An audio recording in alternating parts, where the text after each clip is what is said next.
to the best of us. It's fine. Yeah, well, you think I'd learn by now? What's the fun of that? I'm like, oh, I'll see her up there. Placements and ribbons. So if you just let me know, like, how many they're together, and then I'll let them know so that you're not having to run around. And we try, but I was gonna say, if there's something you need, please. If you need anything or you need anything different, let us know. so what they like, I just checked him in. They'll come in over here and and they try to walk if a kid hasn't shown up. If he has his last count, they'll send him out this way. But we'll handle it. Just if you see someone walk that way.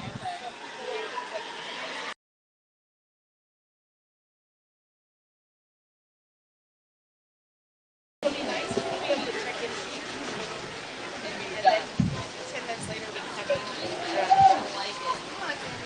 Mom's over there like pointing at me. My mom's over there like pointing at me. The only thing it won't do I'm like, is it won't give you awards.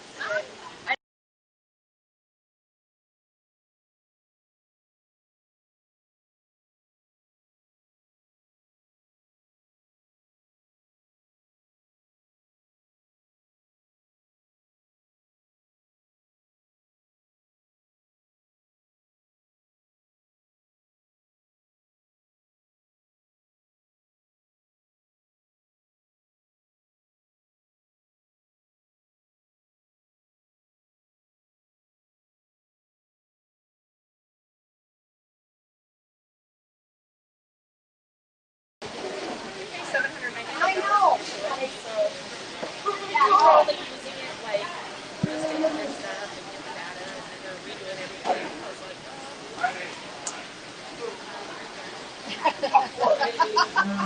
Get to work.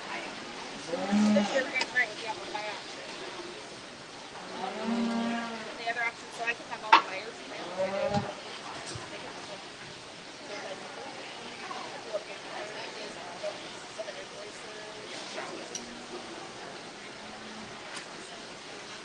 Oh man, Jenny. This isn't as much fun. Where they I don't like this. Well, no, where they have the prison thing.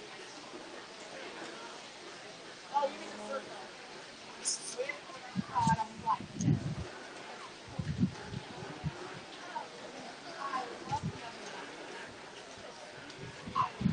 You can write it.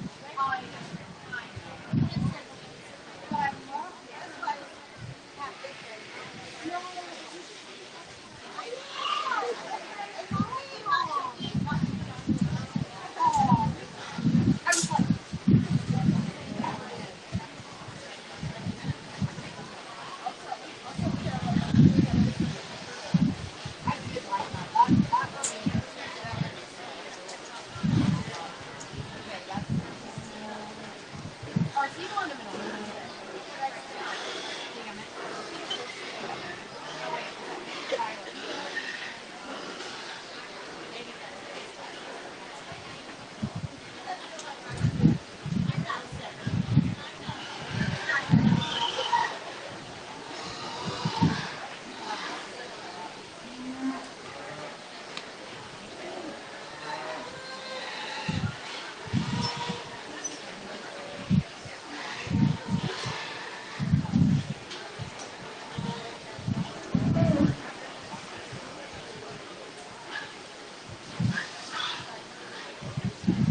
Mariah went to the office really quick, so just in case she doesn't come back.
Yeah, both the bags.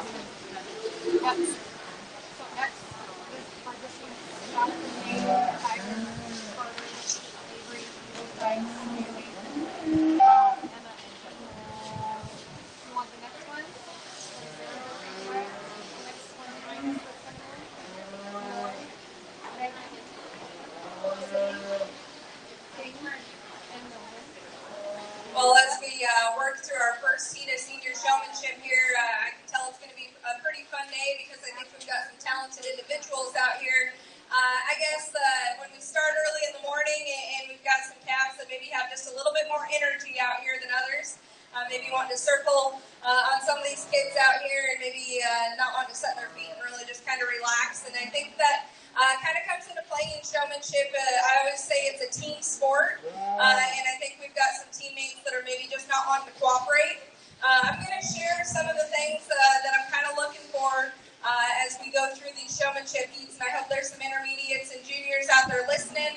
I really just look for a showman that's really calm and collected, confident in their ability, and it really kind of comes second nature. And I think we've got two individuals we're going to bring back for our final drive that were just really relaxed. And I think that translated into how their animals reacted to them. So really good first seat of senior showman. Let's give them a big hand.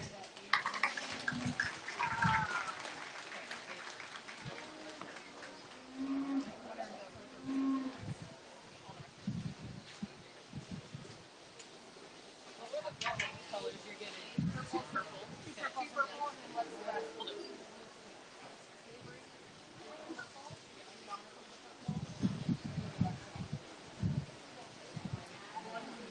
About 6 blues.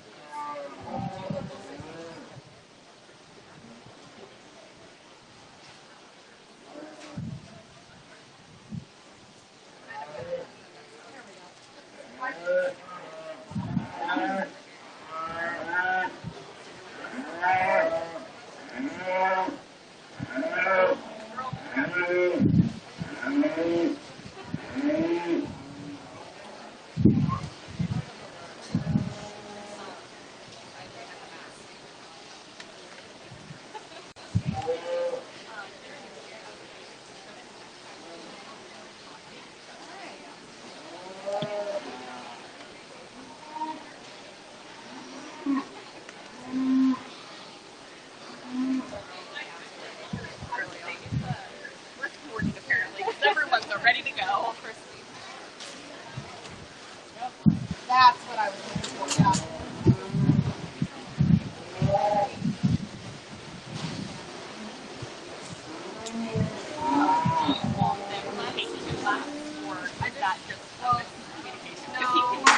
Avoid this. I wanted him to do a full lap. And that's what I do. I had a lot.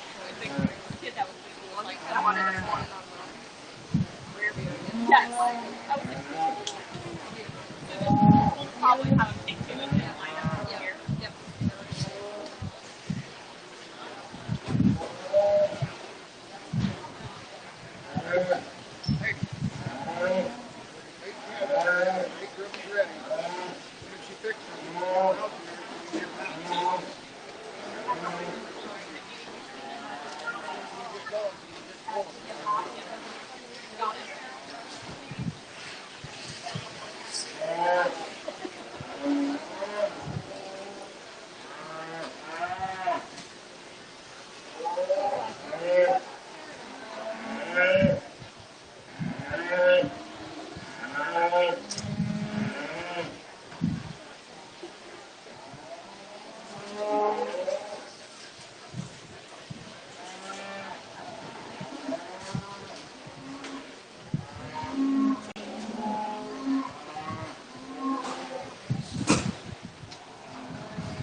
Last call for anyone wanting to do senior showman.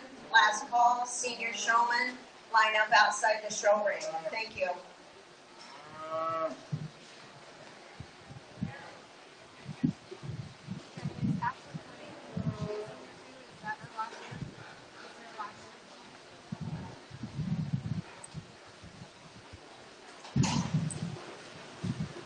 While the judge is walking around judging the second class of senior showman, I'd like to introduce her to you. She is Kinsey Freeman. She's originally from Cheyenne, Wyoming, and she grew up on a diversified livestock operation showing multiple species. She attended Casper College and judged and coached at the University of Nebraska in Lincoln. Now she works for Aurora Corporation as an animal nutrition specialist. Let's give her a round of applause.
Three purples and the rest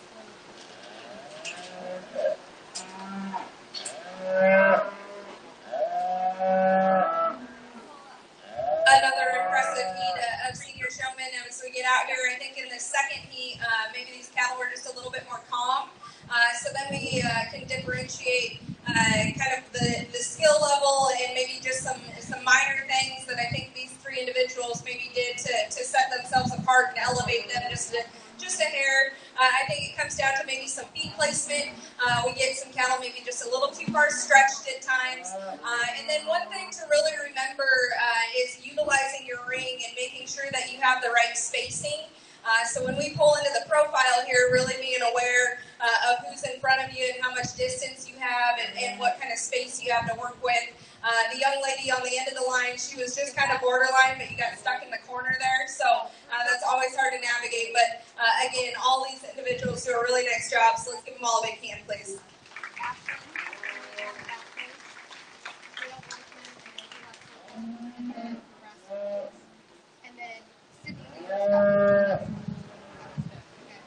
Intermediate showman, please come outside the show ring. Intermediate showman to the show ring. Our purples in that class went to Maggie Huff, Ashlyn Torney, and Gail Forthman. And blues went to Nolan Miller, Caden Miller, Mal Malloy Helby. I'll get these straight yet. Emily Sorensen and Ashlyn Fortman. And in the first class, we had purples going to Jonathan Casson and Avery Dyke, and blues to Nate Christensen, Tyler Christensen, Carter Davis, Kaylee Dyke,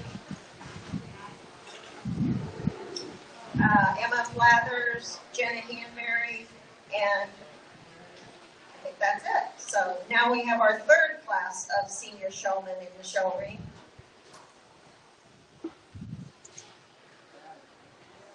intermediates need to line up outside, please.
This is our last.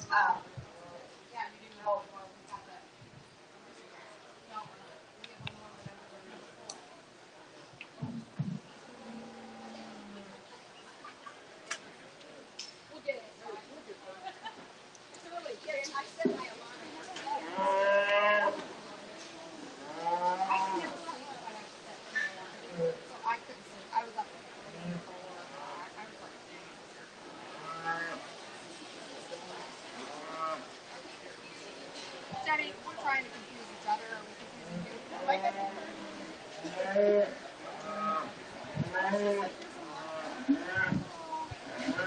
Give us till 9. We'll have to figure it out. Here, wait, question. Sorry,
us that maybe just we're a little bit more efficient in getting those animals set up, especially as we walk them around the ring and get them put on the profile.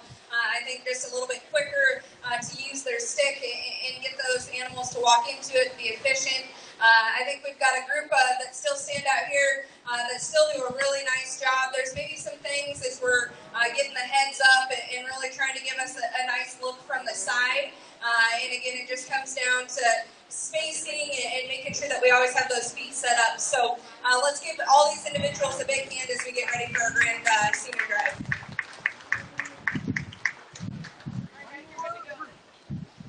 There's another group of seniors? One senior. One more group of seniors. Oh, I thought that was the last one. I jumped the gun. We thought we were done too.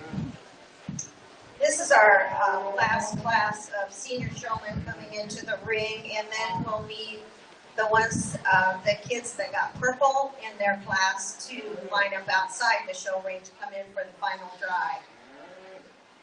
In that last class, purples went to Amanda Brick, Madison Aarons, and Sydney Leaders. And blues in that class went to Zach Elliott, Kent Elliott, Tanner Nelson, Madeline Pierce, and that's it in that class. We did have some scratches. Ella Pierce scratched, Brooke Wolmers, and Grace Pierce, and Tyler Pollack. Those are scratches.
Ella and Grace are scratches. Brooke the scratch. He's a scratch. Tyler? Look at you, Jenny.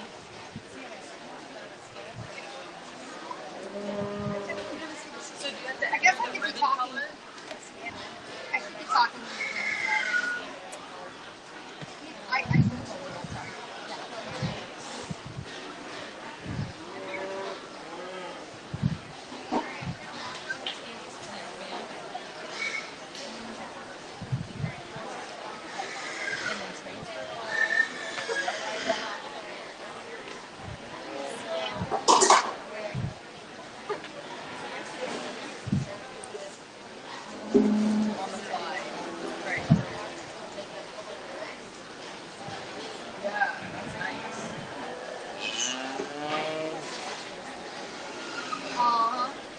Yeah, but like she said, what about what if the computer glitch? Do it the old later. That's what you got.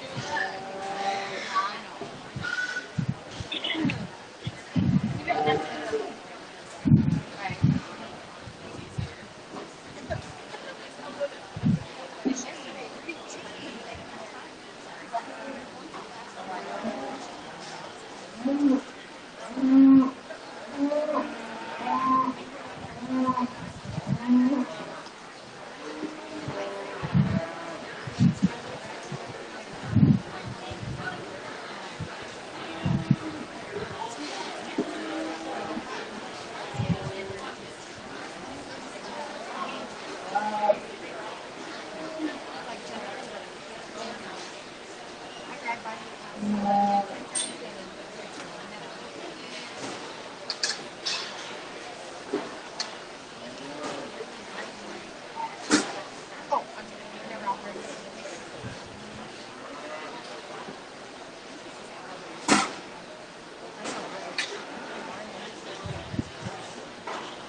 Yeah, she did.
Well, I stressed these guys out back there because I was calling the last heat the final heat, so they were probably sweating a little bit that they weren't going to be in the senior deal. So, my bad, but they came out here and definitely showed us their skill. I think that we've got a good group for our final heat of senior showmen. We've maybe had some calves that were a little bit more stubborn and come out here with just a little bit more energy than maybe what was ideal at the get-go, but I think all of these individuals did a really nice job of maintaining their composure. A young lady lost her boot when she first came in, and that's not the first time I've seen that, so don't sweat it. She did a really nice job of kind of keeping herself together. Her calf's just giving her a little bit of a hard time out here today, but I think we've got two individuals that we're going to bring back. They're going to be competitive in our final heat. Let's give all these seniors a big hand.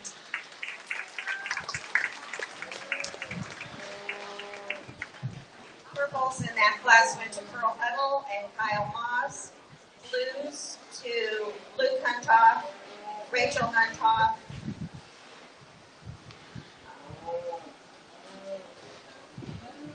and Ashlyn Forthman, or no, not, she was in the last class. Haley Poland and Logan Young. Madison Osborne, clear at the top. So, okay, we'll get these straight. Now we need Amanda Britt, Jonathan Casson, Madison Aarons, Maggie Huff, Sydney Leaders, Ashlyn Tornaden, Hale Wardman, Avery Dyke, Pearl Huddle, and Kyle Moss back for the final drive. And then the intermediate showman, you need to be lined up outside the show ring. Intermediate showman to the show ring.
So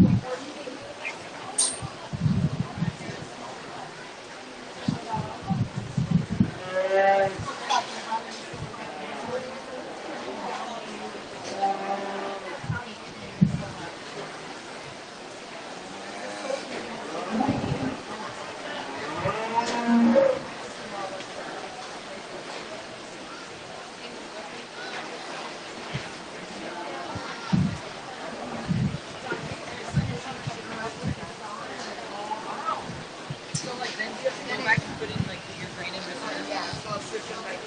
Okay. Well, it's By name. But those, that's only two you have to type in, right? I don't even have to type it. So insert is what I go.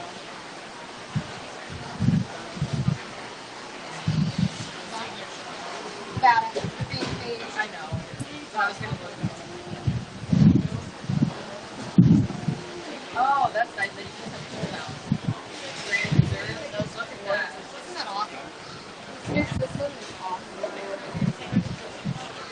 I know. Where is he? Yeah.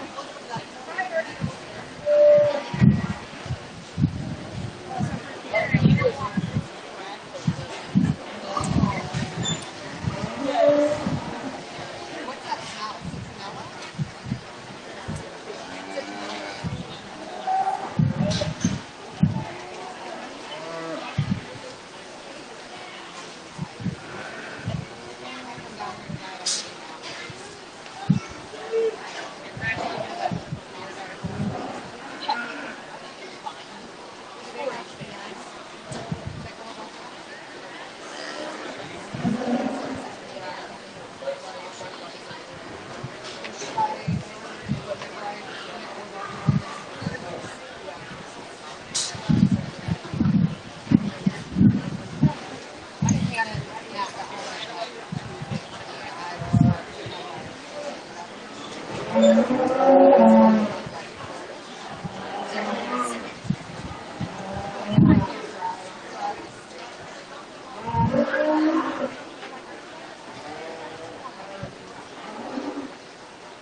And it is a year for me.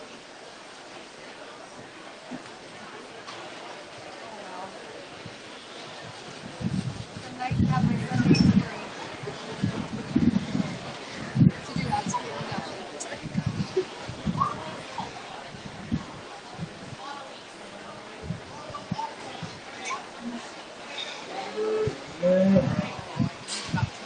like, no.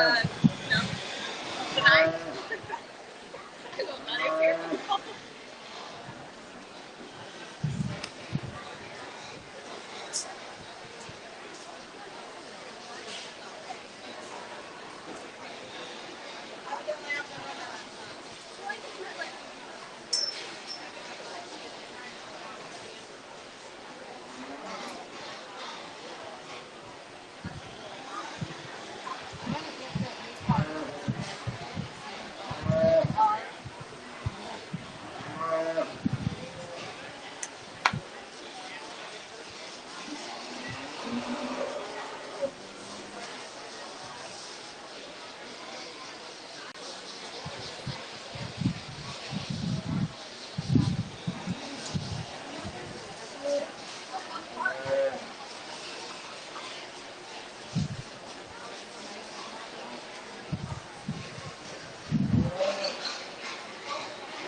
Long story short, my flight got canceled late one evening when I was trying to get back to New York City, and I was trying to the airport for like 12 hours, and I was like, I'm going to get shot.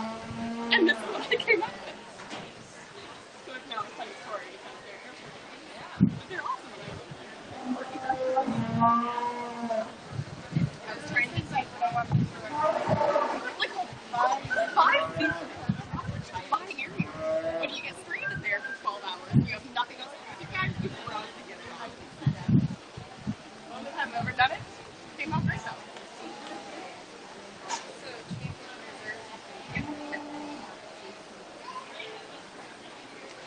that's all we need, right? What is Champion or Reserve? I said that, and then I was like, Well, if this senior drive is any indication, you guys are going to make it a little difficult on me this morning. Really impressive heat, or impressive grand drive we have out here. I would have loved to go through and visited with each individual throughout the whole senior division, but I think if we just kind of break this down, it comes down to a lot of personal preference. And I think if you kind of study their technique and how they come out here in their presence, we've got smiles and we've got looks of intensity. And so it doesn't really matter to me. I don't have a preference one way or the other. I think that the most important part, and it's like I talked about in our first heat, it really comes down to the partnership you have with your animal. There's a lot of judges that'll make it a little bit more of a knowledge bowl than I do. I went through and I asked them why they think it's important that we show livestock, and I got a lot of good answers. From life lessons to connections that they build with others, to the connections they build with their animals. And to me, that I agree. That's why it's important, especially in times like we're seeing now. So I'm really excited that they get the opportunity to be out here in this senior drive and share those thoughts with me. So again, it comes down to some personal preference things. I went through and just shared maybe one piece of advice with each of them on some things they can do differently. And I maybe use that to my advantage a little bit to see how adaptable they are and receptive they are to that, and how quickly they can make those changes as I come back for some final looks here. So I think a really impressive competitive drive of senior showmen. They deserve a really big hand.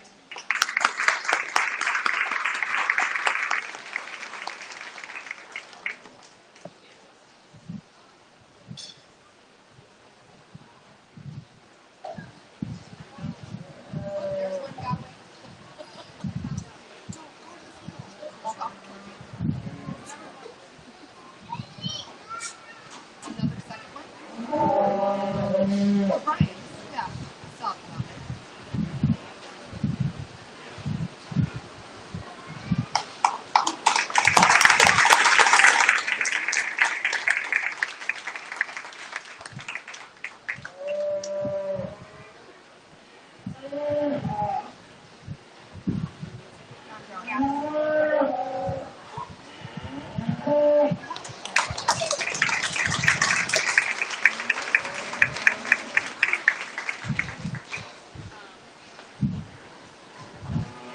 Grand Champion Showman is Jonathan Casson, and our Reserve Grand Champion Showman is Maggie Huff. Congratulations, kids. Great show. Now we're going to have the intermediates come into the show ring. We're going to have 2 classes, only 2 this time. So in the first class is going to be Bree Merrier, Mackenzie Brewer, Garrett Ahrens, Lloyd Kelby, James Vandy Banter, and Levi Young.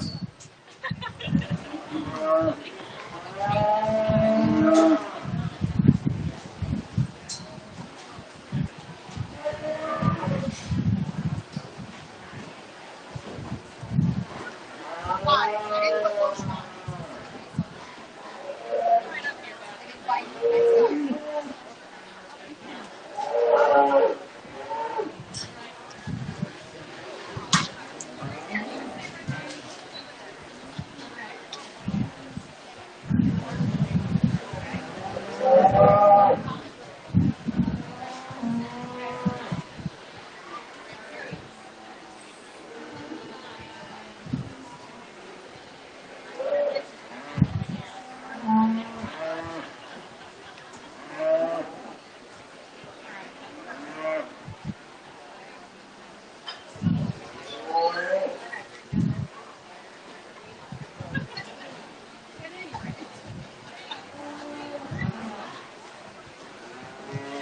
For those of you looking at your program, on the intermediates, we have Carly Miller as an intermediate. She's actually going to show as a junior. She's a junior, 4A. I don't know so many things. So move her down.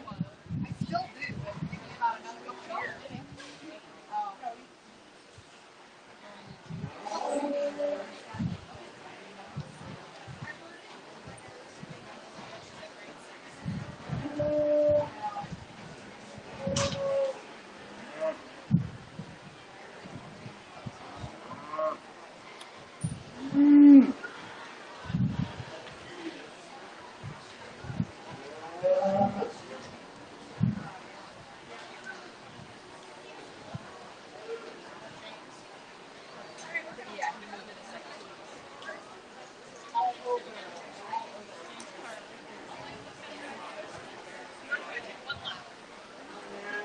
Come over here and you'll meet the guy in the corner back there. Meet the guy in the corner back there.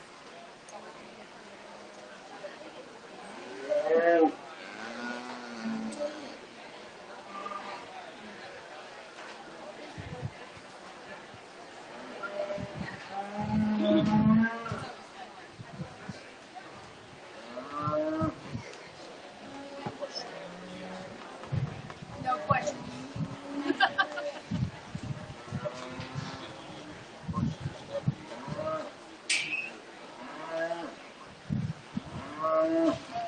They have to say it's separate. It's a separate class.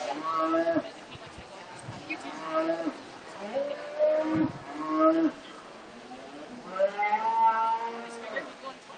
So are we adding? Okay. Which one? You got so many. Oh, junior. Okay. Kevin, Well, get it. can you get me a water out of that cooler, please, behind me there?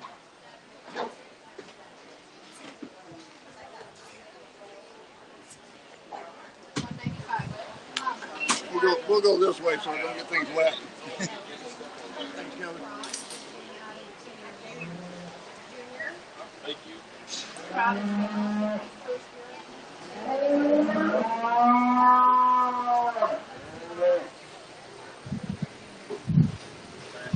And I'll have you call.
And then they had pictures in it.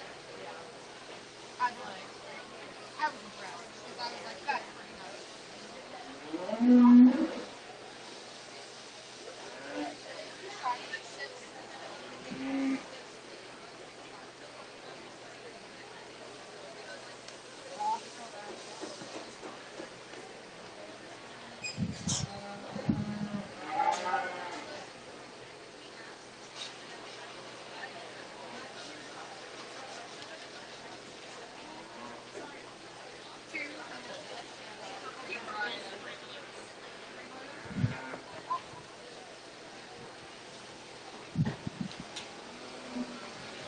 Well, we've got some smaller numbers here in our intermediate division, so that gives me the opportunity to kind of walk through and visit with each of them, maybe about some things that they did good and some things that maybe we could change to really elevate them to the next level. But a really solid group of individuals here. Again, maybe just dealing with some teammate issues, with some attitude, maybe some spacing as we get them set up on the profile here. We're going to bring back the 2 individuals that I pulled out here for our grand intermediate drive, but let's give all this group a big hand.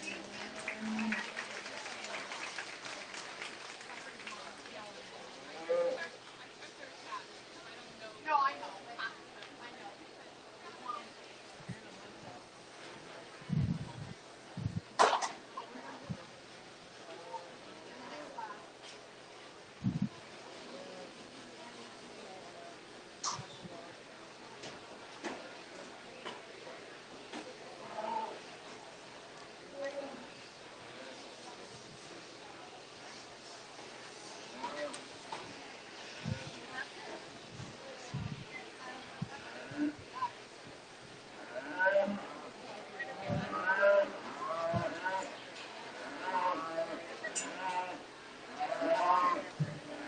Okay, we have our second group of intermediate showmen, and James Vanderlander is in this group, not the last one. So we have Ava Combs, Ella Kulisman, Anna Huntoff is an addition, Claire Cook, and Natalie Osmore. And then we'll have our champion intermediate, so Bree Barrier and Lloyd Kelby need to come back outside the show ring again.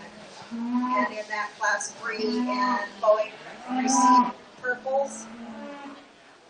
Blues went to Mackenzie Brewer, Aaron Aarons, and Levi Young.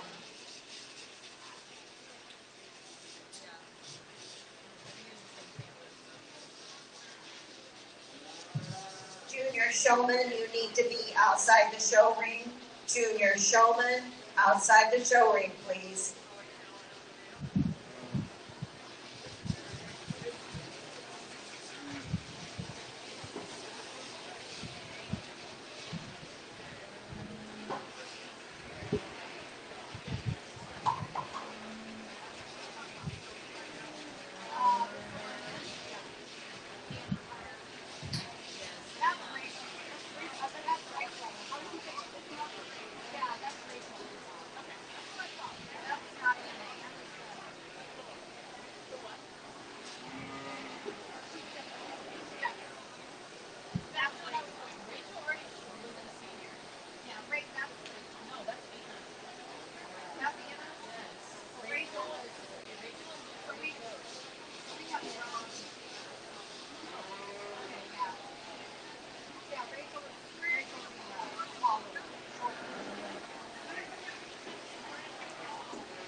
now it's like Long legs.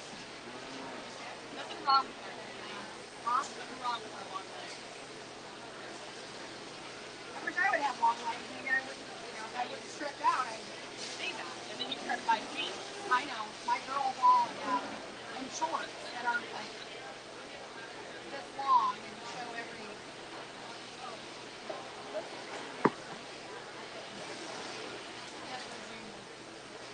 Yeah, my girls, when we used to go shopping for shorts, but like jeans, you always have to buy the buckle and get the long ones and spend more money. And it's like, really? Wait, you start to read? That's what I started doing when I cropped everything. Yeah. They're like, oh, I have those dreams in the cat. It's pretty on me. Nice. Are your girls coming? No. Not at all. Haley, it's a birthday Saturday. I would say, how are we going to have a birthday cookie if she's not here? He hasn't spoken to me for a while. He's back with idiot.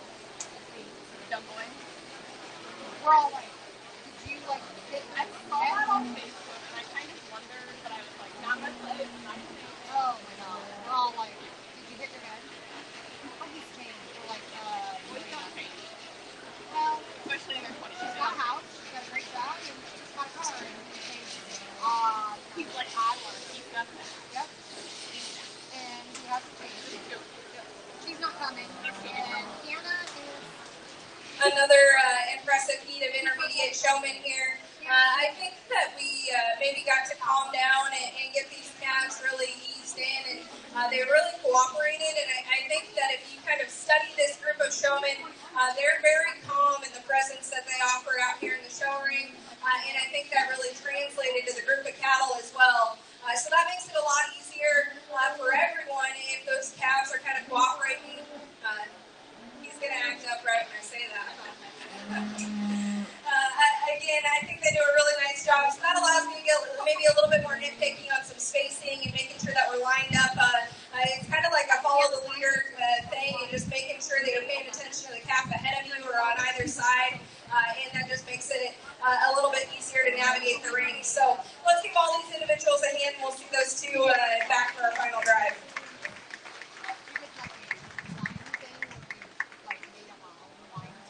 Purples in that class went to James Vandevander and Anna Hunthoff.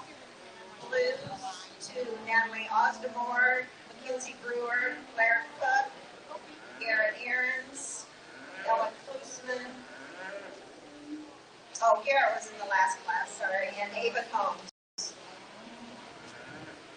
And now we'll have Bree Barrier, Chloe Heat, James Vandevander, and Anna Hunthoff in for the final intermediate champion. We need all junior showmen outside the show ring, and we have several additions to the junior showman drive. Kellen Jensen, Kendall Jensen, Carly Miller, Hudson Ross, Melania Borthman, and Shelby Borthman.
she broke it in half. Still uses it. And so you So she still uses well, the six. so there's one that you can't like it's split down one of the lines.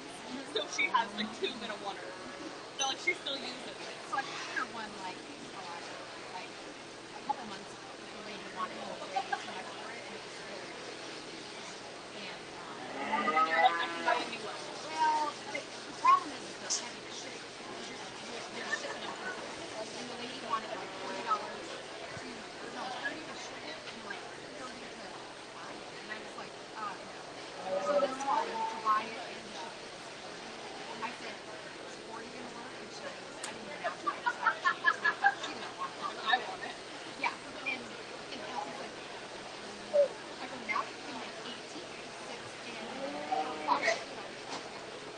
I've been looking for it for a couple months now. Because we have this, it's been discontinued for years. And I said, we have a new surgeon site. So I'm going to go, somewhere. So it was like,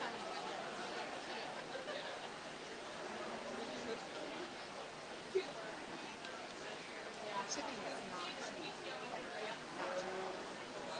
not cheap.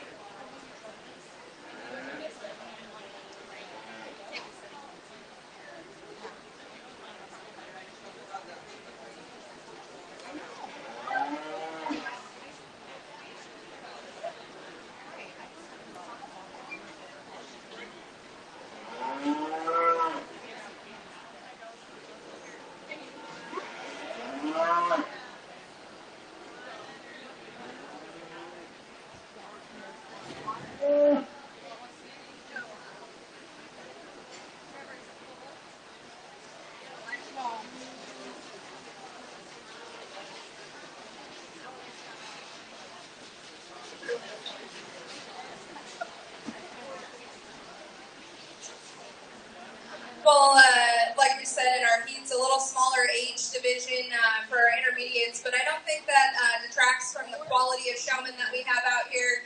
We get out here in our final drive, and it just makes it really easy to kind of work with these animals and work with the kids when their animals are calm and really want to cooperate with them. So I can tell that the work's been done at home to build that relationship with their teammate.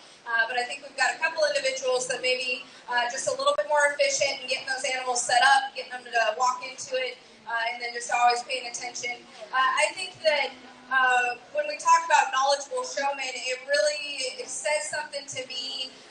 You can tell the showmen that know and understand the good qualities of their animal, and they're working to accentuate those things. And then a really good showman knows the things that maybe you could change about the animal, and they're trying to show those qualities out of them. So I think a really impressive division here in our intermediates. I'm going to go select your champion in reserve, but let's give all of our intermediates a big hand.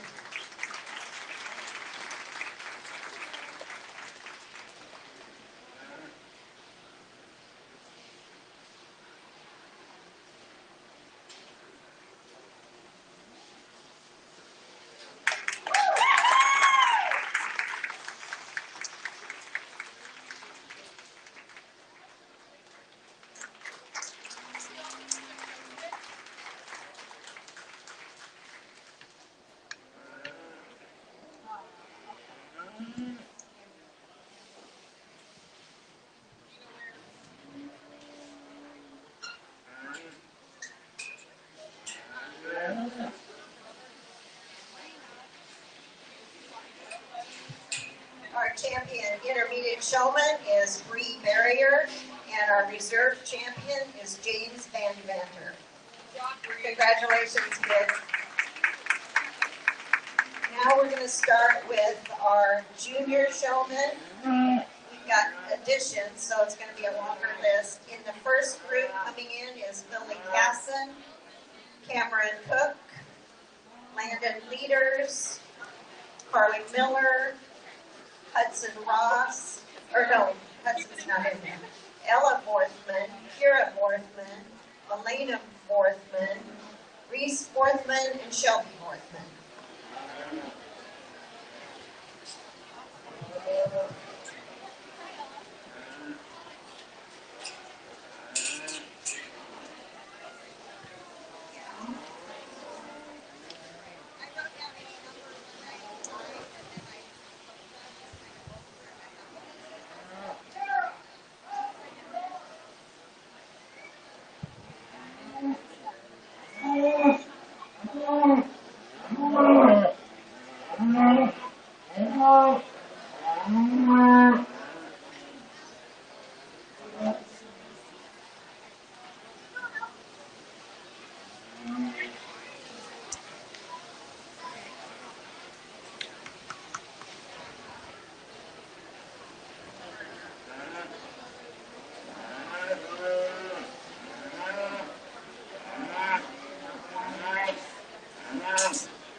4-Hers showing today, and onlookers today, if you're following your program, when we get done with the heifer show, the market heifers, we'll pick a champion and reserve of the market heifers, and then it goes right into the steer show, but actually it's going to be on the backs, the last page of your program is produce market steers and second year bucket bottle steers. They're going to show right after the heifers.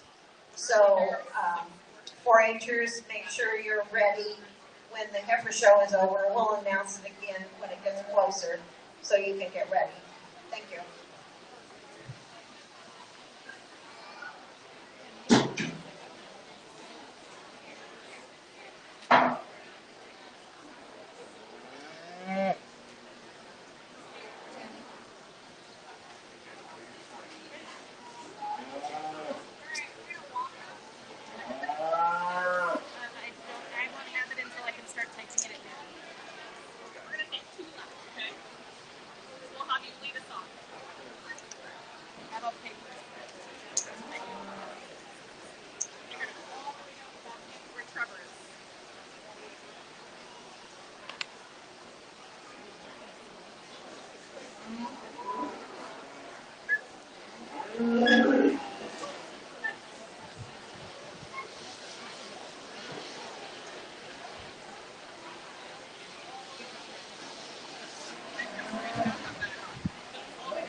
Is this the only run with juniors, or is there more?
we got a little jumbled up here on the profile and maybe got not enough space at times between these kids to show us everything they got. But I think they did a nice job of managing that and really trying to give me the best looks that they could here in our first junior heat. But I'm going to bring back these three individuals to come back.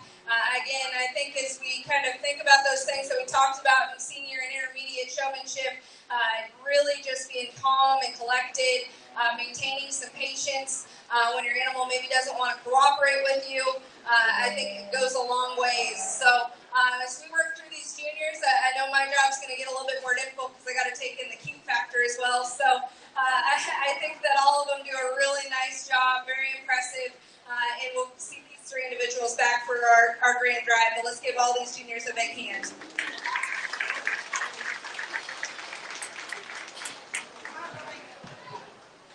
In this first class, purples went to Lily Besson, Cameron Cook, and Carly Miller.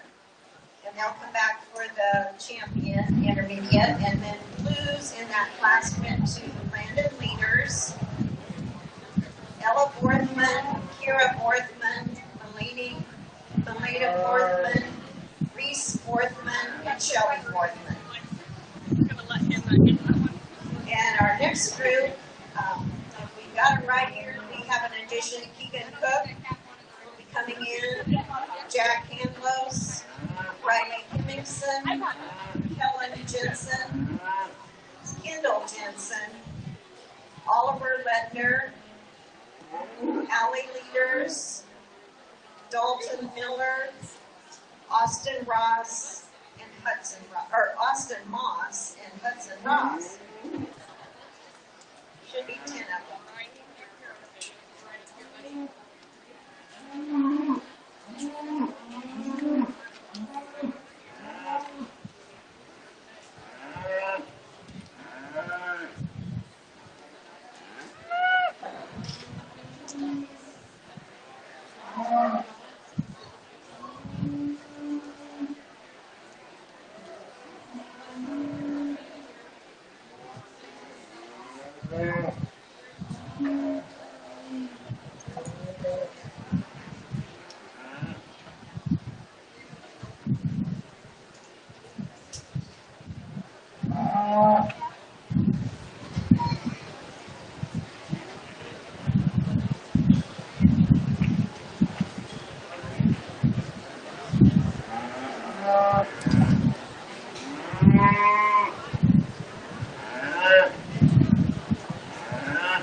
scratch.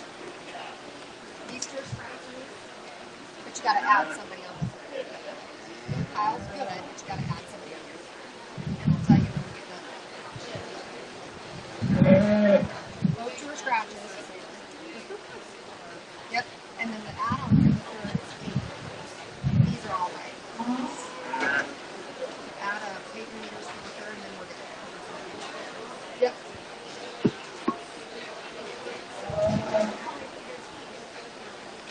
Dalton.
Well, we have one of our bigger heats out here, so again, spacing becomes really important. I think that we've got 3 individuals that just from the get-go, I think did a nice job of being really efficient at getting those animals set up. They stayed really calm and they kind of held together for them as we get them here on the profile. I think that there's maybe just some slight differences as how we're holding the halters, how we're using our sticks. Maybe on this group that we leave standing here, but again, all of them do a really nice job. Just some slight things that we can fix and work on, and I think that they'll all get better with time and practice. So let's give this heat of juniors a big hand.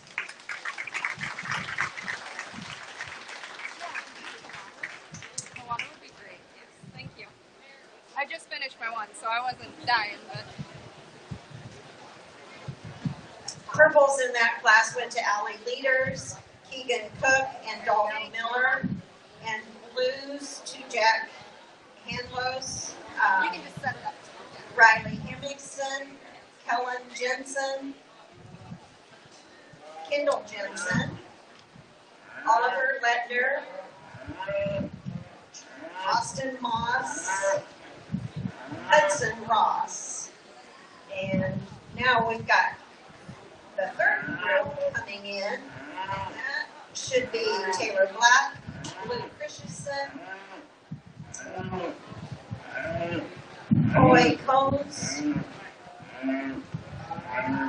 Mason Shipman, and Laney Young.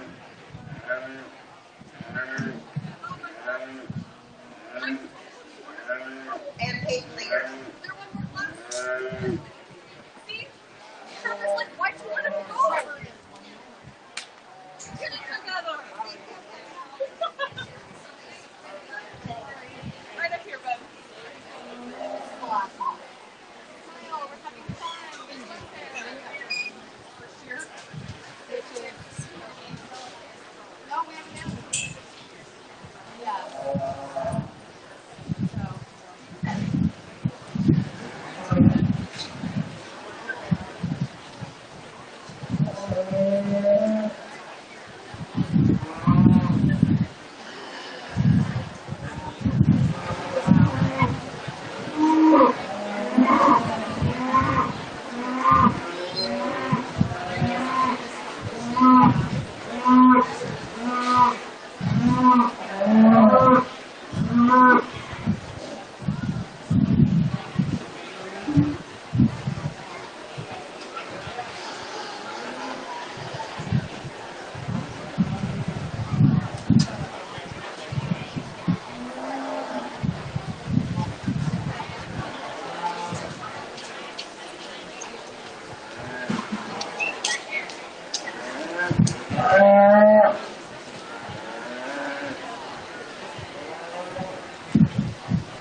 Jenny, do you have another page? She doesn't even have this page to read on.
Got it. Got it.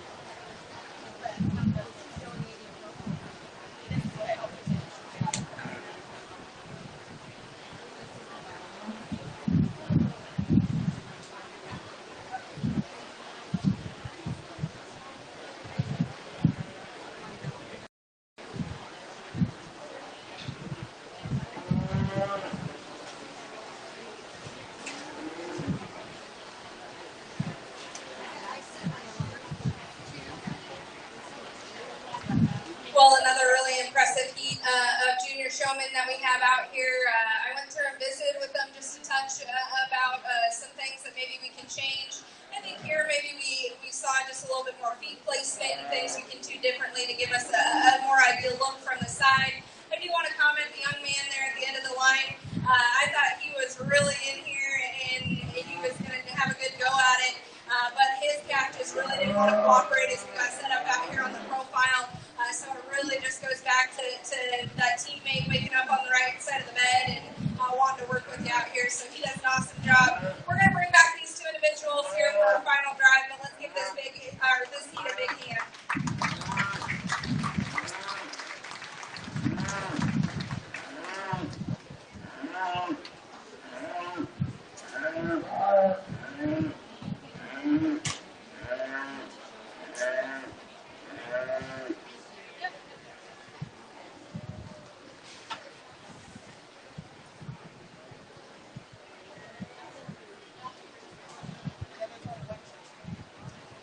Purples in that group was Kate Leaders and Mason Shipman.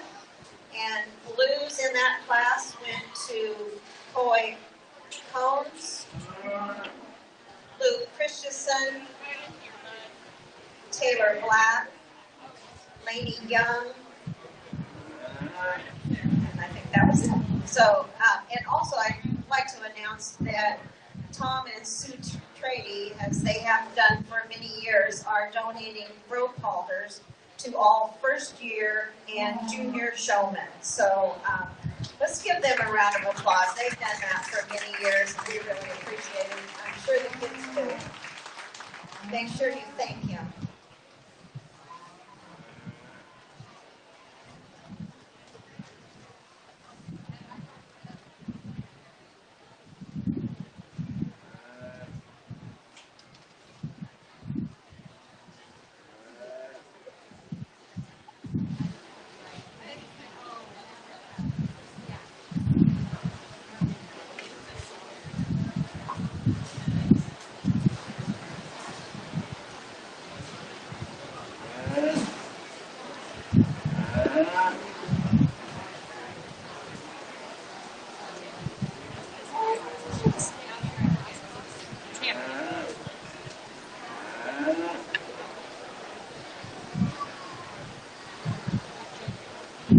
All first year showmen need to be outside the show rings. Many of them are in with this junior group, but if you're a first year showman, you can line up outside the show ring.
Well, I think of all of our divisions, we have probably the most competitive, consistent set of showmen out here in our junior drive. When we first set them on the profile, I was thinking, how am I going to decide? Because they all had them set up just so nice. And as we work through them, maybe there's just some nitpicky things. I guess my message to juniors always is really utilize your resources around the ring, whether or not that's parents or seniors and intermediates even. You know, intermediates sometimes get forgotten for the role that they play in really helping those younger members out. But they're very relatable in terms of age and really can pass on some knowledge. So if we've got some seniors and intermediates out here, please take one of these juniors under your wing and really help them and provide some resources to them, because they've got a lot of talent out here in our champion junior drive, but we also don't have some juniors out here that are still very skilled. And I go through it and I talk to them, and all of them say that they're enjoying themselves and they're having fun, which is the number one thing, because we want to keep these juniors active and have a ton of senior classes like we did today. So very impressed with our juniors. I'm going to select your champion in reserve, but let's give all of our junior showmen a big hand.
grand champion junior showman is Mason Shipman, and our reserve is Allie Leaders. And Mason was presented a trophy donated by Shelby Vet Clinic and a show stick donated by Tom and Sue Trady. Congratulations, kids. Now we have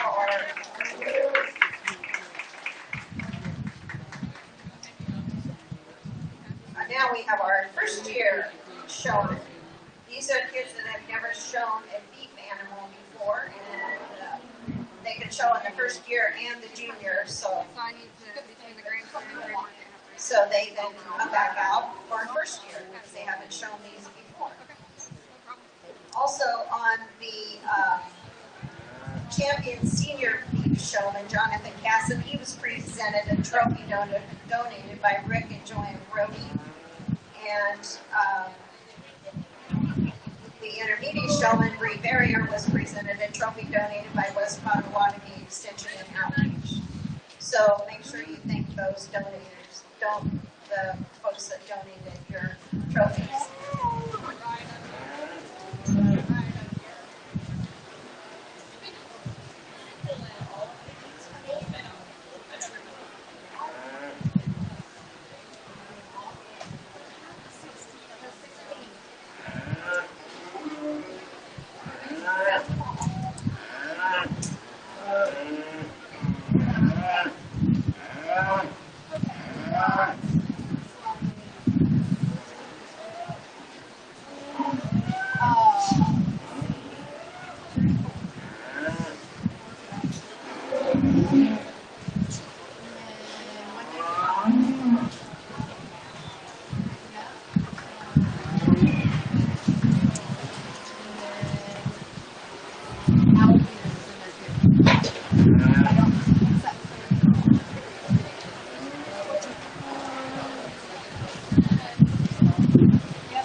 exciting division. I haven't done this first year deal before, but really kind of fun to go through and be able to visit with them and see how they interact in the junior division. And then maybe after our discussion, see how they improved and maybe they observed some things in that junior drive. But really impressive set. It's really fun to see first years out here, and hopefully they just enjoy their experience enough to come back again another year. And it looks like they're all having a lot of fun out here. So let's give them a big hand. We'll bring back these three young people.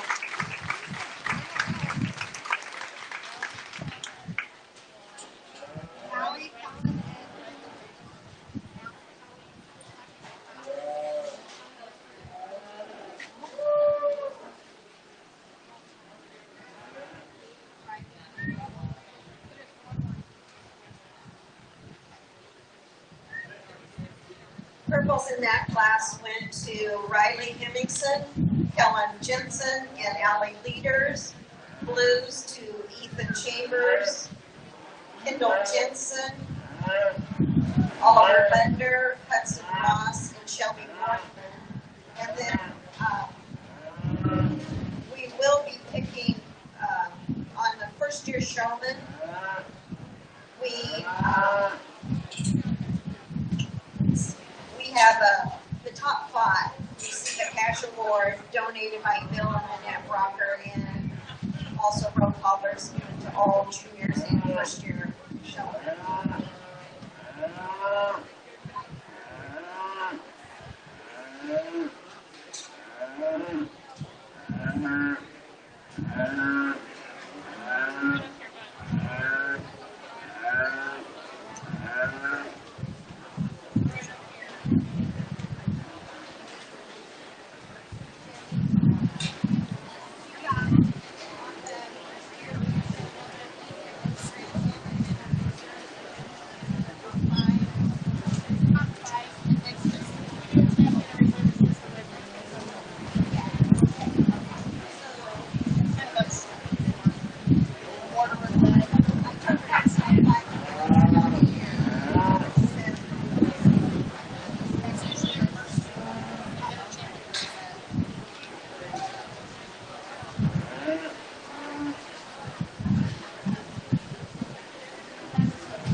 second heat of first-year showmen, and it gets really competitive for me. I think there's maybe some slight differences. We saw most of them in the junior heat, so then they take that advice and they watch the whole showmanship, so it makes my job even just a little bit more difficult. But I think what's really impressive is all of the knowledge and kind of information that these kids absorb, and the difference and changes that they can make from their junior division to when they come in the ring the next time. So really take advantage of any opportunity you have to watch the older kids show and to really practice. So let's give all these second heat of first years a big hand.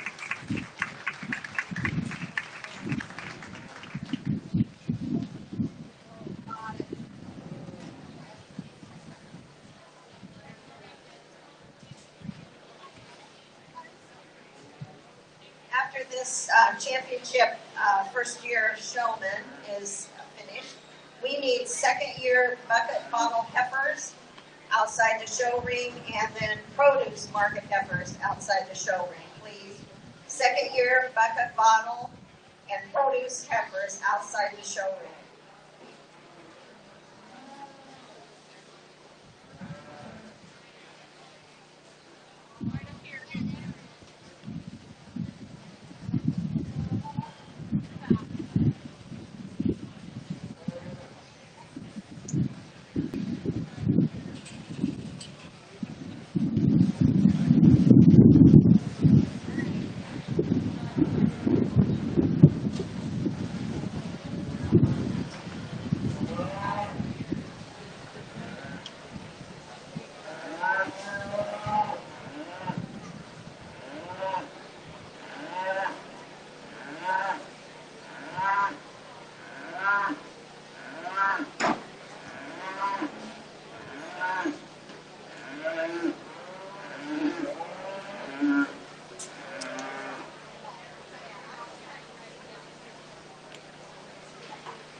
Second-year bucket bottle heifers outside the show ring, please. Second-year bucket bottle heifers outside the show ring, and produce market heifers outside the show ring, please.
Produce heifers, we need you outside the show ring. Produce heifers outside the show ring, please.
It doesn't get much more exciting than having this number of first-year showmen.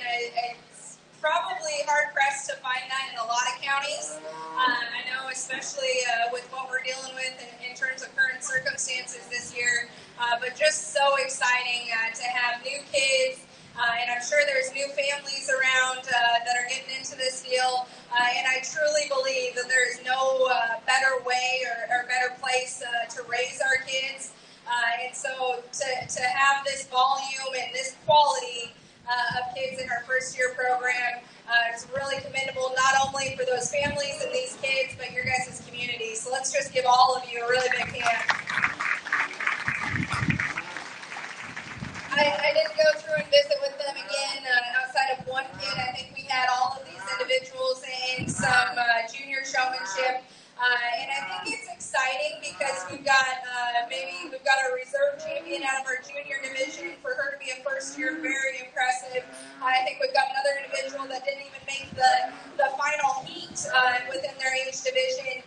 And I think that really just goes to show just how much information that these young people absorb and how much of an influence we can all have on them as they're kind of navigating this project area. So as far as families go, just make sure that you're doing the same and absorbing that knowledge and getting these kids excited. I know that I was a first-year showman before, and I guarantee you I was not as talented as the 6 individuals that we have out here. So I'm really impressed. I kind of went through, I've got my top 3 over here that I didn't pull over, and I'm not sure that I've got them figured out quite yet, but really impressive group. And then we're going to just kind of line them up here. So the young man with our orange and blue stick will have our 4th place, and then we'll go down on the line. But really commendable to be out here for our champion drive of our first-year showman. So I'll go shake the hand of your champion and then your reserve and finally your 3rd. But let's give all these individuals a really big hand.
champion first-year showman is Allie Leaders, and a reserve is Riley Hemmingson. And the top, you give a top 5, get a cash award donated by Bill and Annette Robert, and the other 3 would be Dalton Miller, Cameron Cook, and Megan Cook. So now we need our produce steer. Okay, final call, produce market heifers, and then we'll start on class 1 of heifers. We need class 1 and class 2, and then class 3 start getting ready. So produce heifers, final call, class 1, class 2, and then class 3, you can start getting ready to come to the show ring.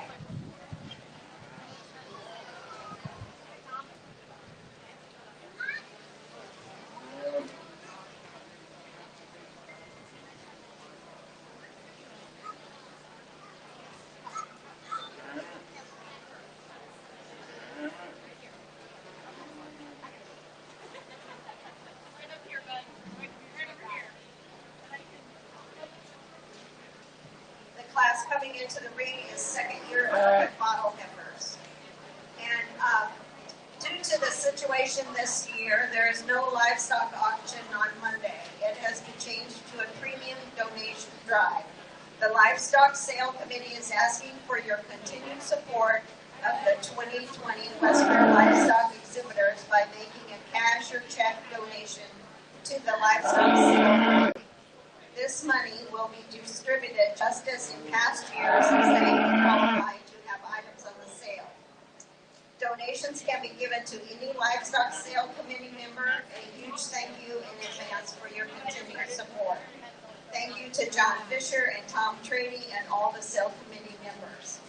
Also, at the other end of the show ring, Tom and John both have the forms to fill out to make a donation. So if you'd like to do that today, raise your hand and they'll get you a sheet. So thank you all for donating to this.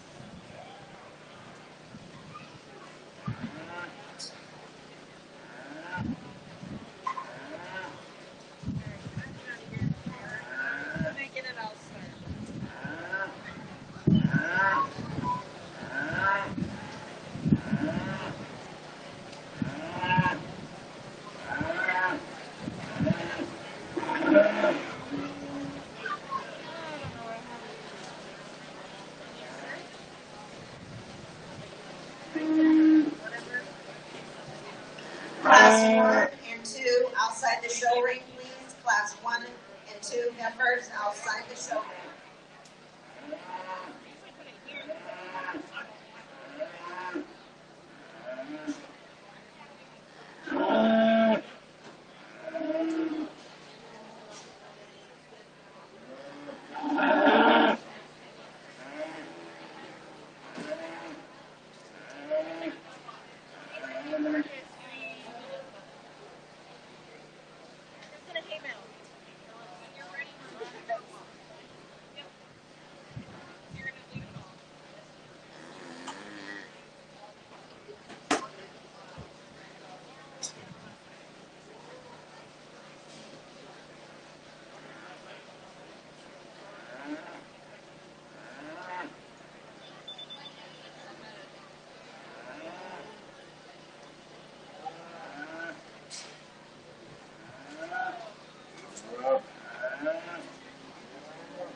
Class 2, please line up outside the show ring.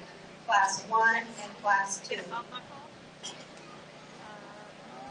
champion market heifer will be taken from produce, bucket calf, and the regular market heifer. So we'll be bringing those back together. And so then they get a grand champion. There's a grand champion.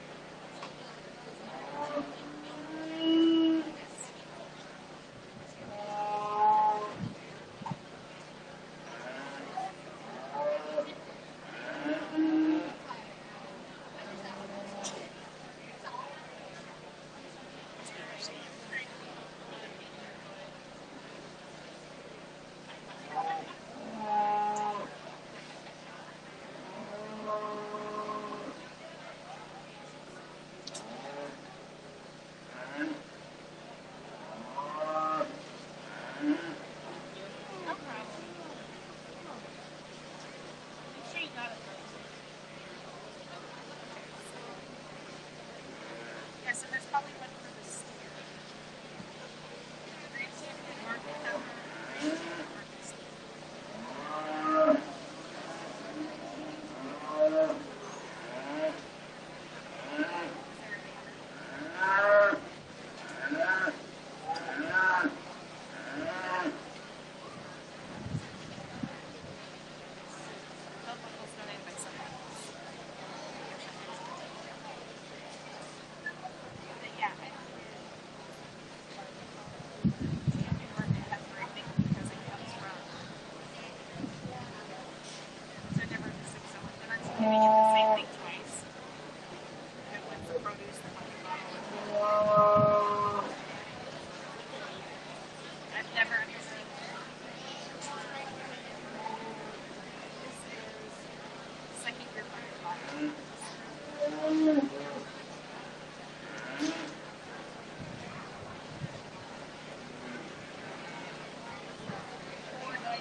We're going to run this just a little bit different, and we'll probably speed things up from showmanship. I think showmanship's really important, having the opportunity to work with them and share some of those thoughts. So as we work into this market division, we'll probably speed up a little bit. I'm going to place them starting closest to me, and then on the far end, we'll end the class. So that way you guys can follow along as I go through here. To me, the young lady's showing a heifer that I think is probably just the most ideal in terms of market fundamentals today. It's a good bodied heifer that's got some dimension of muscle up high. She's probably the furthest along in terms of her finish, and she's maybe starting to show a little bit more there through her chest. But I think she's just the most ideal when it comes to those market fundamentals. The heifer that comes out next, I think, is longer and more extended through her front 1/3.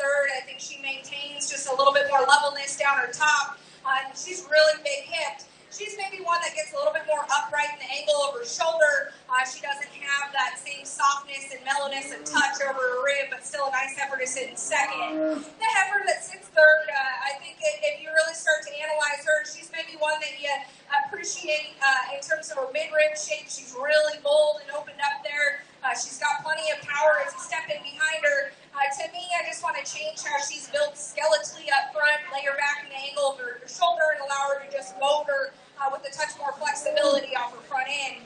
The heifer that comes out next, one that's long and extended. This heifer's really aggressive in the shape that she offers down the top side there. She's maybe one that just closes up, and when you get in behind her, want to square her up and set her wider there at the ground. The white heifer that comes next, this one's a high-performing one. She's given the young lady just a little bit more trouble. It's a good thing she wasn't her showmanship heifer. She's one that you like in terms of length and extension and size. Just going to take a little bit more time for her to catch up in terms of finish. She still reads green over her rib there. Want to just open her up for your viewer.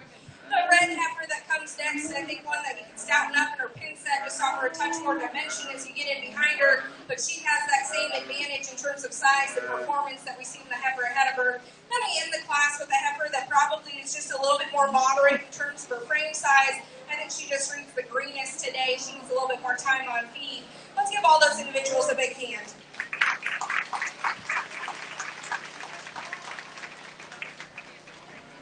Can I just have their ribbons? I'll take it. I think they're down right here. Madeline's mom's right here.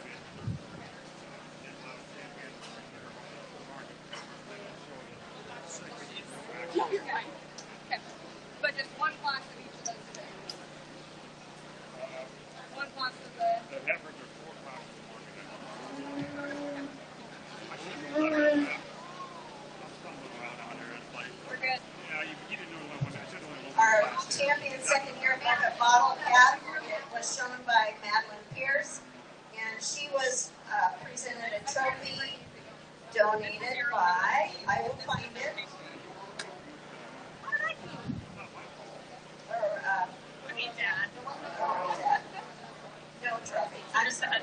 And then our reserve champion second year bucket bottle heifer was shown by Garrett Aarons, and third in that class with the purple was Charlie Drummond. Fourth with the purple, Kira Northman.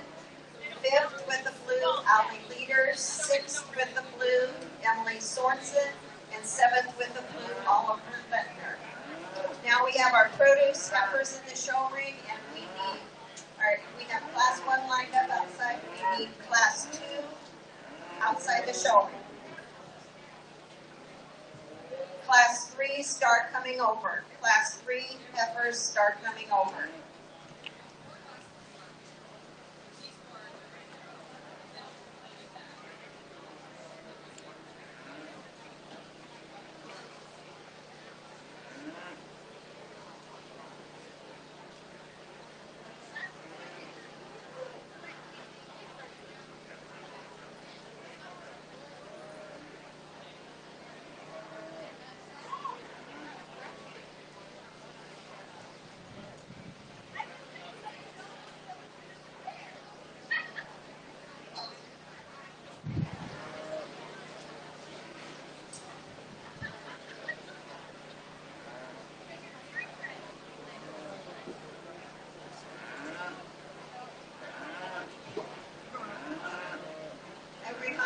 To all of you in the audience and to the 4-H'ers in the barns, after the heifer show, we will show the produce steers and the second year bucket bottle steers before we start the steer show. So they're towards the end of the program, but they need to be moved up to right after the heifers.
Madison and Mason Shipman, we need your calves outside the show ring.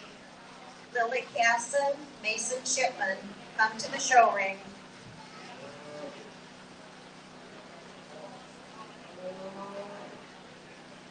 Well, I think there's a couple things to discuss here at the top end. The heifer that I end up using here in this class or this division, I think a heifer that probably is just the most striking as you study her in terms of her skeleton. She's really good in terms of her look.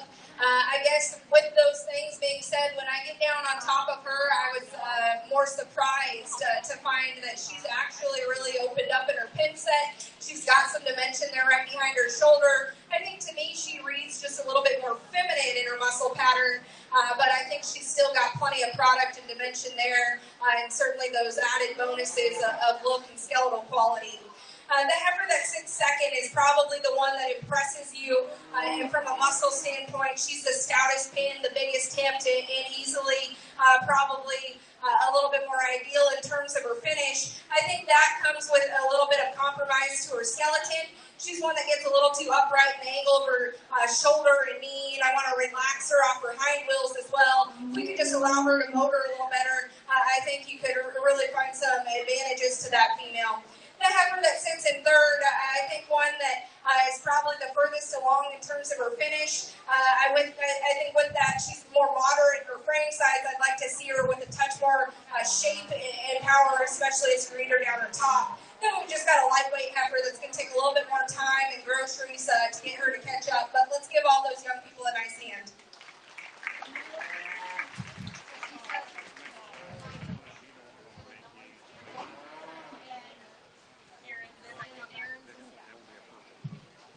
Our first in that class and champion was shown by Nolan Miller, and he was presented a trophy donated by West Potawatomi Extension and Outreach. And our reserve champion was shown by Madison Aarons. And blues in that class, third blue was Reese Forthman, and fourth blue, Taylor Black. Now we have class 1 of heifers. And then we'll show class 2, and we need class 3 to line up outside. Class 3, line up outside, please.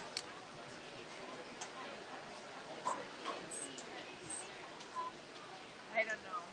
You may have to ask Heidi. Because to me it's double. Yeah. I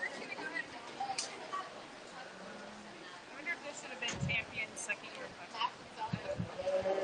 That's I don't know either.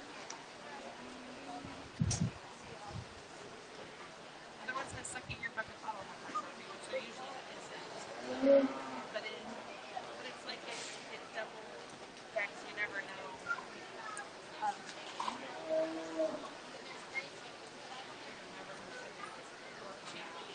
Is it just it might be out of these.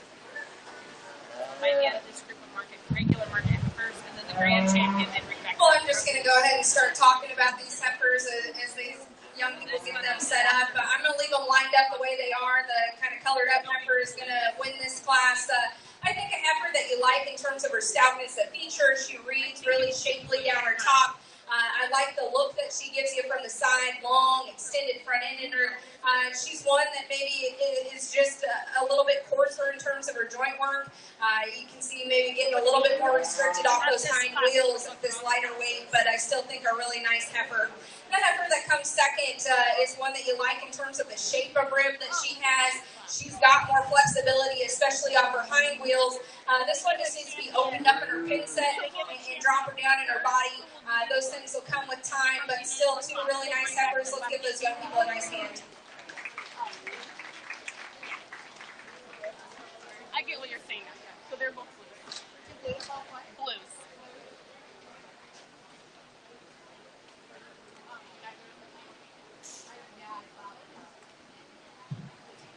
First blue in that class went to Riley Hemmingson, and second with the blue, Levi Young.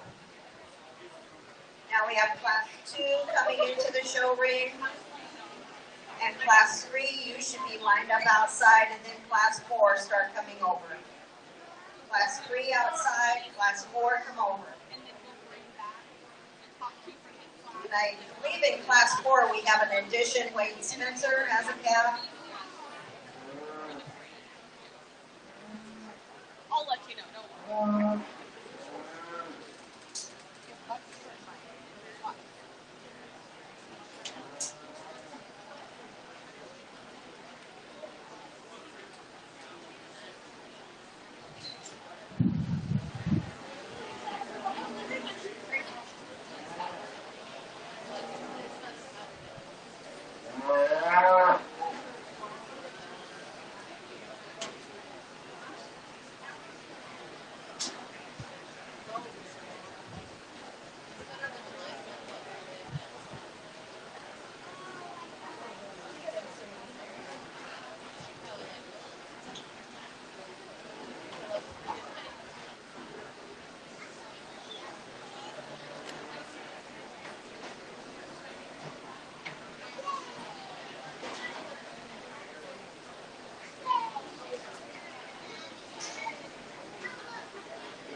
Final call, class 3 to the show ring. Final call, class 3 and class 4 also come. Class 4 to the show ring, class 3 final call.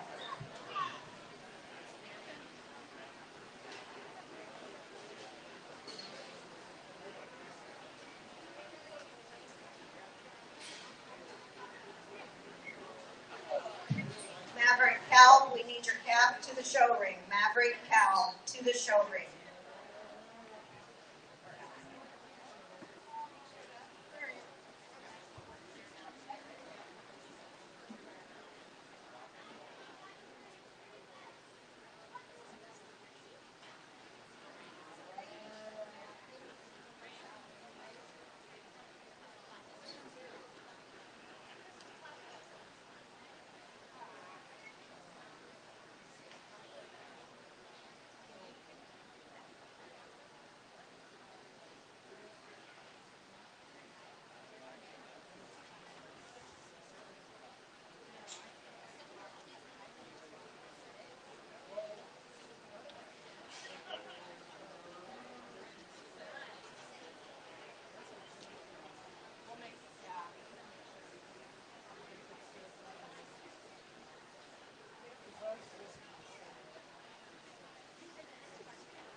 heifers, maybe a top 3 or 4 here that have quite a bit of quality to them.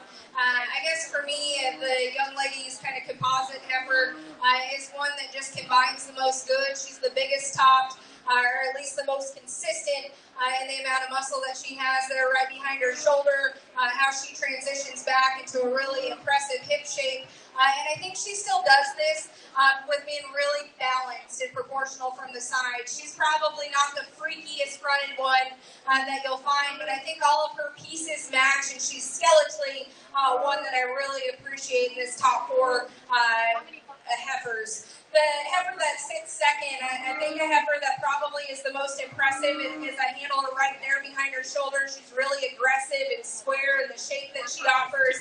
I think that she balances out plenty well from the side, but she's one that maybe wants to open up there at the base of her shoulder. She maybe handles her joints just a little bit more rigid as you study her on the move. The heifer that comes next, I think that this one is probably a longer, more extended one than the heifer right ahead of her. She's one that's good in terms of her body shape. I guess for me, she gets more feminine in her muscle pattern. She wants to rock her hip up. Just want to level her out, especially as we study her on the move. I think the same can be said about the white heifer, or kind of cream-colored heifer that comes out next. This one's really big top. She's probably the most impressive in the width that she offers over her loin. To me, she's maybe one that just gets too uncoordinated in how she handles her skeleton. You want to change how she handles her rear wheels. The heifer that comes out next is just a really kind of productive heifer, one that's good in the amount of product that she offers. She's good in terms of her finish. I'm just not sure she has the added pieces of balance and really striking on the profile that we see in some of the heifers ahead of her. We're getting into a few heifers here that maybe are just a little bit more moderate in terms of size. I know the heifer that comes out next is pushing probably just as much finish as anything that we see in the class. I want to freshen her up and allow her to motor a little more ideally. The 2 heifers that round out our class, I think, have some size and length and extension. Just want to open them up wherever you view them in terms of body cavity and pin set, allow them to offer some more product. Let's give all those young people a nice hand.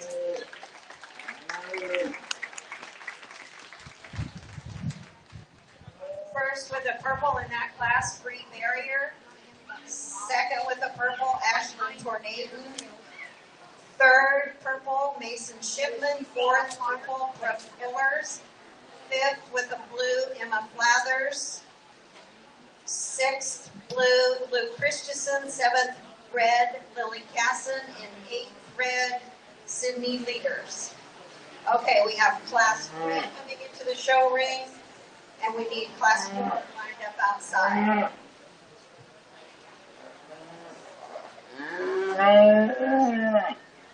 Or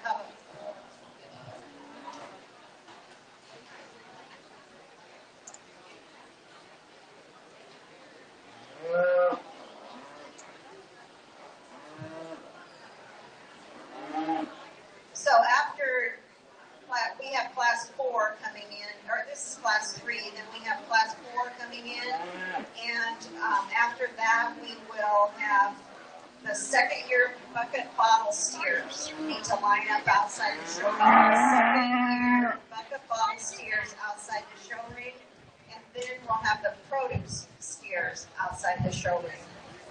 You can wait a little bit on the produce, but we need second year bucket bottle outside the show ring, please.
Yeah.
No, because they were underweight, right? Yeah, they were underweight.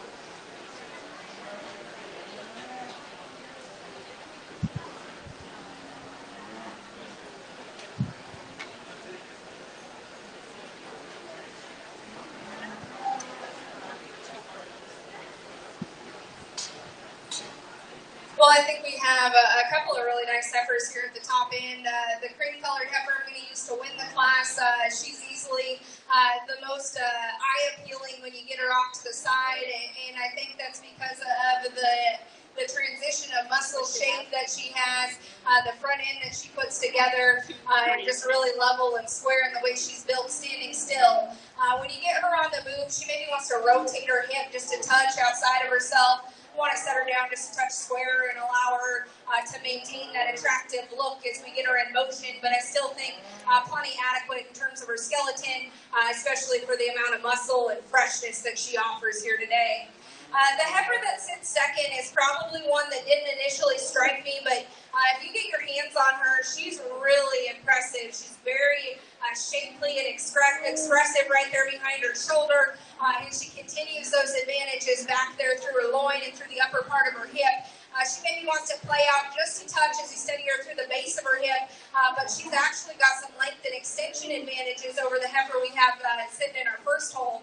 The heifer that comes next, this is another long-bodied, kind of high-performing heifer that's really good in terms of her rib shape. I think that lays the foundation for plenty of product up high. For me, I guess she maybe is one that gets a little too restricted. She wants to get upright in the angle of her shoulder. I just want to power her up as we study her from the base of her quarter as well. The heifer that comes out next, I think another one that probably is a little bit more resemblant of a breeding heifer. She's really good body, very maternal in the shape to her rib. She gets pretty feminine in her muscle pattern. I don't think she's devoid of muscle by any means. I think it just comes in kind of a different package than some of the heifers we see ahead of her. That's a good body heifer that certainly has some advantages in this class. The heifer that comes out next is probably the most far along in terms of her fat cover. She handles the smoothest there over her rib. I think maybe it detracts a little bit from the freshness of shape and muscle, and then maybe you just want to lengthen her out, clean her up at the base of her shoulder there. The two heifers that we round out our class with, I think heifers that maybe just give up a little bit in terms of body and thus a little bit more product as you study them down the top side of their skeleton. But I think two nice projects that certainly have some length and extension to them. Let's give all those individuals a big hand.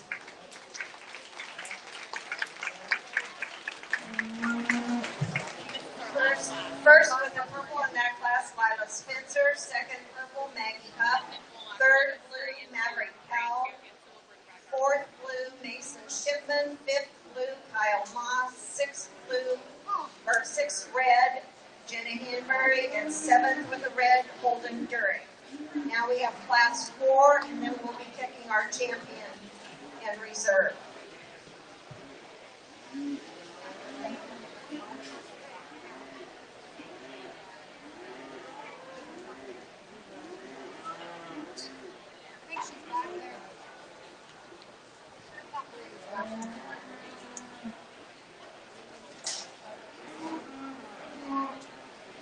Brody's right there. Marie's gas up here, right?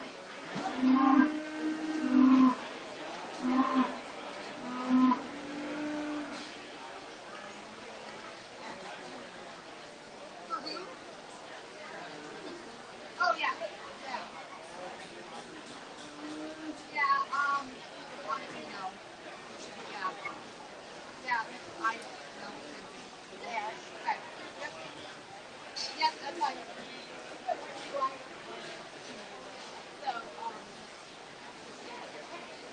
You get a chance to dive with water.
I think we have a really nice individual to start this class off with, a heifer that that's just the most ideal in the amount of fresh muscle shape that she offers. Yet she's really smooth in her handle. She's one that I like in terms of her feature as well. You maybe want to lengthen her out at the top of her shoulder there, lay her back in the angle, but I think all of her pieces match, and she's still plenty functional in her skeleton. The heifer that comes next, I actually like how she attaches her shoulder and neck just a little bit more ideally. I think she's more attractive there through her front 1/3. I guess from there back, she maybe just wants to give up a little bit in terms of levelness at hip. We study her at the ground, and she maybe wants to get a little bit more underneath of herself as we study her on the move. The heifer that comes out in our final hole is one that I really like in terms of the rib and body that she offers. She's probably the deepest back there through her flank, and I think that's because she's probably pushing the most finish. She's one that just needs to be freshened up in the amount of shape that she offers down the top side there, but still a nice heifer for that young lady. Let's give all those individuals a big hand.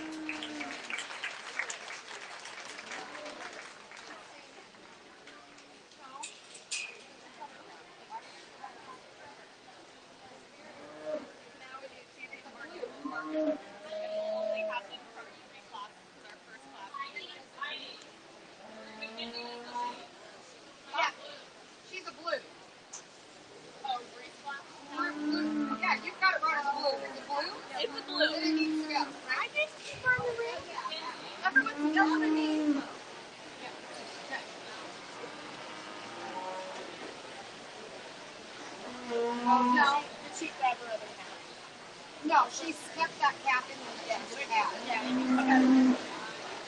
She just got their finance confused, so I was confused. No, it's, yeah, that one needs to go.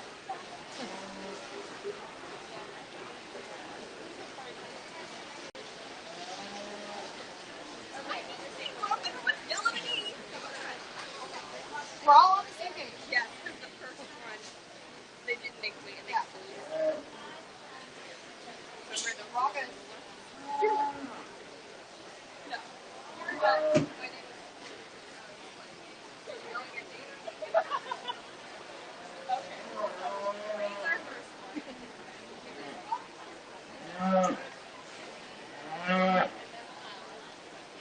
That comes out. Sorry for the...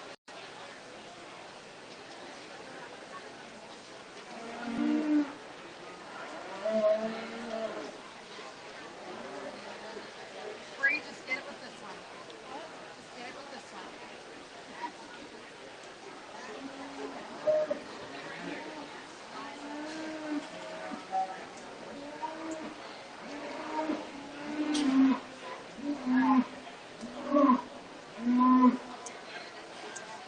I know they're pretty.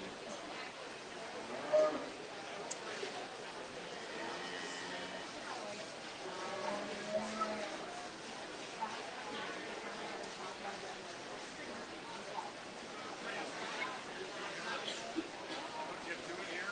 No, the other one was a blue. Okay, thank you. Yep. I didn't catch that. Yeah, Thank you.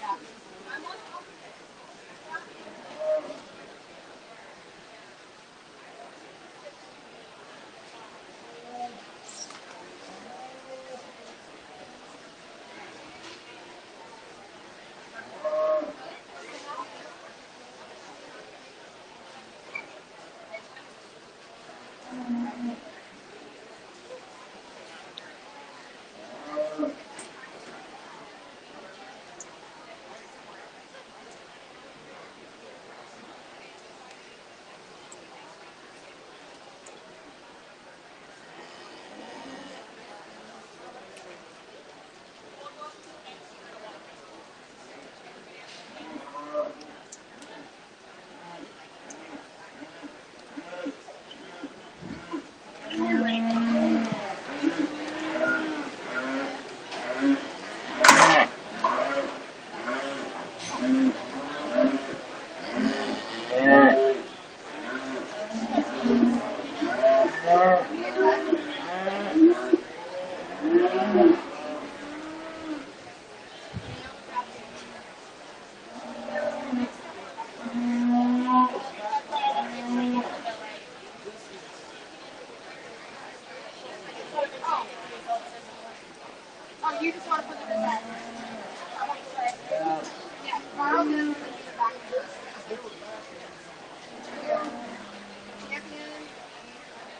You're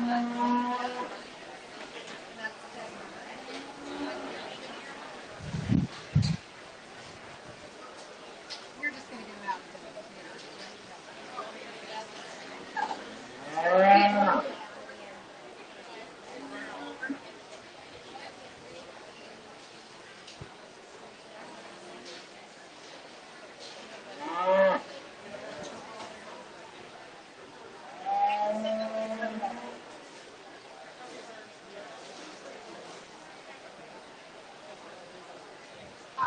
We're out of programs in the stands.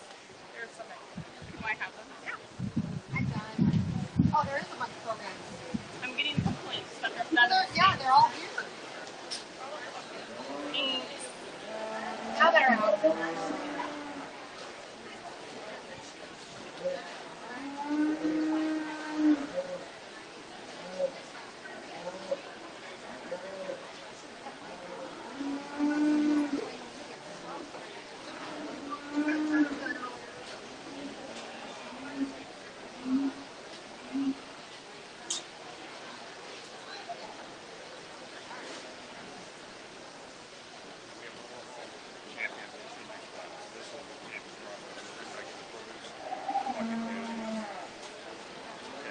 This is not grand yet. Okay.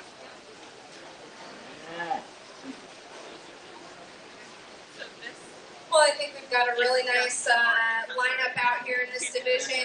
I think there's probably a couple of heifers that rise up to me just in terms of how they're built and the freshness of shape and muscle. When we get out here in these divisions, I think that they have to check all the boxes when it comes to just market fundamentals, having some muscle, having some finish. And then we can get a little bit more nitpicky when it comes to those skeletal pieces and maybe the look and balance that they provide us from the side.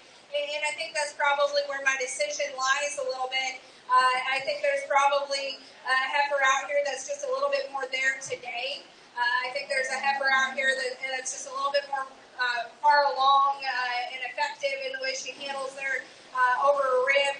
And I think just a little bit more consistent in terms of that freshness of muscle, shape, and power. And it kind of looks like I'm a big composite person, and I'm really a Hereford girl at heart. So don't read into that too much. But I think that we've got a lineup out here that does some really nice pieces when it comes to just checking all those boxes.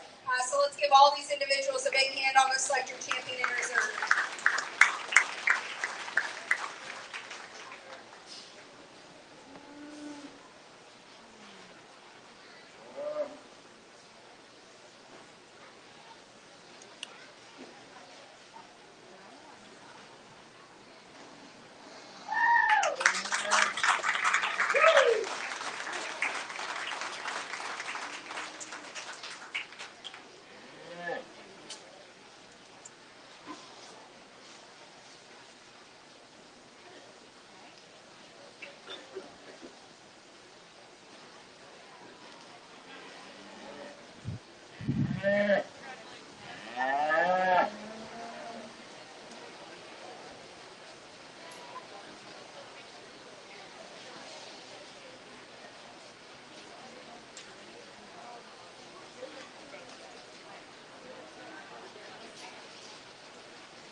Our champion market heifer was shown by Wade Spencer, who was presented a trophy donated by West Potawatomi Extension and Outreach.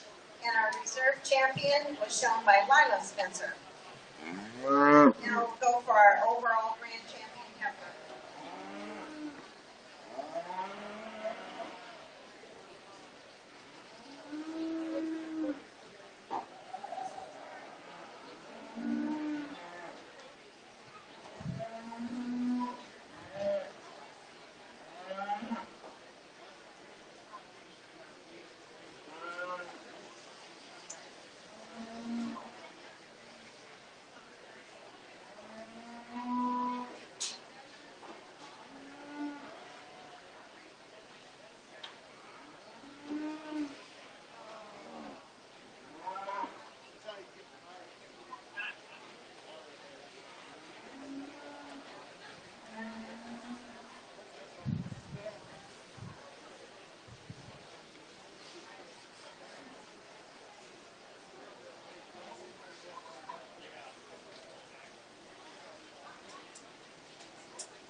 for second year bucket bottle steers outside the show ring last fall. Second year bucket bottle steers. And then we'll need our Class 1 of produce steers to line up outside. Class 1 produce outside the show ring, please.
Well, an exciting lineup here for our Grand Heifer Drive.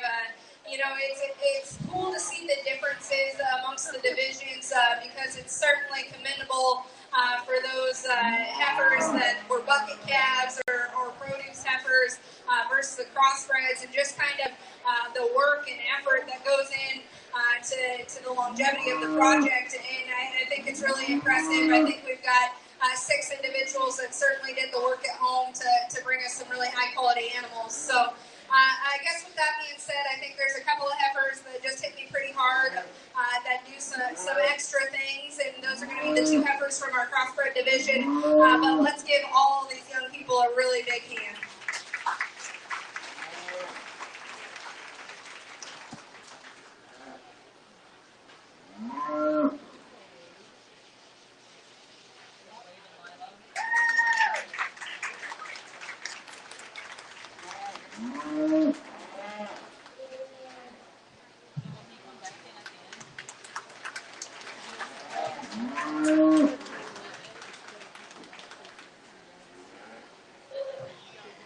Our grand champion was shown by White Spencer, and he was presented a banner donated by Wynn and Jody Hopkins and a belt buckle donated by EJ and Gene Fisher. And our reserve grand champion heifer was shown by Lila Spencer, and she was presented a banner donated by Neola Vincent members. Congratulations, kids.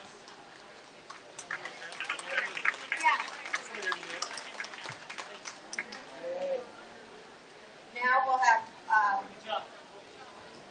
our second year, you have to go back in your program, second year bucket bottle steers.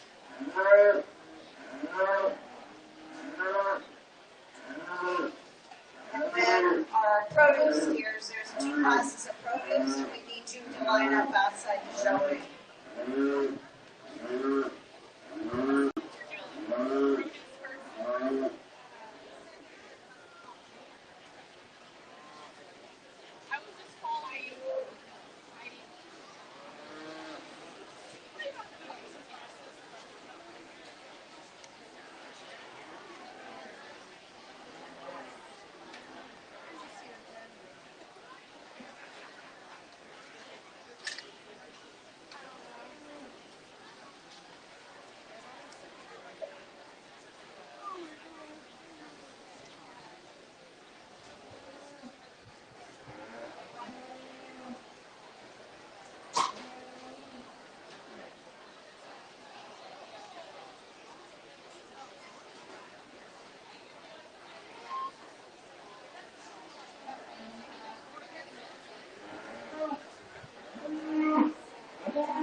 judge today is Kinsey Freeman, and she's originally from Cheyenne, Wyoming, but she grew up on a diversified livestock operation showing multiple species, attended Casper College, and judged and coached at the University of Nebraska in Lincoln. She now works for Aurora Cooperative as an animal nutrition specialist. Let's give her a round of applause. She's done a good job so far. So far, so good. So far. We'll see. Got a lot of show left. Well, we get into our bucket calf steers here, and I think that we've got a couple of really nice ones that maybe there's some give and take here. The kind of baldy steer that I'm going to use to win the class, I think is probably just a touch more attractive in how he's put together. I think he's better in how he's shaped right there behind his shoulder, his shoulder, and his forearm. And that allows him to span with plenty of dimension up high. He maybe gives up just a touch when you get in behind him to the steer that sits in second, but I just like the balance and proportion in him. The steer that comes next, I think is probably stouter in his pin set. He's got just a touch squarer shape right there behind his shoulder. He just reads a little bit flatter and drier there in his rib. I want to open him up and allow him to just proportion a little better there as he's studying through his flank. The steer that comes out next, like I said, the young lady's showing the right breed. This one just needs a little bit more groceries to him. He's one that's lighter weight, just doesn't have the same muscle and product that we see in the two steers ahead of him. Let's give all those individuals a big hand.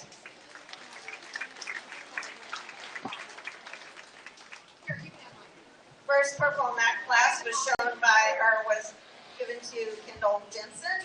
Second purple, Melania Forthman, and third with the blue, Lainey Young. Now we have class 2 of bucket bottle steers in the show ring, and we need produce steers to start lining up outside. Produce steers outside the show ring. Also, if any of you had a champion and would like a picture outside their Westfair sign out here, please go over there after you get done showing so they can get your picture. They still want to do the pictures.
Up here at the announcer's desk, we have thank you notes that any of the 4-H'ers that received a rope halter or a show stick when they left the arena, they can come up here and get a thank you note, and it's got the address and everything on there of the person they need to thank. So, which is Tom, the city trainer. But please come up and pick them up if you got a rope halter or a show stick. Thank you.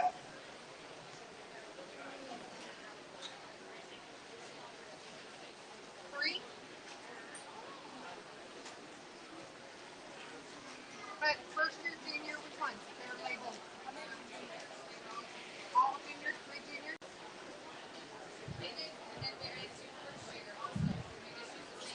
Yeah. No, well, you can, but it says junior or first year, so you need 3 in junior, 2 in first year.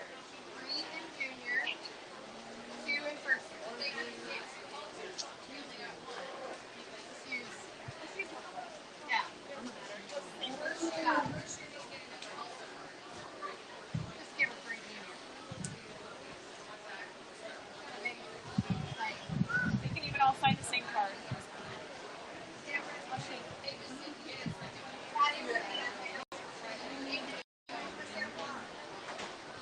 We'll bring the first one in for them. 3, 2, 2. Well, I think there's some give and take here as we go through our second class here in this division. The steer I'm going to use to win the class, I think he probably initially hit me the hardest just in terms of the shape that he offers. He's the most aggressive and fresh down the top side of his skeleton. I think he's got that advantage as you get in behind him as well. He maybe gives up just a touch more look as you get off to the side of him.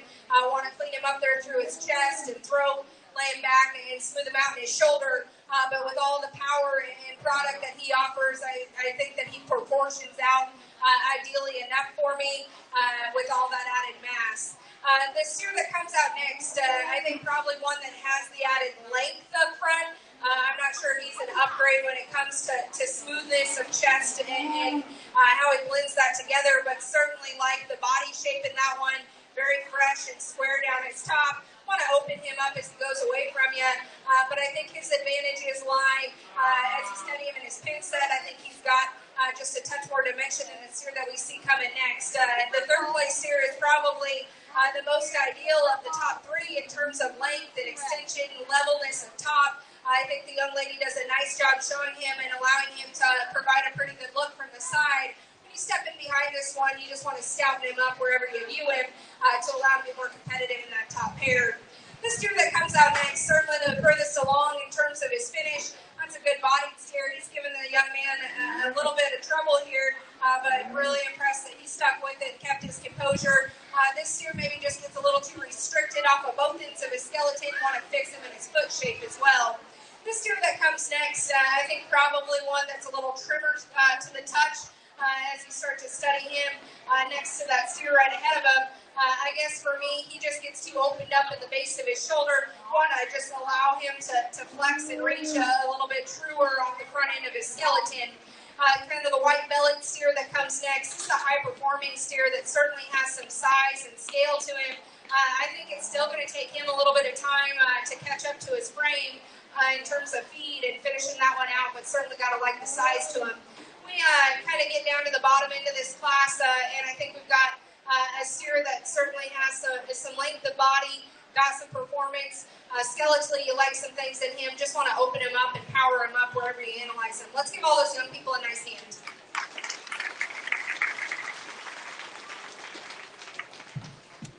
First with the purple in that class went to Hudson Ross. Second with the purple to Garrett Aarons. Third purple Shelby Forthman. Fourth blue Oliver Lettner. Fifth blue Allie Leaders. Sixth red Helen Jensen. And seventh red Kate Leaders. Now we'll pick our champion second year models here.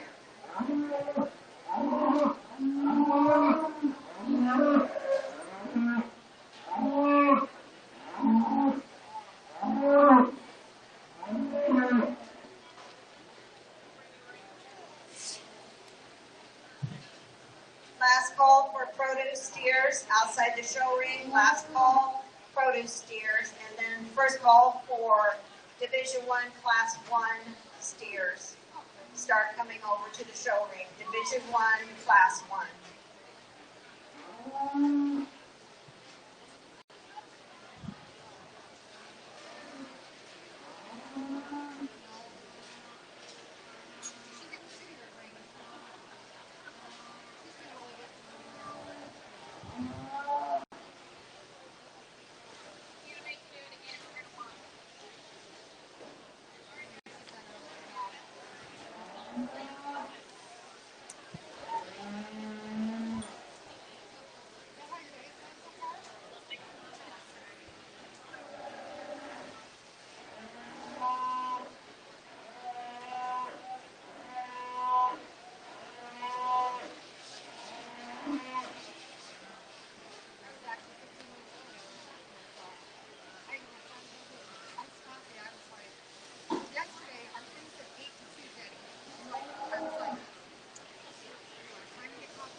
Well, we get out here for our bottle cap drive, and I think that it's really impressive just in general to be able to feed these cattle from start to finish, the amount of time and effort that it takes. to get them to this point to where they're finished cattle. I know that there's probably a lot of moms and dads out there that are glad they have kids to take care of the bottle caps. So really impressive group of showmen here. I'm going to go select your champion in reserve, but let's give all of our individuals that showed this division a big hand.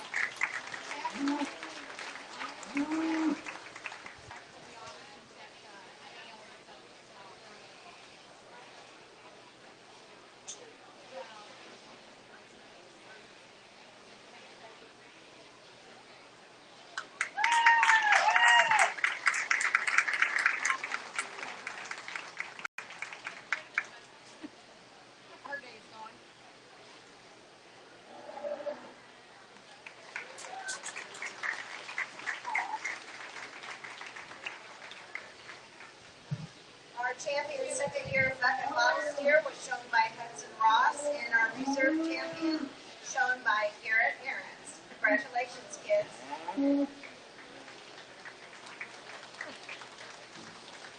Now we have our two classes of produce steers, and then we'll start with our regular steer show, or the market steer show. And so we need Division 1, Class 1 outside the show ring.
Well, a nice first class here in this division.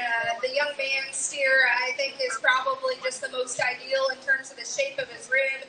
I think that allows him to have the foundation for muscle up high. He spans with the most dimension.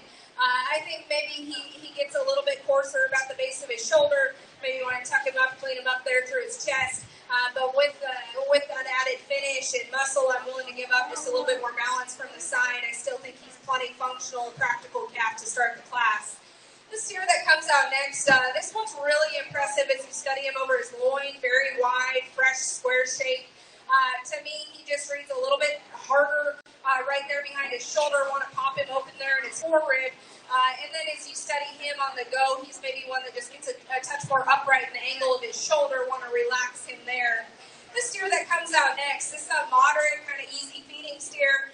Maybe a little much or a little too much to that from that standpoint. But I think if you study him in terms of fresh, square shape, he's probably third in terms of the amount of product he brings to the table. We've got two steers here at the end of the line that certainly have some length and extension, performance, and size advantages. It's just going to take a little bit more time for them to catch up to that added frame size. They just read a little too green in terms of the muscle and finish that they offer today. Let's give all those individuals a big hand. It was Reese, purple, Kiera, purple.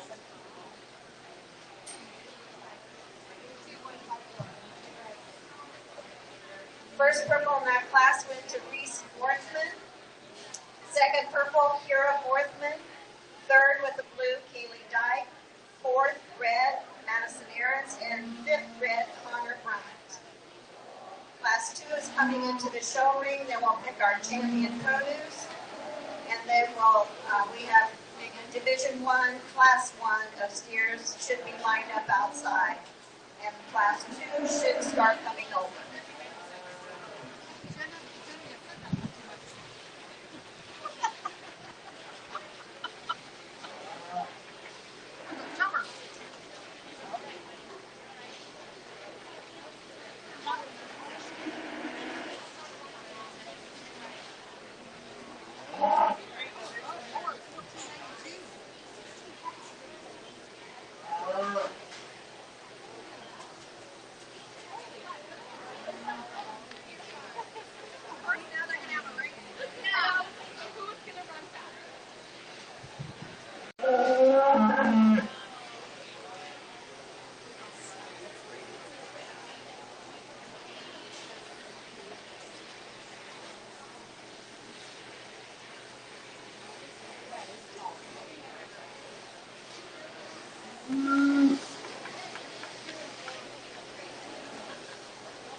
differences in terms of endpoint here and some compositional things maybe that we can talk about, especially in these top two. I think that we're going to start with the black steer that I think has a better composition balance. I think that he's squarer and fresher in the shape that he offers right there behind his shoulder. I think he's more aggressive in the turn that he takes over his loin there. He's certainly up-hipped. He's probably not the biggest hipped one in here, but I think if you just study him in terms of the proportion of muscle and finish that he has with the added freshness of shape, and then he still puts it together in a pretty attractive package as we compare him to his contemporaries. The white steer that comes next, this is a big boy. He's really good in terms of his body shape, really powerful as you study him out there through his hip. And I think he has some advantages over his loin as well. To me, he's just a little bit too far along in terms of his finish. I don't think he's got the same fresh, square shape that we see in our class winner, but certainly young man's done a nice job of getting that one to gain. It'd still be really productive in the amount of dimension and mass that he offers. The steer that comes out next, I think probably started to hit me just a little bit harder as we got through this class. You get your hands on this one. I think he's really square and true right there behind his shoulder. He's got some advantages as you work in behind him as well. He gets a little too frail in terms of his feature. Want to scout him up in his foot and bone work, but certainly a steer that starts to really kind of work his way up in this class. The red steer that comes next is another heavyweight steer that's got some product and dimension. Structurally want to change him. I think he gets a little too upright. The angle of his shoulder maybe doesn't want to flex off his rear wheels as ideally. The steer that comes out next, this is a good bodied steer that certainly got some finish on him. I just wish that we could match that with a touch more shape, especially as we get in behind him and study him through his lower quarter, but still a really productive, kind of easy feeding kind for that young lady. And then the steer that comes out next, this is a long, extended steer that's got some added frame, and I think that maybe works to his disadvantage today because he's still a little too green in terms of his finish. Let's give all those young people a nice hand.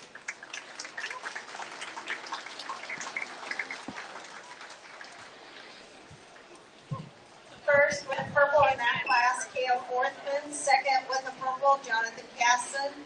Third with the purple, Ashlyn Worthman. Fourth, blue, Carter Davis. Fifth, blue, Ava Combs. Sixth, with the blue, Jenna Hanbury. Now we'll pick our champion produce, and our Division I, Class 1 steers should be lined up outside the show ring, and then Class 2 needs to be coming over.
out here for our grand drive, and I think maybe we've seen the most variation within this division all day, just in terms of endpoints and where they're at compositionally, but I still think that we end up with 4 individuals that certainly do a lot of nice things when it comes to just those market basics. I think there's probably one calf out here that just strikes me and takes it a step further when it comes to some balance and look and eye appeal.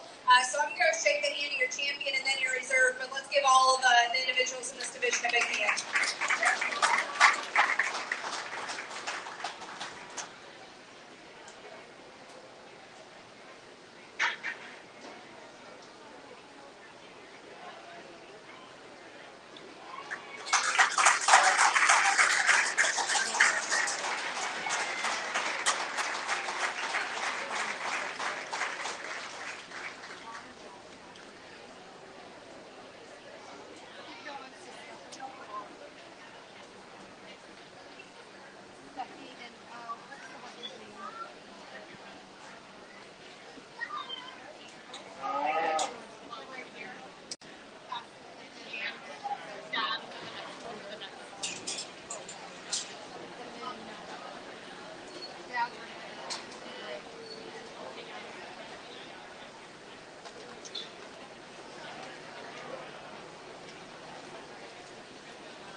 Our champion produce steer was shown by Cale Northman, and he received a trophy donated by West Potawatomi Extension and Outreach. And our reserve champion was shown by Reese Northman. And you kids can take your caps right around to the side of the building here and under the Westfair sign and get your picture taken if you'd like. All champions and reserves can go out and get their picture taken. Now we're starting with our Division 1, Class 1 steers.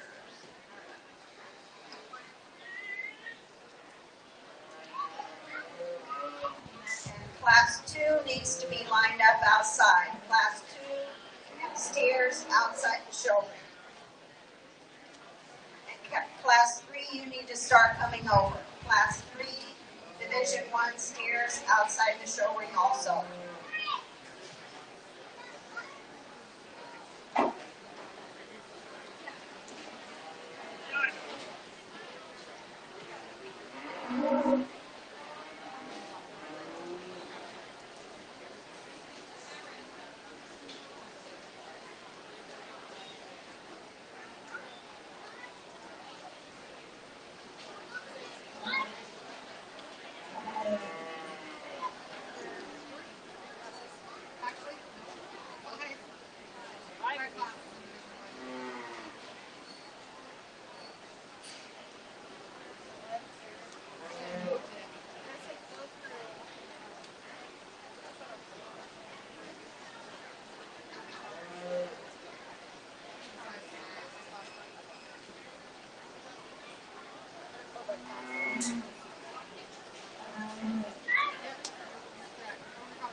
Before we get into our first class in this division, I think we've got a nice steer to start off with.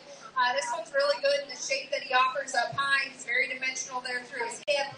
And I still think he balances up probably the most ideally on the top end here especially. I think he's one that you like in terms of his levelness of top and hip. He's maybe one that gets a little bit more high-strung as you walk him around the ring. But I think if you really read his angles, he's certainly one that's good in terms of his skeleton. The steer that sits second, I really like the aggressive shape that this one offers right there behind his shoulder. I think he's really full and opened up there in his body, and I think that allows him to span with quite a bit of dimension. I think maybe one that just gets a little bit more upright in the angle of his shoulder Want to just see him have a touch more flex right there through his hock to be a little bit more competitive in that pair. This steer that comes out next, this one that I really like in terms of his midrib shape, and I think that allows him to span with quite a bit of dimension there over his loin. That's a stout pin steer. I guess for me, he just reads a little bit harder in terms of his body type. Want to open him up at the ground, set him down square and truer there, but a nice steer to sit third. We got a red steer that comes next that's really kind of moderate in terms of his size. Seems to be a pretty easy feeder for the young lady. Maybe one that's pushing just a little too much finish for this stage in the game. Want to freshen him up in the shape that he offers us today. The steer that comes out next, I think, is probably a longer, more extended steer that's a little bit more appropriate in his frame size. With that added frame, want to open him up in his body, drop him down in his flank, allow him to balance off a little better from the side.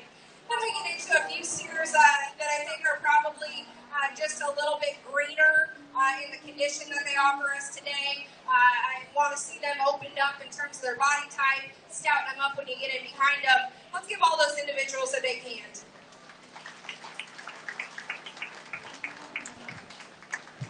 First, with the purple in that class, went to James Van Evander. Second, purple, Matthew Mays. Third, blue, Hudson Ross. Fourth, blue, Madison Osmore.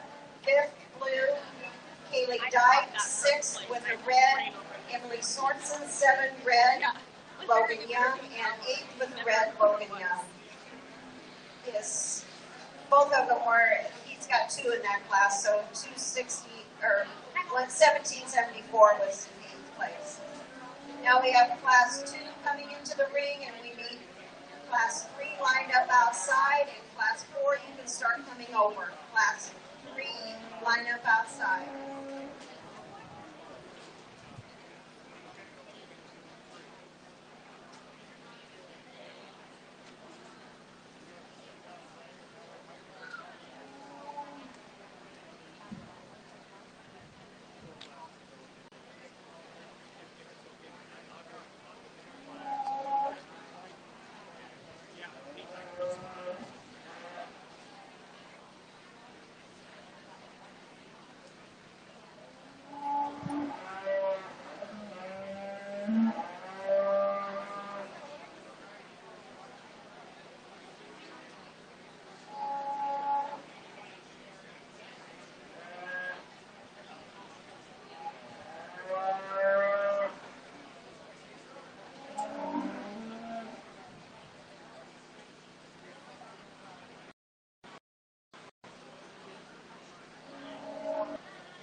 there's quite a bit of give and take in this class, and there's maybe some more variation in terms of maturity. To me, I'll say maybe we're giving up a little bit of skeletal in this kind of gold steer that's going to win the class. I think he needs to be laid back in the angle of his shoulder and just flex a little bit better off of those rear joints. But if we just get down to market fundamentals, he's the big top steer that's easily the most powerful and most product oriented as you get in behind him. I think that with those things in mind, I just find the most good in him in terms of length and extension and appropriate in terms of frame size and offering that added product. Now the steer that comes in second, I appreciate him, I guess, when it comes to body type. I think he sets square and leveler out through his hip.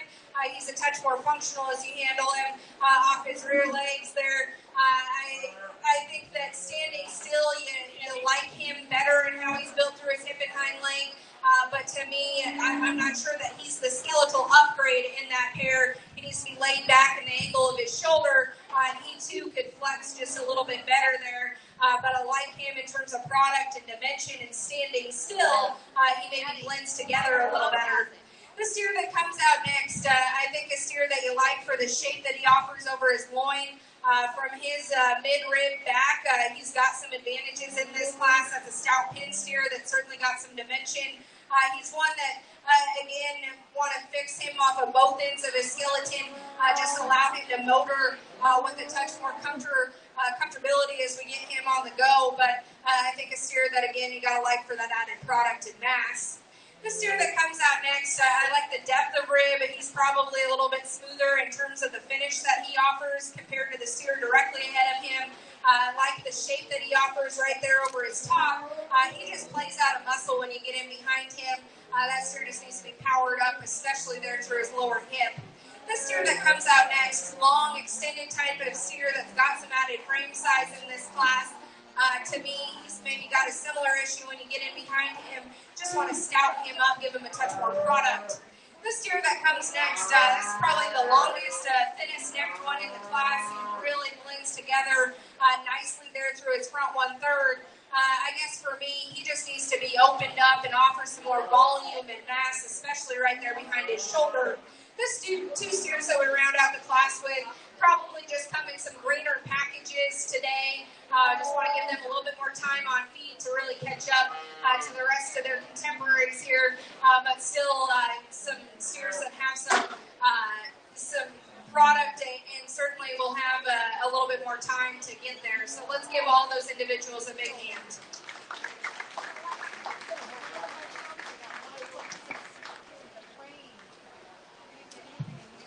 First with the purple, Keegan Cook.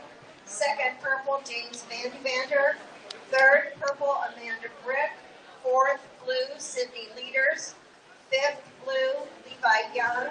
Sixth blue, Caden Miller. And seventh with the red, Shelby Heitman. And eight red, Ethan Chambers.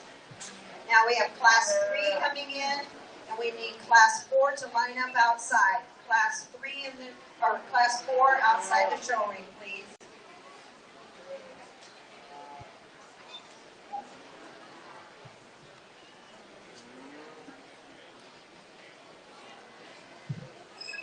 Class 5, you might as well start coming over. Class 5 also can come over to the show ring.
me and was like, I don't know, but I'm interested in trying that.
I figured. I just wanted to make sure.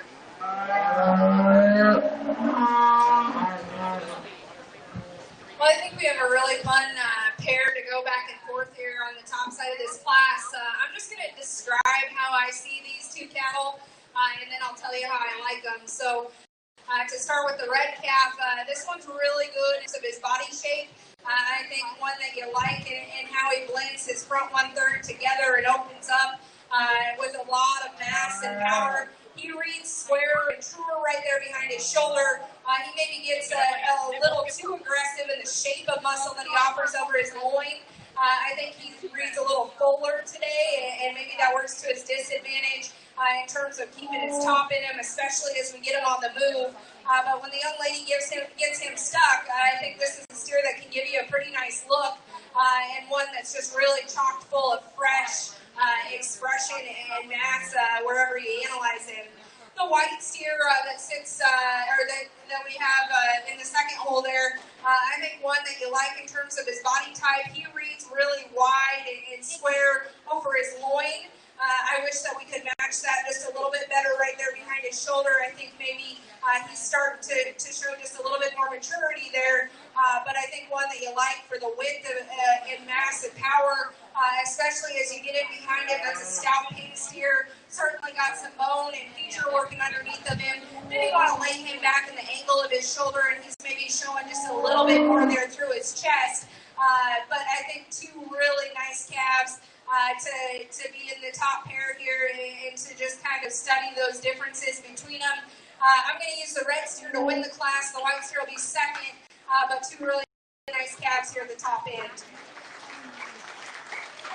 The white flanked steer that sits in third, I think this is one that matches our two first and second in terms of product.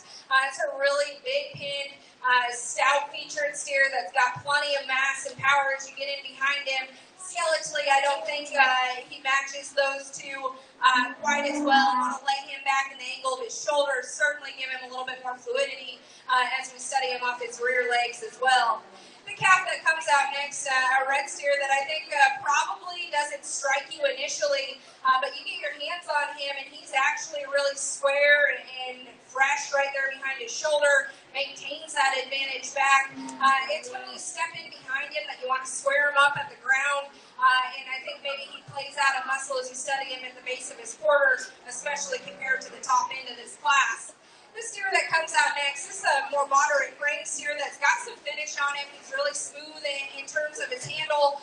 He's one that gets a little too easy in his top, really wants to get underneath of himself as you study him off those hind two. Want to just allow him to be a touch more coordinated. This steer that comes out next, I think has an advantage there. I like how he's built in terms of the top side of his hip and how he sets him down just a touch more attractively. This is a steer that just doesn't have the same power as you get in behind him. Want to open him up in his forerib.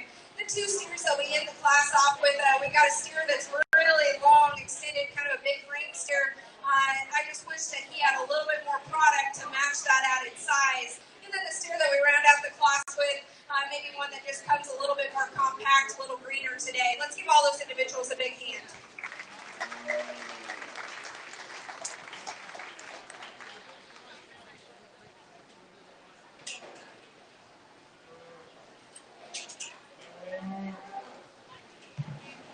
First with the purple in that class is Riley Henningson. Second with the purple, Max Tarks. Third, purple, Cameron Cook. Fourth with the blue, Allison Black. Fifth, blue, Carly Miller. Sixth, blue, Rachel Huntop. Seventh with the red, Haley Poland. And eighth with the red, Ken Elliott. Now we have class 4 coming in, and we have one scratch, Shelby Heitman, scratched in this class. And then we'll need class 5 to line up outside, and then we'll pick the champion Division 1. And after the champion has been picked for Division 1, we are going to have a little awards presentation. So there'll be a little break in there and have the awards presentations by the sale committee, and then we'll start with our Division 2. So the Class 1 of Division 2, you can wait just a little bit, hear the announcements of the awards, and then start coming over.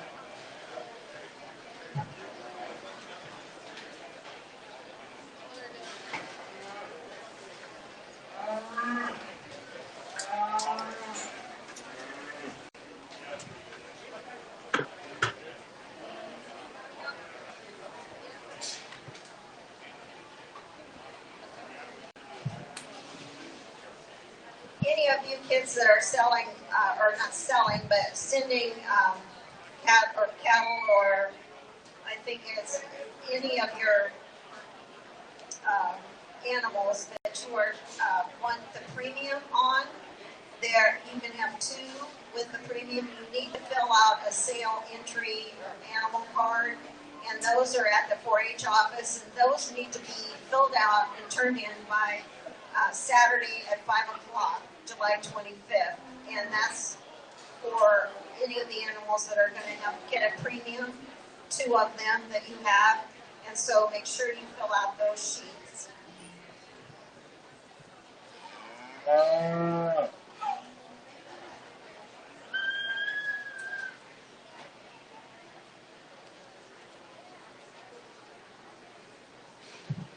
Also, on the champion page that you have in your program, there's a champion rate of gain market beef, and they're already typed in, but Nate Christensen is the champion rate of gain market beef, and then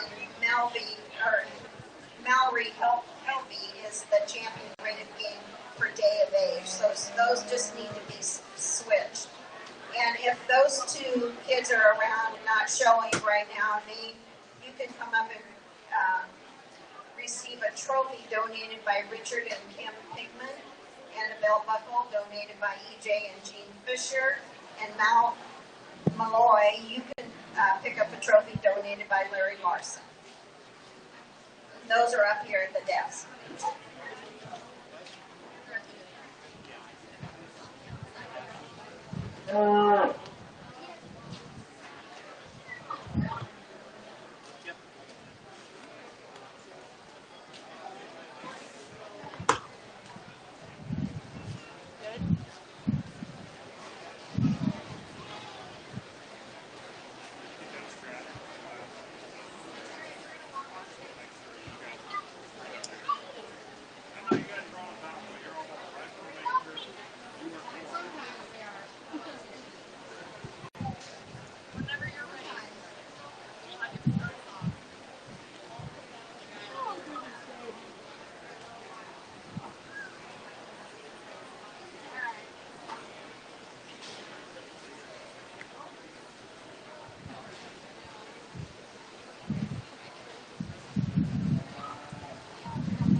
Well, I brought my iPhone, I brought my watch charger in, and it worked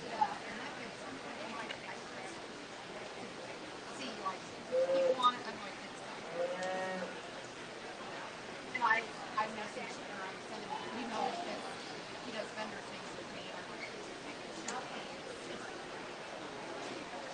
said, I will almost guarantee it's washed. So upset. I said, yeah, they're only like $2 or $3 a piece.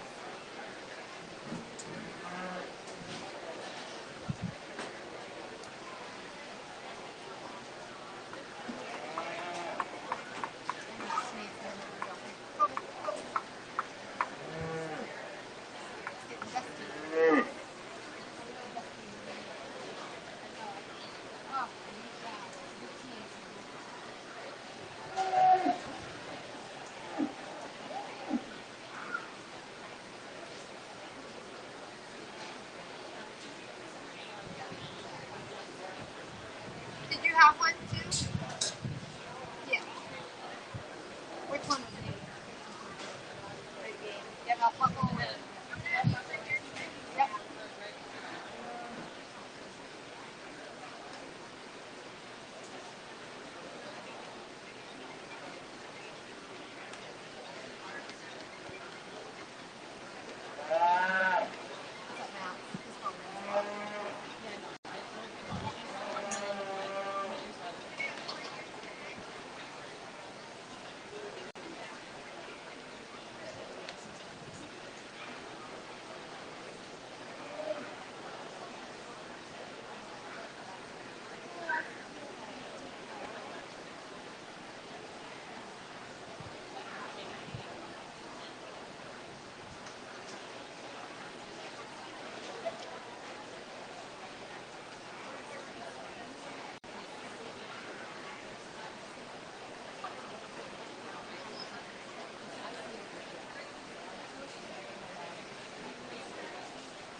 Well, I think we have a nice, just kind of fundamentally correct steer to start off the class. It's a good bodied calf that's really got some dimension as you study him down his top.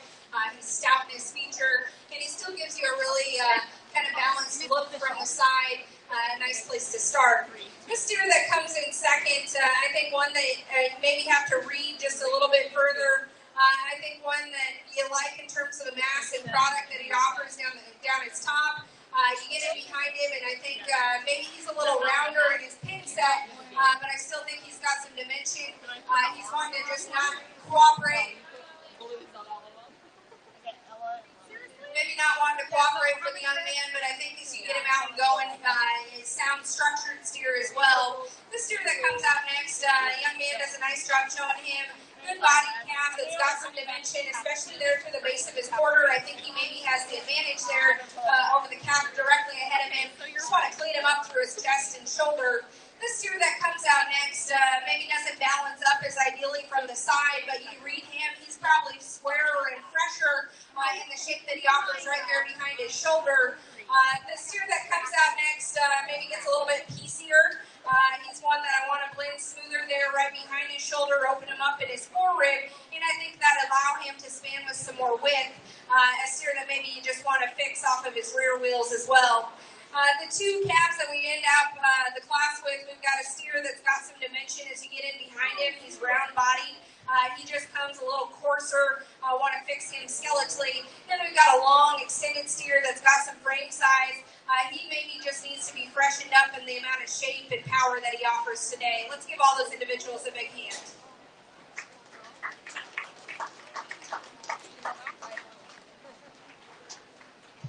First with the purple in that class went to Lily Casson. Second, purple, Kate Miller. Third, purple, Oliver Ledner. Fourth, blue, Keegan Cook. Fifth, blue, Shelby Heitman. Sixth, red, Ella Klusman. And seventh with the red, Lily Handlos. And now we have class 5 coming into the show ring. And then we'll pick our champion, and then we'll do our awards. So the Division 2 Class 1 can wait just a little bit to come into the ring.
know.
Well, I think there's probably 4 steers in this class that you can find maybe some class leading advantages in. To me, the black and white steer, he's compositionally the most correct. I think one that's really good in terms of the shape that he offers. He's maybe not the furthest along in his back cover, but I think he's still smooth enough to the touch, especially with all the mass and power that he offers.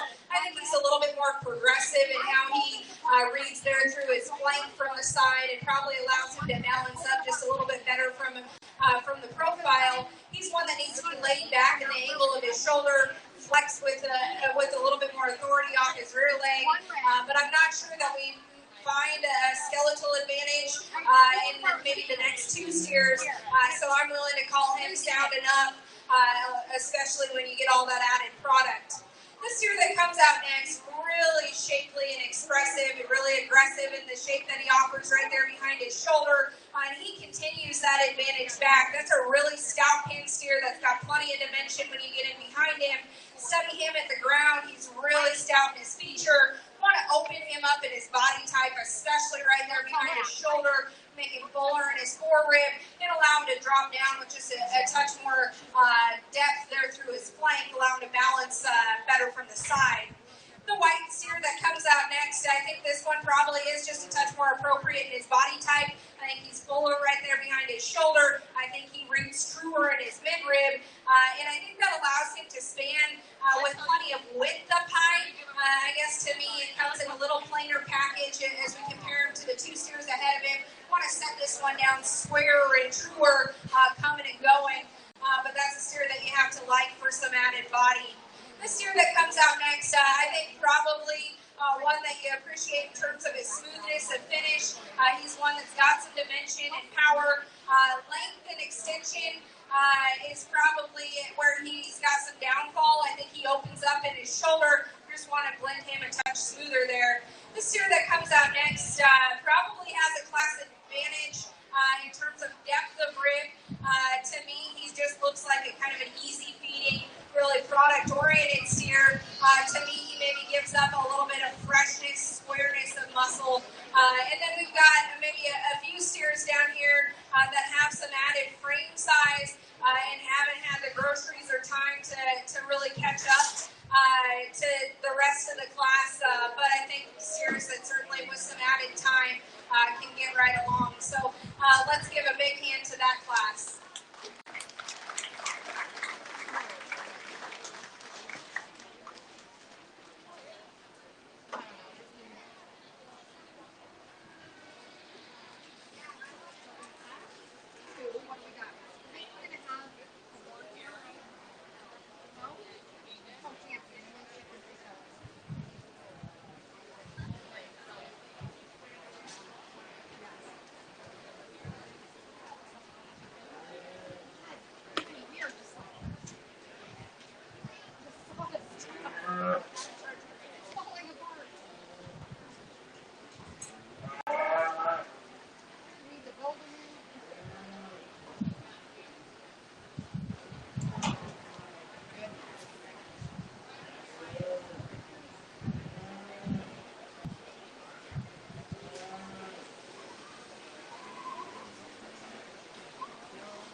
thing and go and get it out of the way.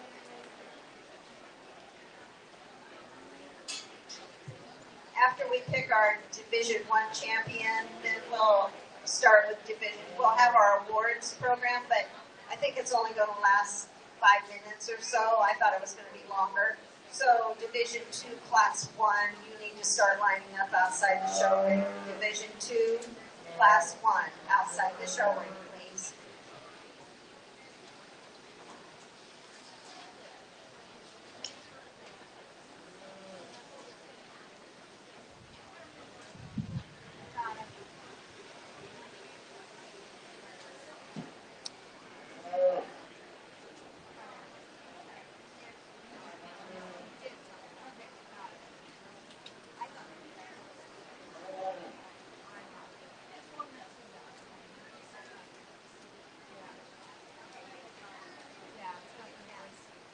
I already did, so.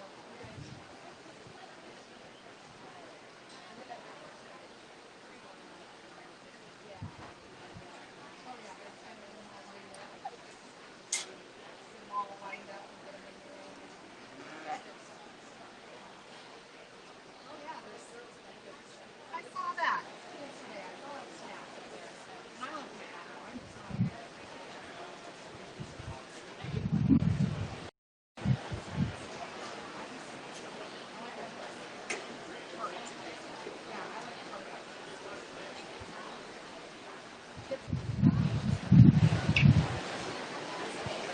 I like that better. This is dynamic.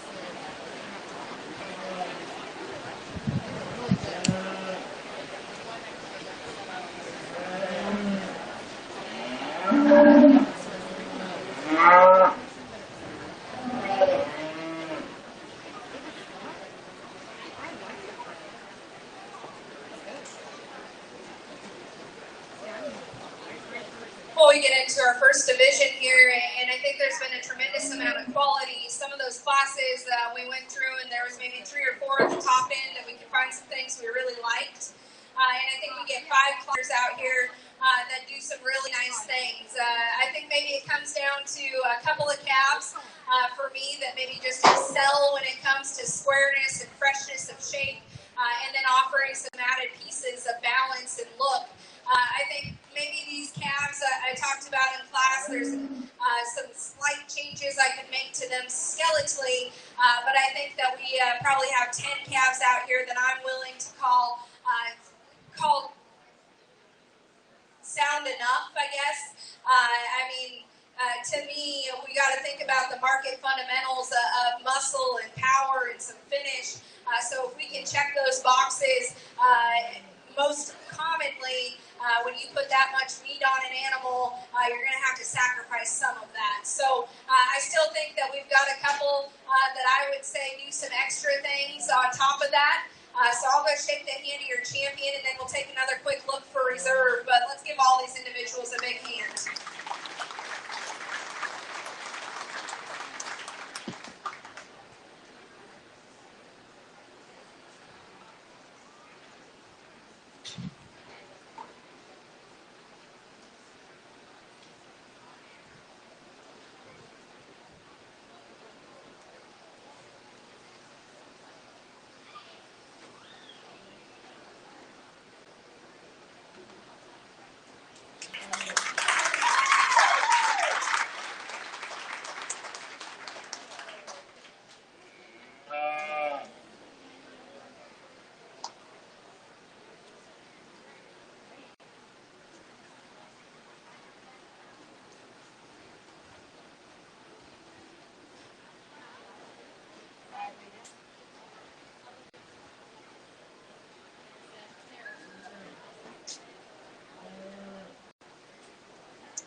bring this second place steer in, and it maybe even gets a little closer to me for reserve. To me, the white cap is just really overwhelming, and the width of muscle that he offers really got a lot of product working in him. Maybe gives up some things when it comes to balance and look from the side. And I think that we find some advantages in the other steer that's in contention, the black and white steer at the end that won our final class. That steer is really attractive and long and thin about the shape of his neck and how he blends that in.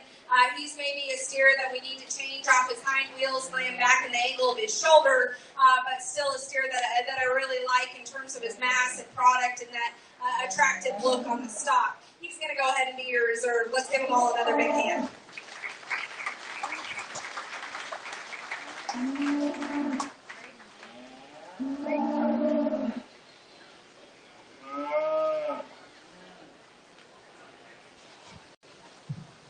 Our champion is Riley Hemmingson, and our reserve is Braden Tarks. Riley was presented a trophy donated by Wicks Truck and Trailer. Congratulations. You needed it. We're gonna do an award. Now we're going to have a little award ceremony, and then we'll need Division 2, Class 1 to come to the show ring.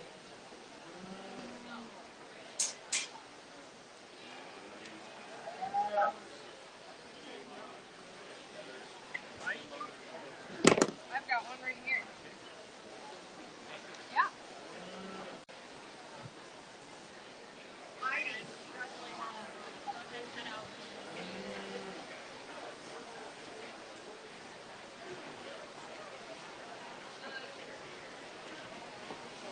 Heidi, you went and got hamburgers and steak sandwiches. And you still got that half finished. Well, we're going to take a few minutes of your time now to give a couple awards that normally would have been given Monday at our livestock auction, but since everything has changed this year, we're going to do this now.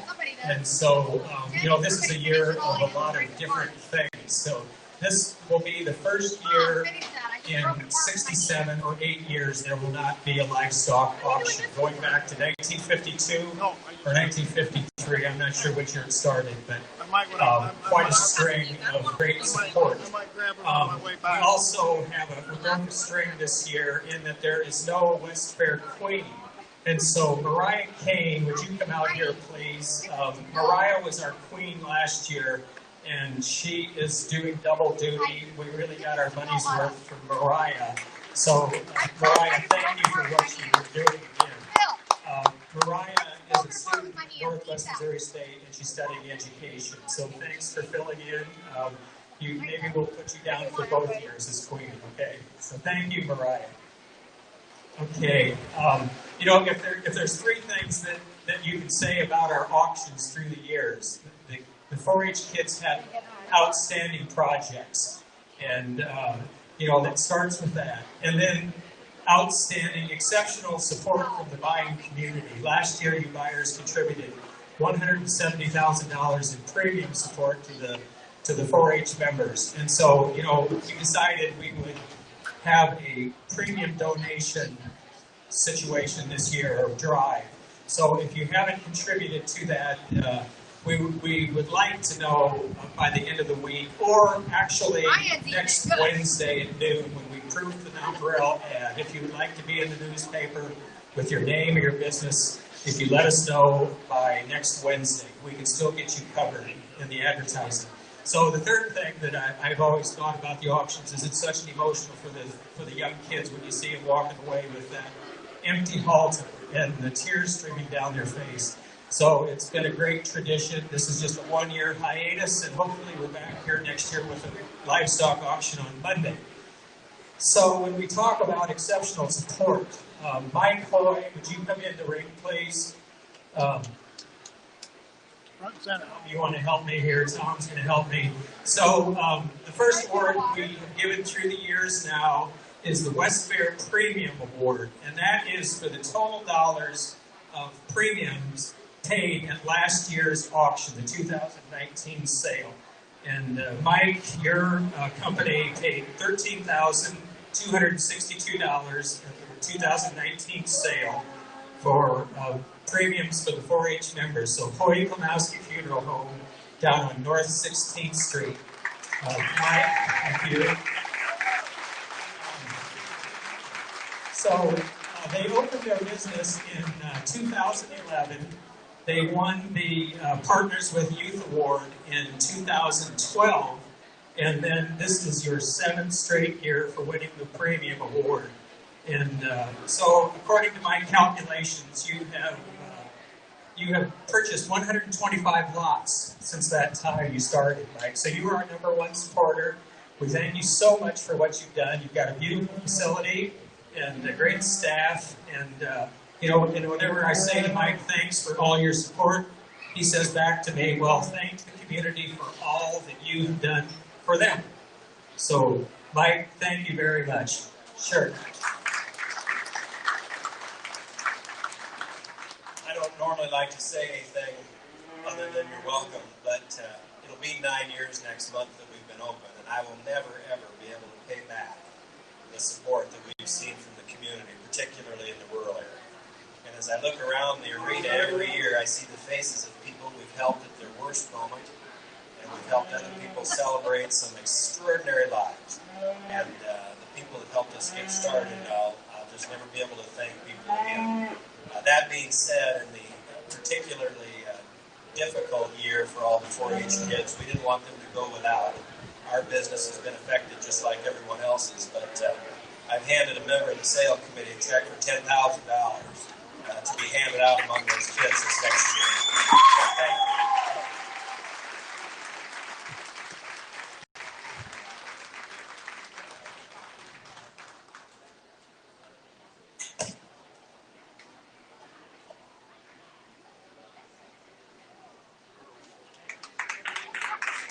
Thank you, Mike, from Point Kanowski Funeral Home. The second award we give is called the Partners with Youth Award. And that goes to the Pierce Communications Pierce family.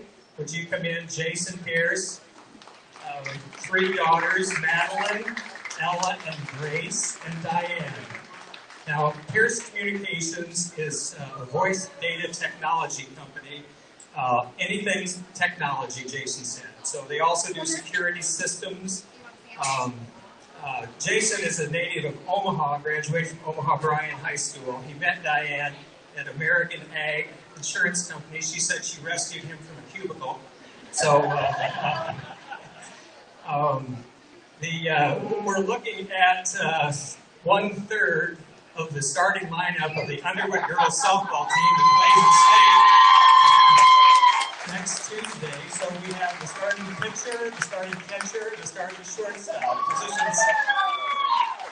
Positions 1, 2, and 5. So we'll bring back the state championship to Underwood, okay? Yeah, Underwood used another championship. So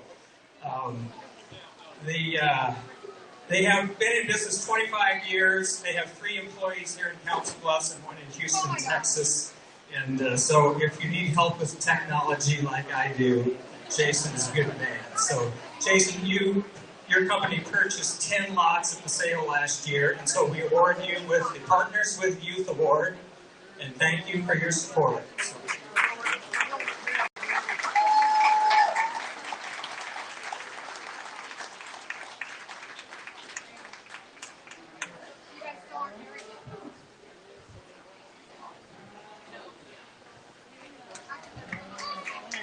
and thanks to photographer Dave Workman there. All the sale committee, even though there's not an auction, we're disposing of the livestock. We're marketing it later today. At least the cattle and the hogs will be tomorrow, sheep Saturday. So even though there's no auction, the livestock are being handled. And like we said, if you would like to make a premium donation, you can talk to any of the members of the sale committee.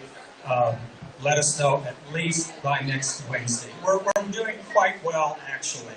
And, so thank you. That's our award ceremony. Tom, thanks for your help.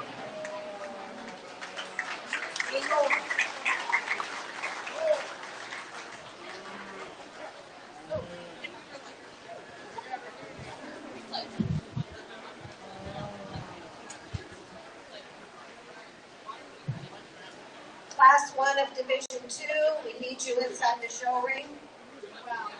Class 1, Division 2, inside the show ring, please. We'll continue our show.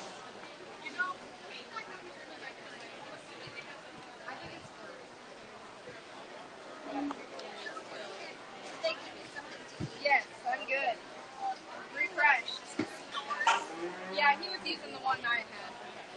Thank you. Yep. All right. So now this is your middle name.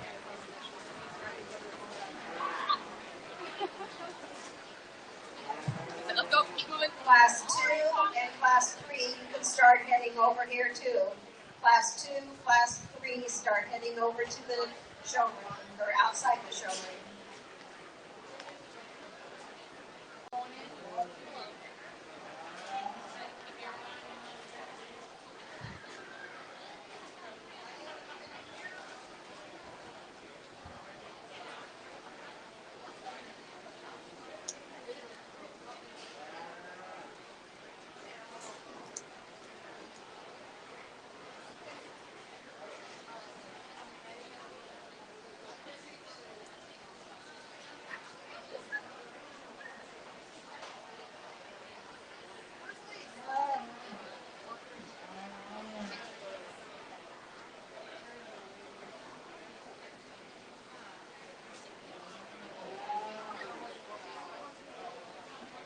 No. I gave Heidi mine.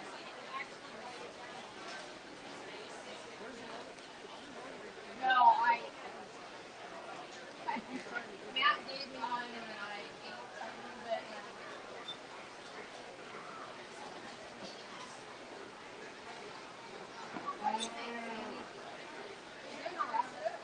yeah, we're doing all right on time. Okay. One.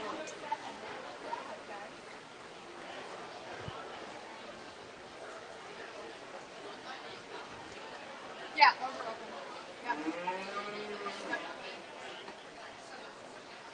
The basket was in the one day. Yeah.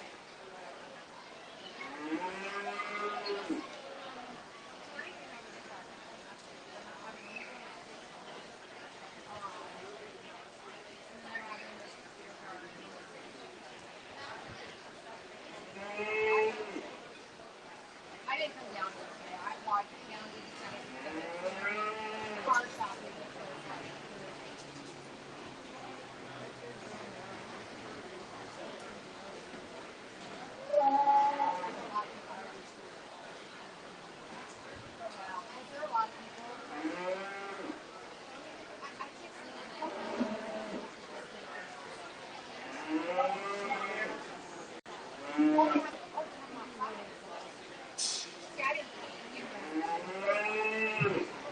Division 2, Class 2, and Class 3, please line up outside the show ring.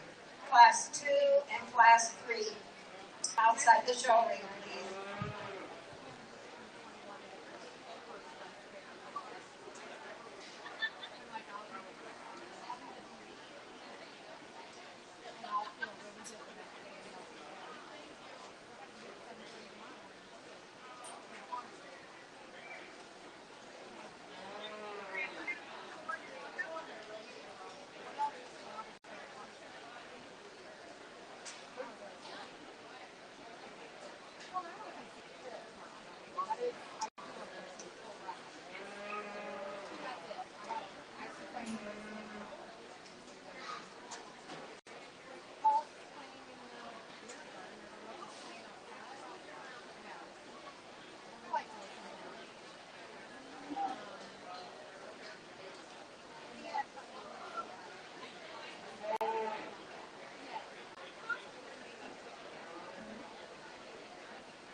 top.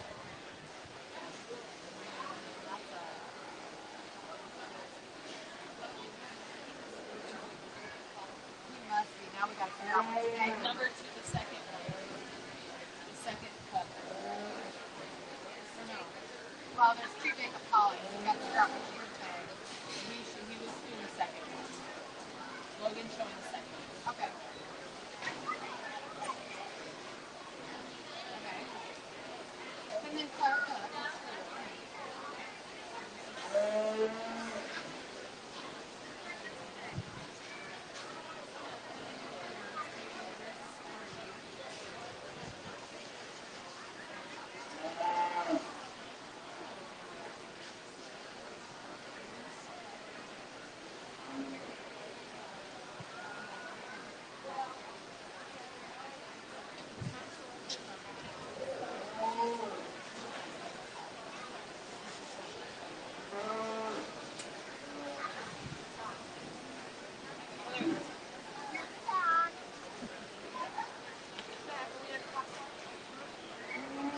We are in class 1. Yes, ma'am.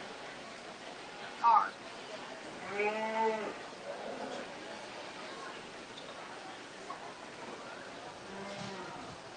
2, 3.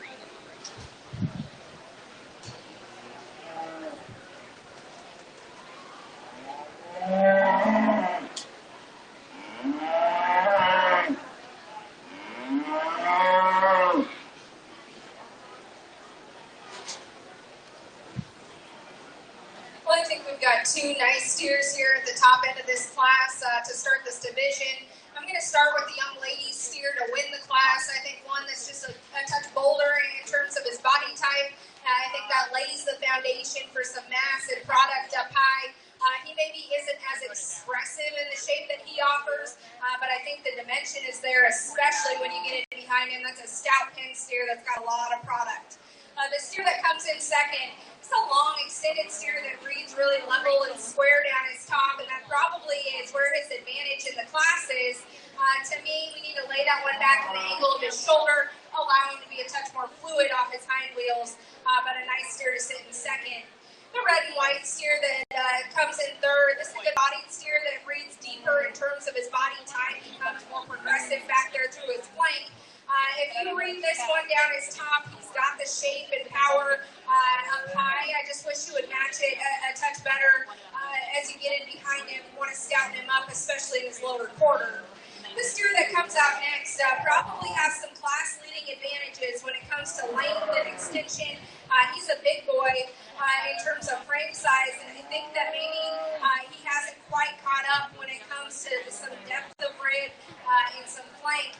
But you get your hands on him, and he's actually surprising with the shape that he offers. The calf that comes next, there's nothing surprising about the shape that he has because you can see it working in him. To me, he just comes a little too piecey in his kind. Want to lengthen him out. He just gets a little too compact for me today. The calf that comes next, good-bodied steer that's really functional in terms of his body. Looks to be an easy feeding, really productive kind. To me, he just gets a little too frail in his foot and bone work. Want to square him up as he goes away from you. The 2 calves that we round out the class with, I think some that you've got some length and extension, some length of spine, certainly some performance advantages. Just need to offer a touch more product as we compare them to their contemporaries here. But let's give all those individuals a big hand.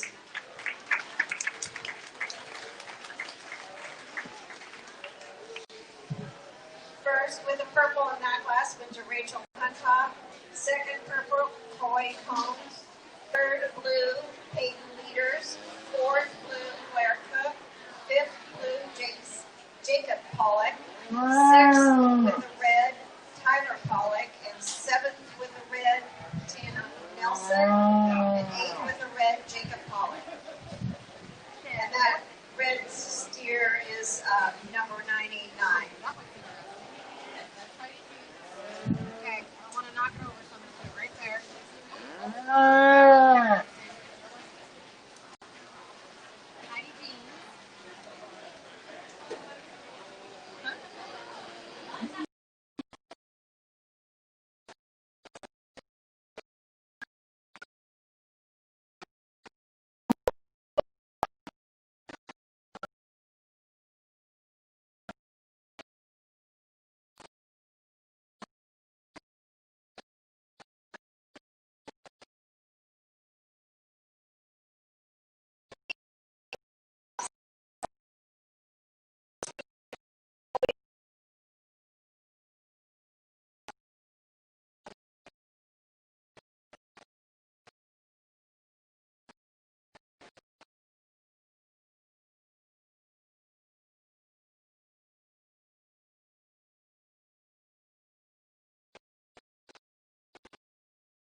Neil Darrington, Kathy Darrington, Stephanie Northman, Kevin Strobing, Tom Trady, Nick Minson, Heidi Darrington, Nevada Meese, Addison Fisher, Tim Leaders, Julie Fisher, Kate Brocker, Jenny Vincent, Carol Waters, Ethan Krause, Mariah Kane. She's our last year's Westfair queen, and she volunteered to pass out ribbons this year, so we really appreciate it. Thank you, Mariah.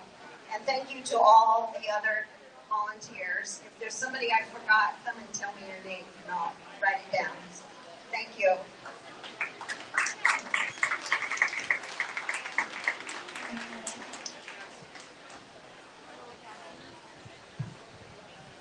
Lily Casson, we need your cap outside the show ring. Lily Casson, outside the show ring, please.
Well, I think there's some real quality as we go through this class. I'm not sure that there's a steer in here that doesn't do some things right when it comes to just having some muscle and finish.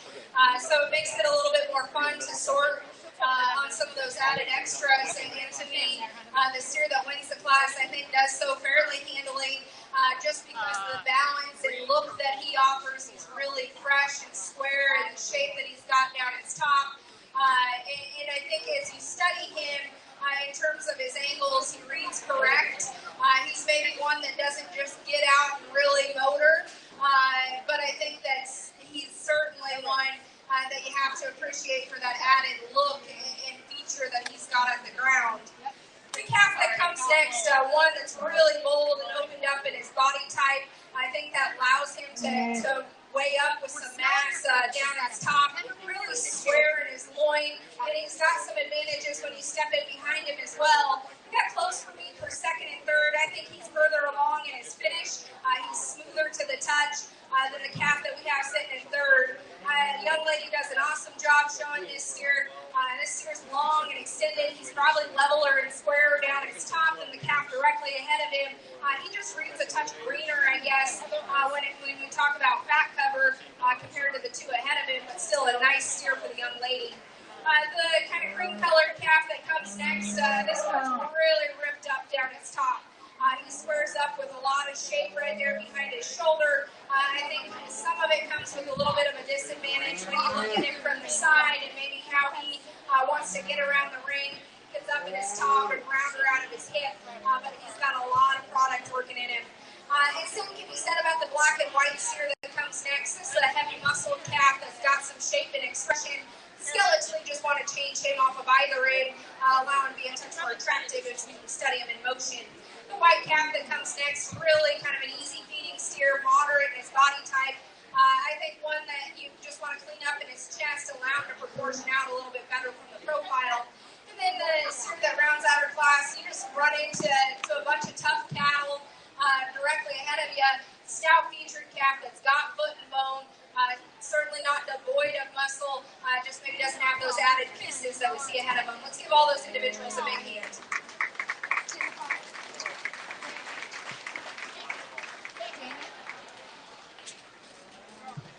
First for the purple in that class, Brayden Tark. Second purple, Mackenzie Brewer. Third purple, Alvin Leaders. Fourth with the blue, Charlie Brummett. Fifth blue, Luke Huntoff. Sixth blue, Amanda Brick. And seventh with the blue, Jack McCandles. Now we have class 3 coming into the show ring. In class 4, you need to be lined up outside. And class 5 should start coming over.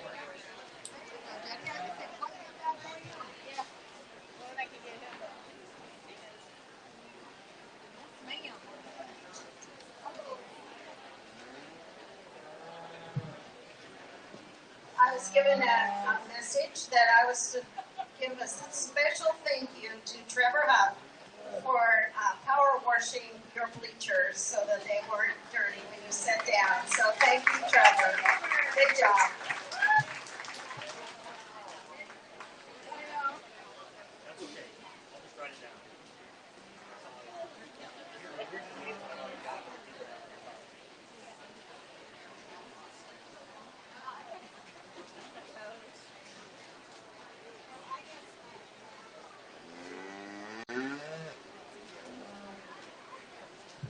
Also, our photographer person that we can thank is Deb Miller.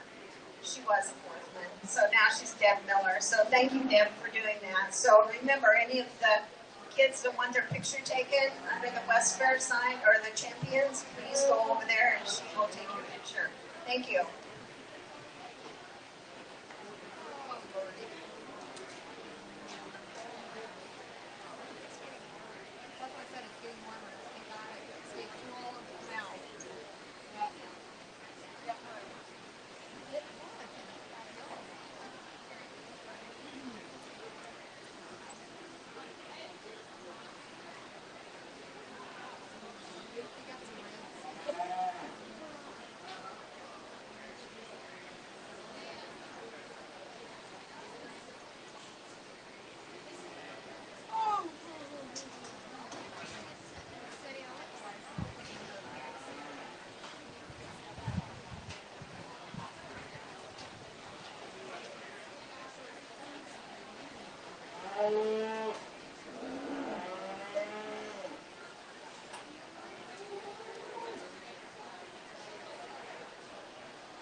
Laura, the young lady here at the front of the line, will have our class winner. I think if you, go ahead.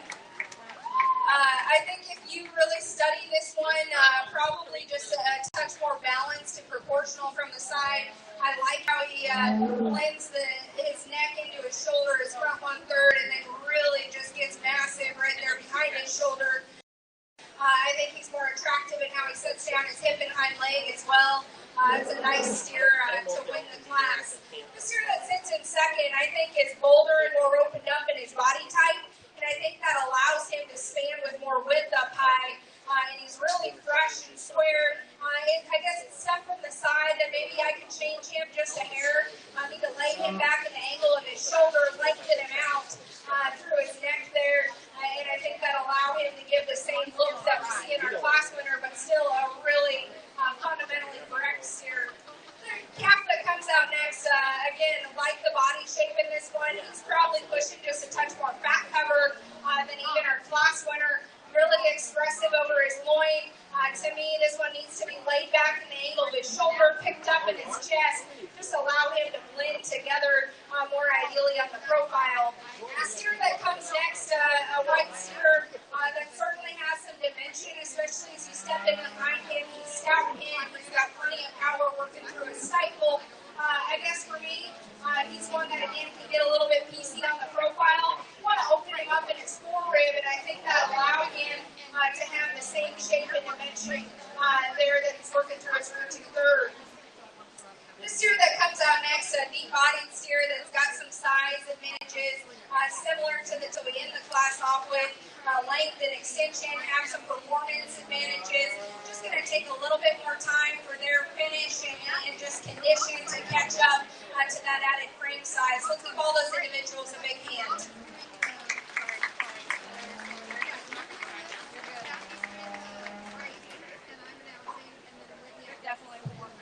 First with purple in that class went to Logan Casson.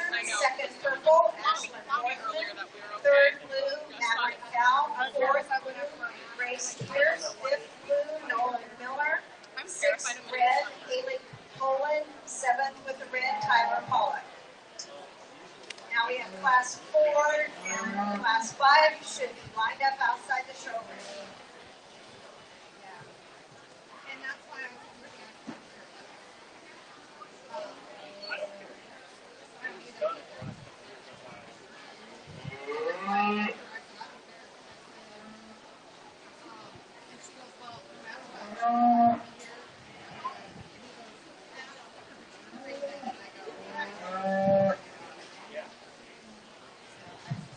One other person that we need to thank, and I don't believe I mentioned, is Matt Rocker, our beef superintendent.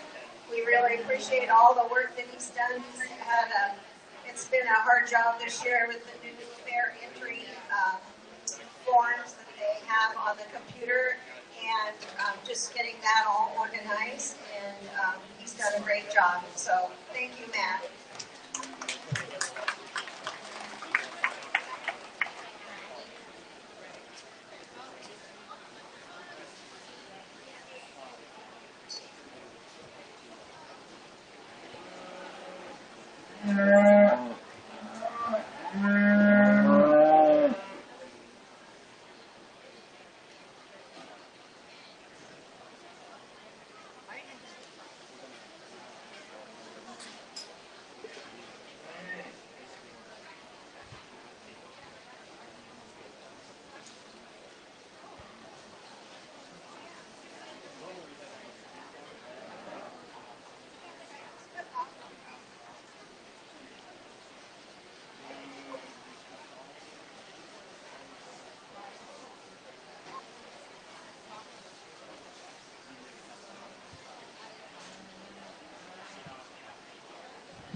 Yeah, there's,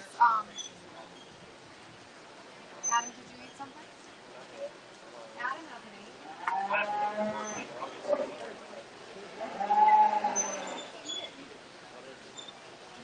Cheeseburger. And there's some water and stuff. I have a peanut butter and jelly sandwich. Would you like that? A Smucker's?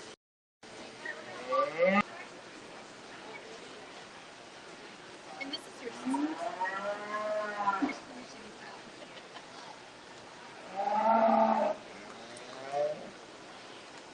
When's Holly getting married?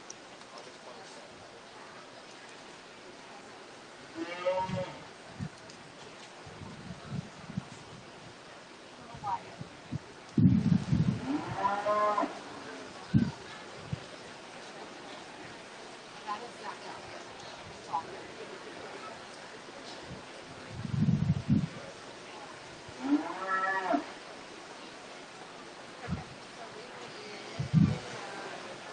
I know.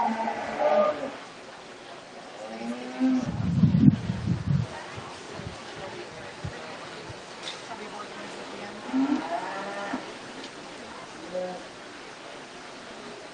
Hard to see some of them. And then is that Malloy? Well, I think we've got two nice steers here to study at the top end of this class. I'm going to leave them lined up the way they are. The young lady's going to have our class winner today. I think if we study him standing still, she can get a good enough look out of him.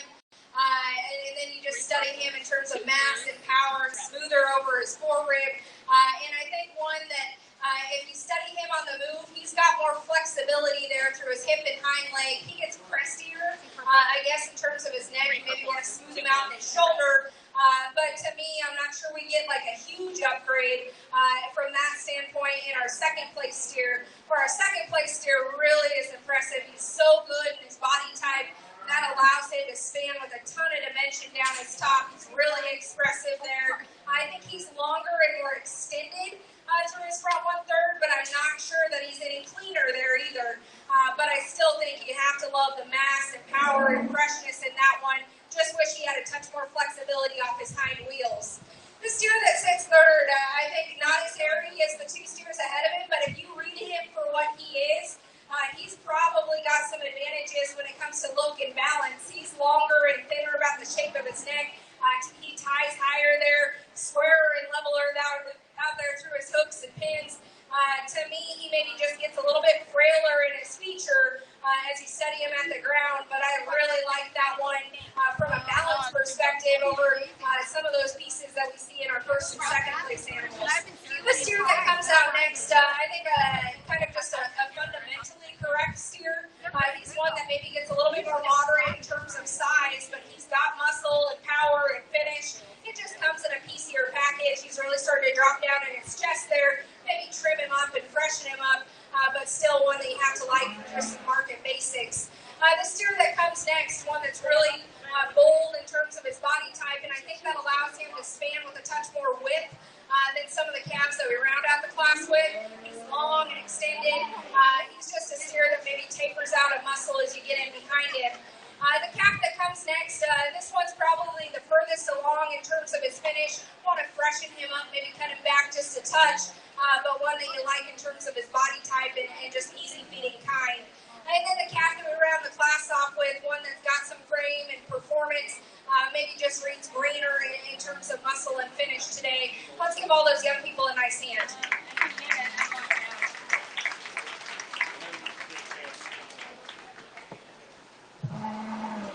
First with the purple in that class went to Nora Spencer. Second, purple, Max Tarps. Third, blue, Bree Barrier. Fourth, blue, Zach Elliott. Fifth, blue, Wyatt Roan. Sixth with the red, Malloy Kelby. And seventh with the red, Shelby Portman. Now we have class 5 coming into the show ring. And then we'll need our first 2 places in each of our classes to come back for the champion, Division 2. They need to come out and line up outside the show ring.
Division 2 to come outside the show ring for the championship.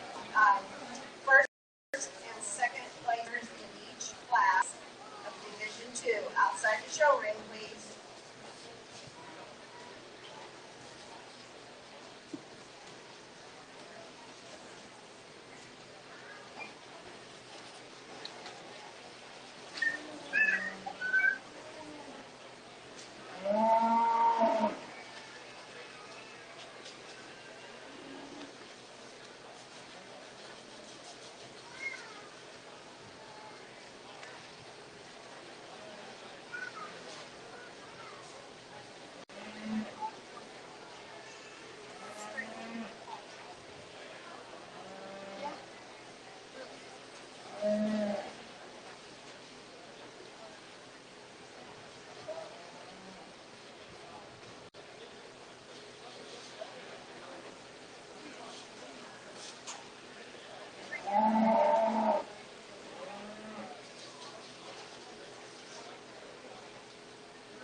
I think we can find a pretty nice place to start here.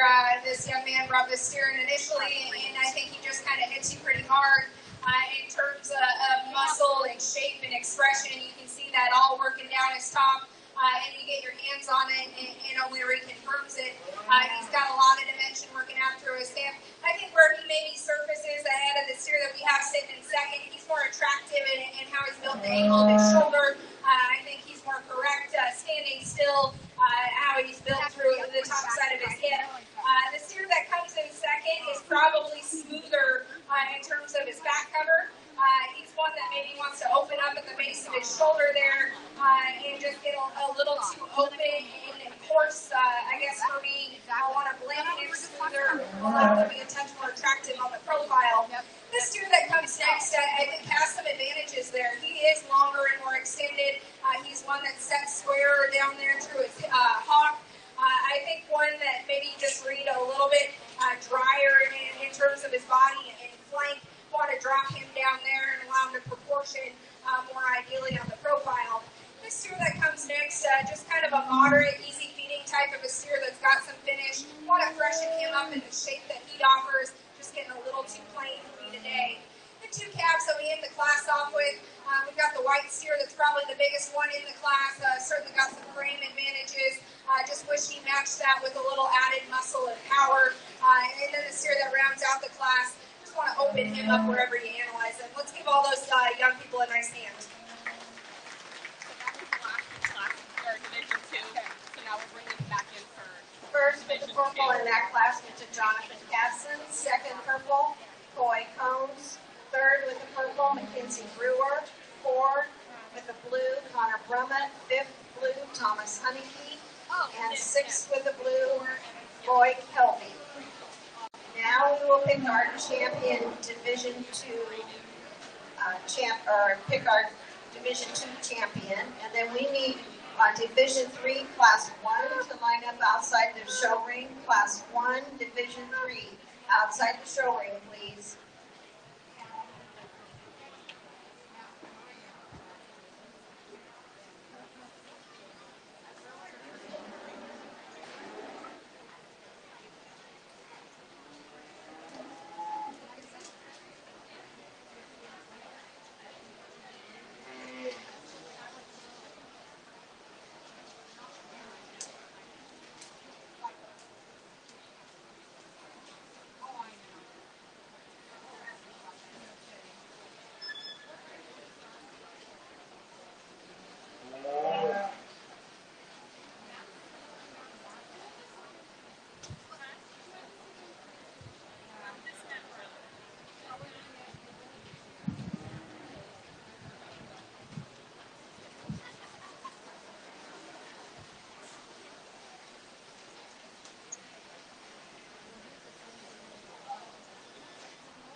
Well, I think we've got a really nice lineup here in our second division.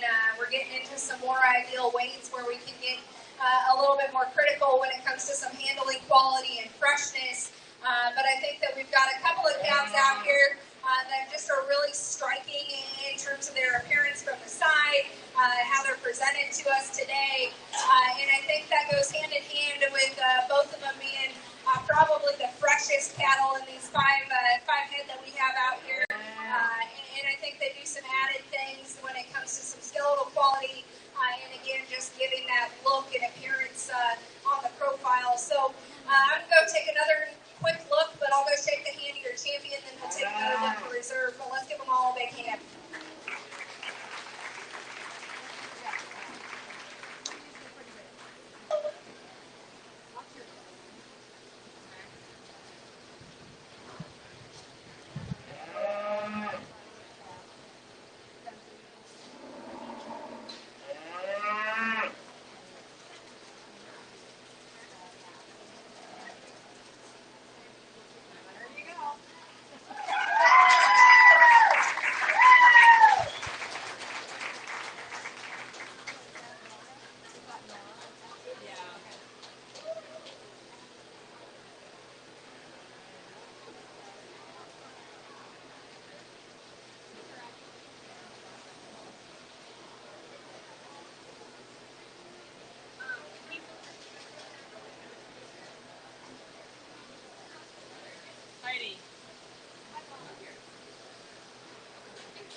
several steers out here that are in contention for reserve. If I just talk about them real briefly, the calf that comes out of our second class in this division, he's just one that's got the look and eye appeal that you're after.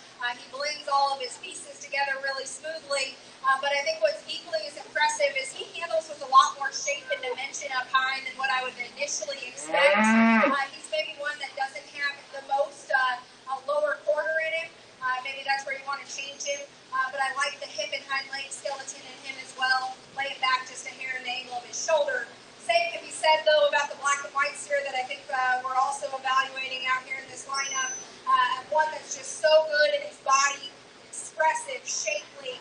He's probably the biggest hipped one out here. To me, he maybe comes in a few more pieces, want to blend him smoother there in his shoulder, tie him together tighter, and then maybe he doesn't offer the most coordination off his hind wheels, but still two really good calves to evaluate out here for reserve. I'll go select to reserve, but let's give him another big hand.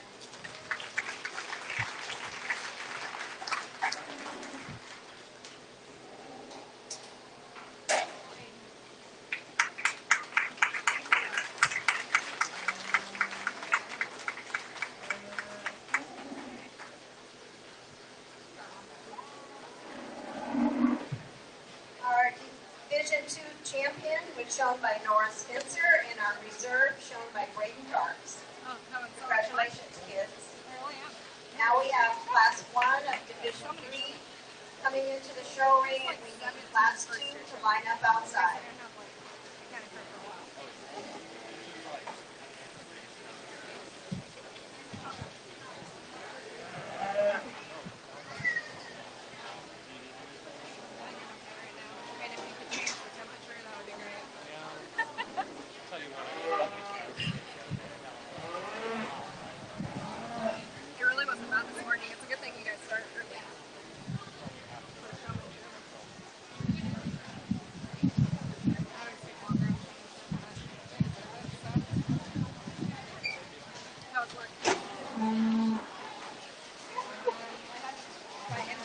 Milena Borthman, we need your calf outside the show ring now. Milena Borthman and Max Tarks, we need your calf.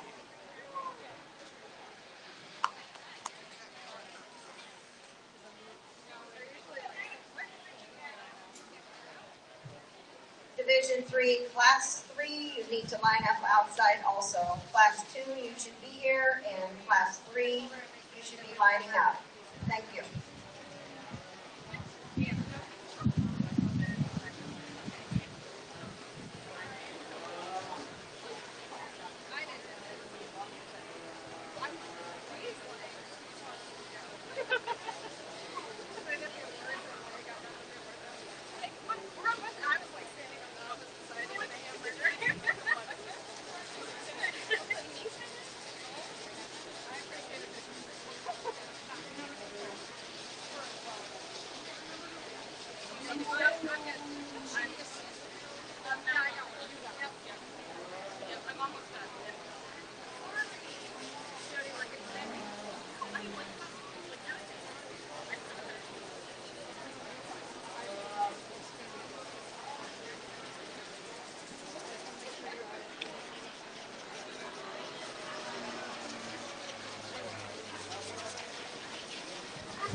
Max Tarks, we need your calf in the show, outside the show ring. Max Tarks, we need your calf.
Moss, you need your calf outside the show ring. Kyle Moss, outside the show ring.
All the way to the other end, back on the other side.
really complete steer to win the class here.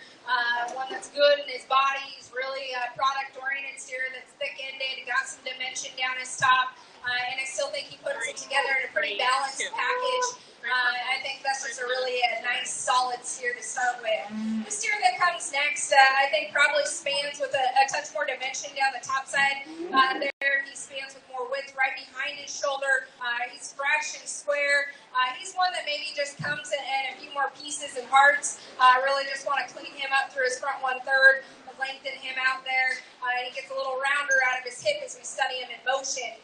The steer that comes next, a really deep body, deep flank steer that's got some finish on him. He's really smooth to the handle. To me, he just gets a little bit plainer in the shape of his muscle. Want to square him up, allow him to be a touch more competitive with the two steers right ahead of him. The steer that comes out next, I think it's probably got some advantages there. He reads squarer and truer right there behind his shoulder. He's got some dimension when you step in behind him. He too maybe comes in a few more pieces and parts. Want to just square him and tie him leveler right there behind his shoulder. And I think part of that is he's just maybe a little bit tighter in his forearm. The red steer that comes next, this one's bigger in terms of his frame size. I think that he's got some added performance. He's certainly not devoid of muscle up high. I think my problems with him start is at the ground. Want to set him squarer and wider, especially as we analyze him going away. The black and white steer, this one's probably the furthest along in terms of his finish, and I think maybe it comes with a little bit of a disadvantage when we study some expression of muscle in him. The two steers that round out our class, really kind of tall, big, framed cattle that maybe just are a little bit greener for this stage of the game and the weight that they're in, but I think a little bit more time on feed and groceries so we can finish them out. Let's give all those young people a nice hand.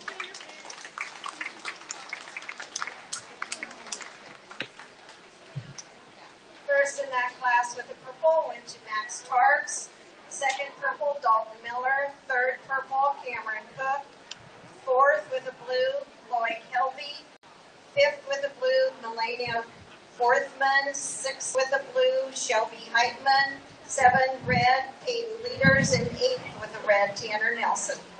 Now we have class 2 coming into the show ring, and class 3 should line up outside. Class 3, Division 3, line up outside, please.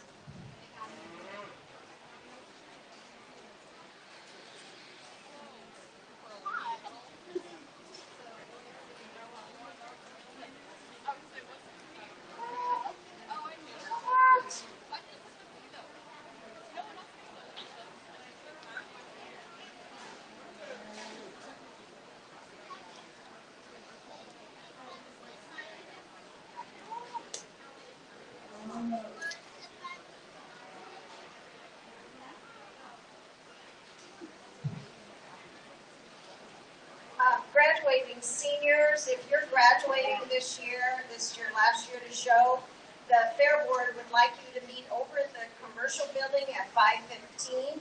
Graduating seniors, please meet over at the commercial building at 5:15. Thank you.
really solid meat animal to start with this in this class.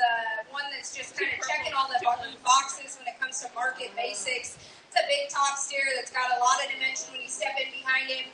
He's stouting up in his feature, and he still gives you a fairly balanced look from the side. I wouldn't say he's the cleanest fronted one, but when you have all that mass and power and finish working behind his shoulder, I'm going to give up just a little bit of that look up front.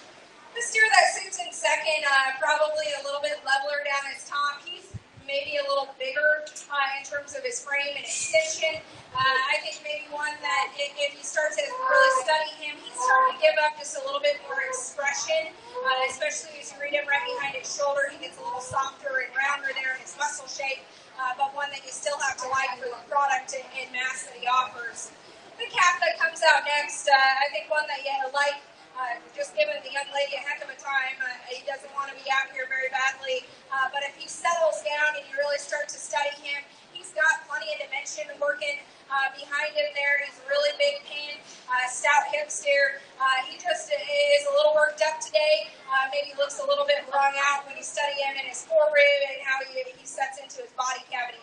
The steer that comes next, one that's long and extended, he's got some frame and performance. He just maybe is pushing a little extra fat cover, maybe past his prime. Step in behind him, maybe just want to stout him up as you study him in his lower quarter. The white cap is really big-bodied, easy feeding type that's got plenty of finish on him. I wish maybe he matched that with just a little added freshness today. The Hereford steer that ends our class off, I think one that you like in terms of his skeletal quality, certainly gets around the ring with plenty of function. He's one that you just want to open up in his body cavity, allow him to offer some more dimension as you study him down his top. Let's give all those young people a nice hand.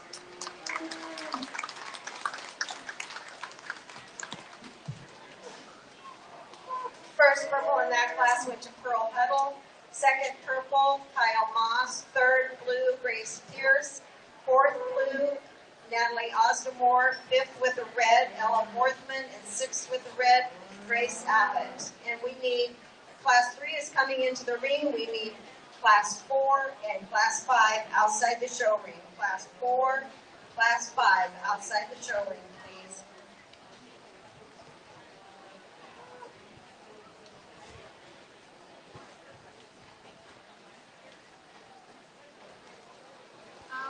Tom left, so I bet she was in.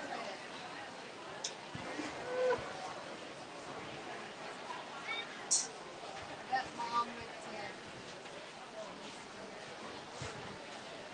Okay, got it.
take in this class, and I think we really have to start to break them down. We get into these heavier weights, and maybe you're going to give up just a little bit more structure just because of the weight that we're at and the amount of muscle and product that we're putting on these skeletons. And I think that's maybe what we do here in the top end. But I think if you really just start to break this red calf down, he wasn't one that just struck me when he walked in the ring. But if you just keep it basic, he's a really big top steer that's really fresh to the touch. He's the squarest right there behind his shoulder. He's big hipped. He's got plenty of feature underneath of him. He gets a little bit more mature in how he's shaped in his neck. But I think if you really just break him down, he's got a lot of nice, just fundamentally correct pieces working through him. This steer that comes next, I think probably one that's just a little bit more relaxed in terms of his skeleton. It's a good-bodied steer that appears to be easy feeding. He's smooth to the touch. I'm not sure that he has the same freshness and expression that we see in our class winner.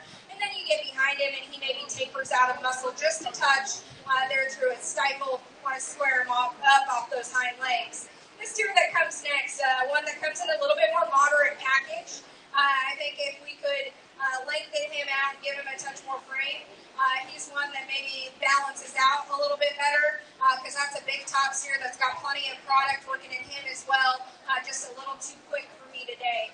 This steer that comes next, I think has some class leading advantages when it comes to look and proportion from the side. He's level down his top and square when the young man gets him set up. He's one that just maybe doesn't match that same mass that we see at the top end of our class.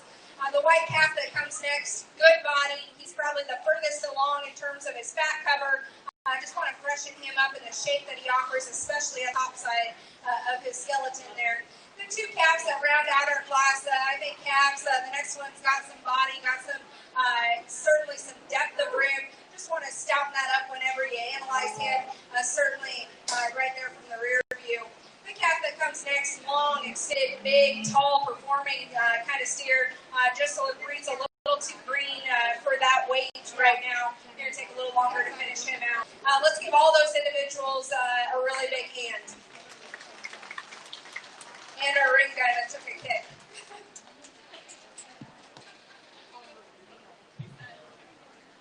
First purple in that class went to Pearl Huddle. Second purple, Anna Huntoff. Third purple, Avery Dyke. Fourth blue, Tyler Christensen. Fifth blue, Austin Moss. Sixth blue, Nate Christensen. And seventh with the red, Allison Black.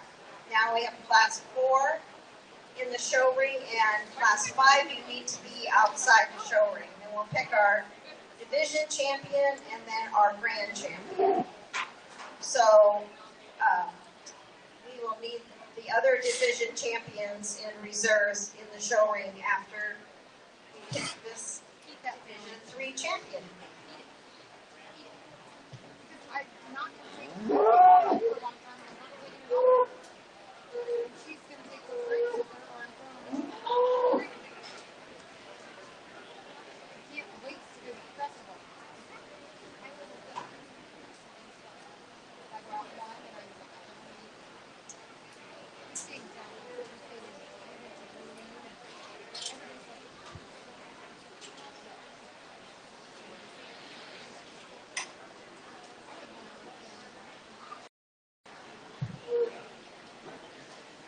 All 4-Hers, if you have animals that you're going to want premium money for, you need to fill out a sale entry sheet, sale entry animal card sheet, and those are in the 4-H office, and they need to be turned in by Saturday at 5 p.m. on July 25th. So don't forget to do that so you get your premium money on the 2 animals that you wish to receive that premium. And also, speaking of the premium, Austin Moss, we need your cat outside the show ring. Austin Moss. But due to the situation this year, we won't have a livestock show. It has been changed to a premium donation drive. The Livestock Sale Committee is asking for your continued support of the 2020 Westfair livestock exhibitors by making a cash or check donation to the Livestock Sale Committee. This money will be distributed just as in past years as they qualified to have items on the sale. Donations can be given to any livestock sale committee member. A huge thank you in advance for your continued support. Thanks also to John Fisher and Tom Trady and all the sale committee members.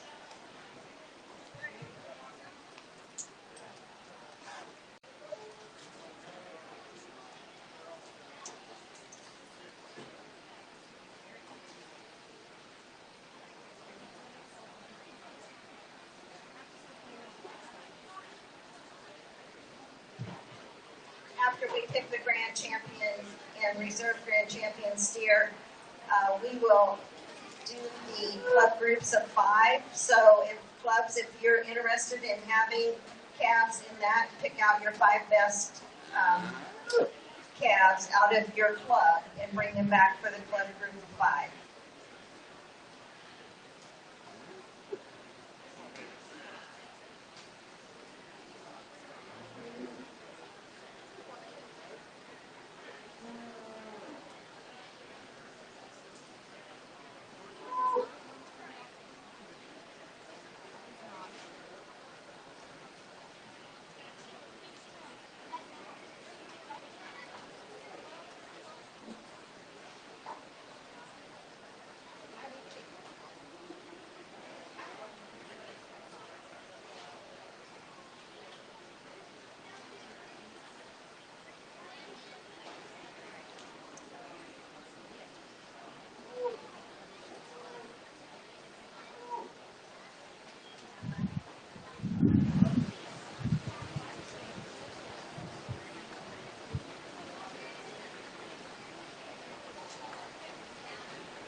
Well, we get into our heavier weights, and I think, sorry, I gotta tell you my room.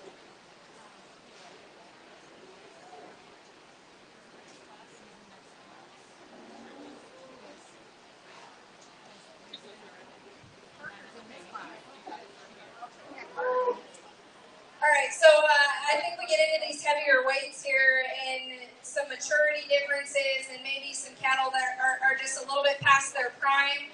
So really reading some freshness and composition. And I think that's where the white calf really kind of surfaces for me pretty handily. It's a big-bodied steer that's thick-ended. You get your hands on him, and he's easily the squarest and freshest down his top. That's a nice place to start. The steer that comes out in second, one that's really smooth in terms of his finish. He's got plenty of fat cover in him, and he's not devoid of product, especially as you get in behind him. I think he does get just a little bit coarser about his front end and a little plainer in his muscle shape in the way that it's presented to us today. But certainly a product-oriented calf that's got some good to him. This steer that comes out in third, this one's really big-bodied, deep-bodied, got plenty of fat cover. He's one that just gets a little piecey in his kind. He needs to be lengthened out wherever you study him. Certainly could set him down square and level her out through his hip and hind leg there as well. The red calf that comes out next, one that's certainly got some frame size to him. He's long-bodied. I think with that, he maybe just gives up a little bit more muscle, especially as we get in behind him. Want to set him stouter at his pins and carry that down to the ground as well. And then we've got the big yellow calf, another one that he's probably the longest and most extended one we've seen all day. But I think with that added frame and extension, he just isn't there in terms of muscle. Want to get him really powered up wherever you view him. Let's give all those young people a nice hand.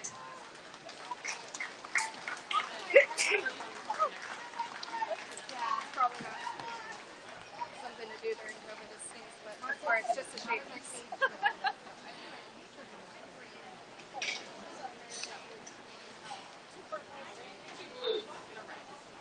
Five, two, one. Last class. These are your 15. We need all Division III first and seconds out of your classes to come to the show ring. Division III first and second place calves into the show ring.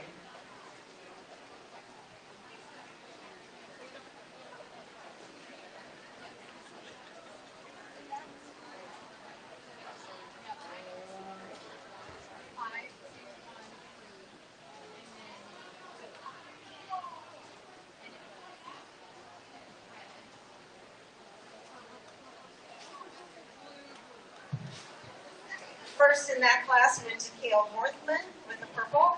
Second with the purple, Landon Leaders. Third, blue, Landon Leaders, his calf number 133. And fourth with the blue, Ella Pierce. And fifth with the red, Jeremy Berry.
Well, we get into our final class here in the market steers, and certainly cattle that are heavy in weight and they're ready to go. And I think that there's three head out here that certainly have some use wherever you're going to market them. And I think that there's a lot of quality in the type of cattle that we have here. The young man showing a steer that I really like in terms of his body. I think he's just very functional and meets all of those fundamental pieces of muscle and freshness. I think he's going to hit with a really good tandem when it comes to composition.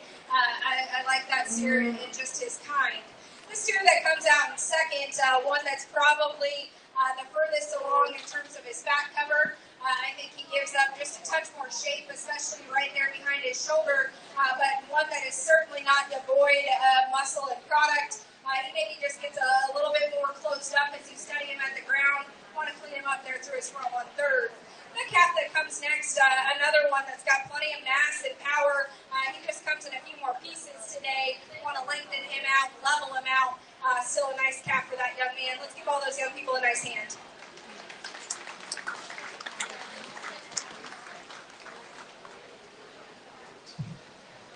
with the purple in that class went to Malloy Helby. Second purple, Austin Moss. Third blue is Carter Davis.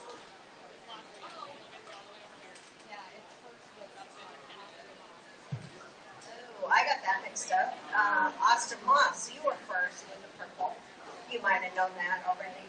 And then Carter Davis was third with the blue, and Malloy Helby was second with the purple.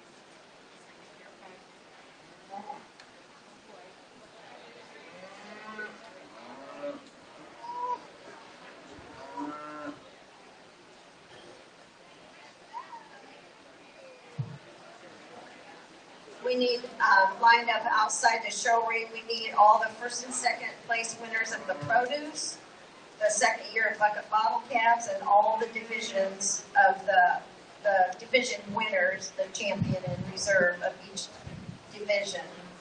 1, 2, 3. So make sure you're lined up outside.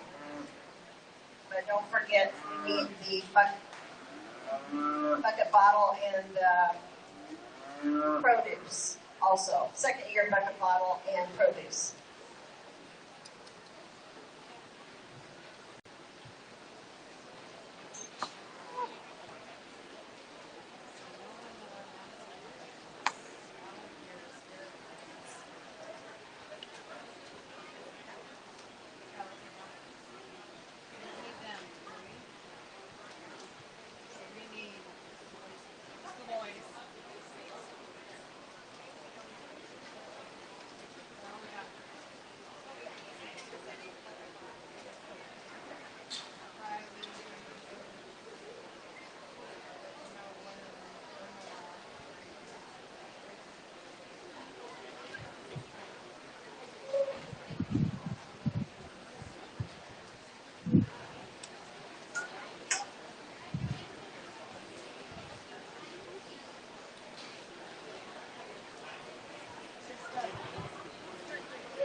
I think as we get through our last division of heavier weight cattle here, I think the story of this division is just kind of fundamentals. I'm not sure that in this lineup we have just an elite show steer, but I think we have some really dang good market cattle that certainly have some usefulness. So to me, I think that as we talked about as we were getting into those later classes, in these heavier weights, composition and handling quality maybe becomes a little bit more of a priority, keeping these animals fresh and square and not giving up the finish and fat cover. These guys are at their prime and they're ready to go, and I think that we've got a few out here that maybe just take things a step further and offer that aggressive shape as we read them down their top. Certainly some freshness to the touch. And then maybe there's one or two that still balance and proportion up really nicely from the side. So I'm going to go take one more quick look, but if we could give all of this division a really big hand.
Our Division 3 champion was shown by Pearl Huddle, and it's her cap number 9736.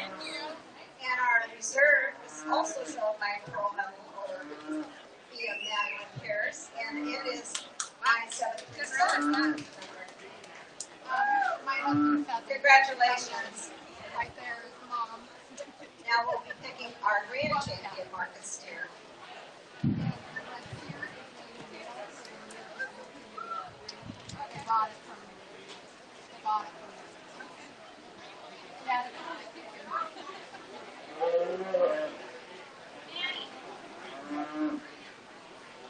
Maddie and Pearl. Maddie and Pearl. Turn around with that. Turn around.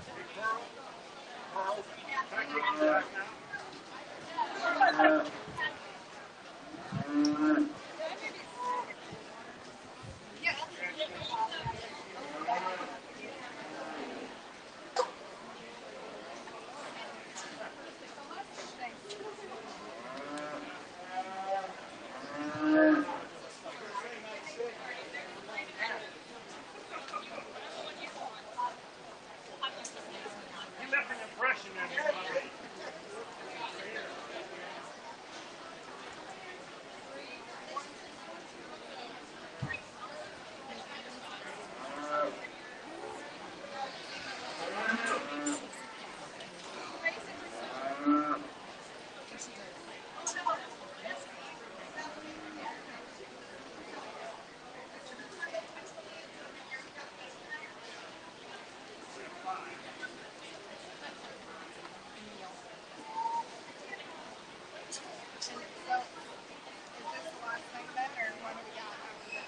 Club this, and then they do club of 5. Yeah, and then I have no idea what time it is, but it is 2:53, which is pretty much, yeah.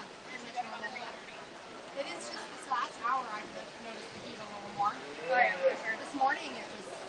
I feel like it's not fast though. I feel like it's still morning time. Heat it up a little bit. That's for sure. The humidity is what gets me. Oh, Wyoming doesn't have a whole lot of that. but I've lived out here for a while now. I feel like I should be used to it. yeah, we definitely have humidity. Yep.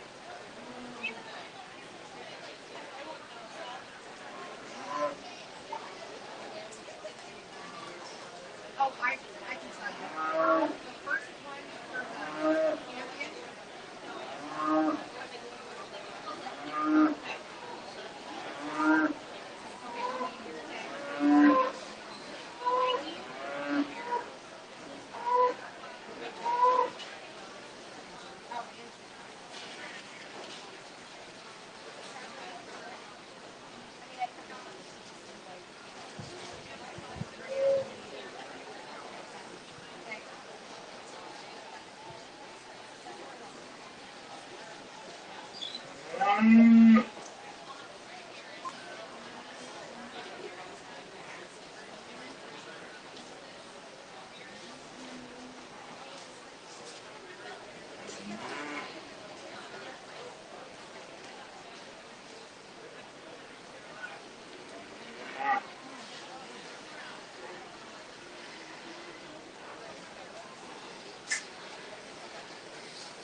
no pepper. Or supreme. Yes, I talked to him. I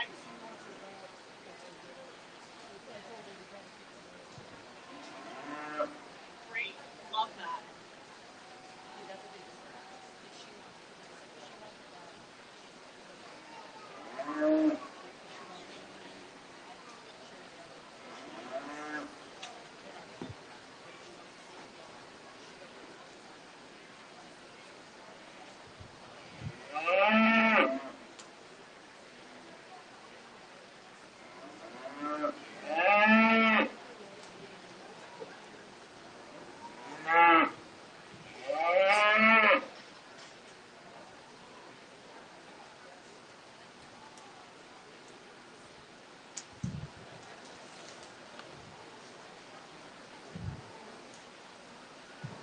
Well, I feel like it's gotten a lot warmer in the last hour, and maybe it's because my job's gotten harder.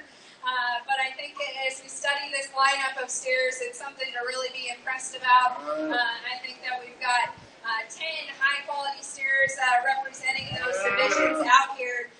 But we've seen a lot of good cattle come through, whether it be the heifer divisions or the steer divisions.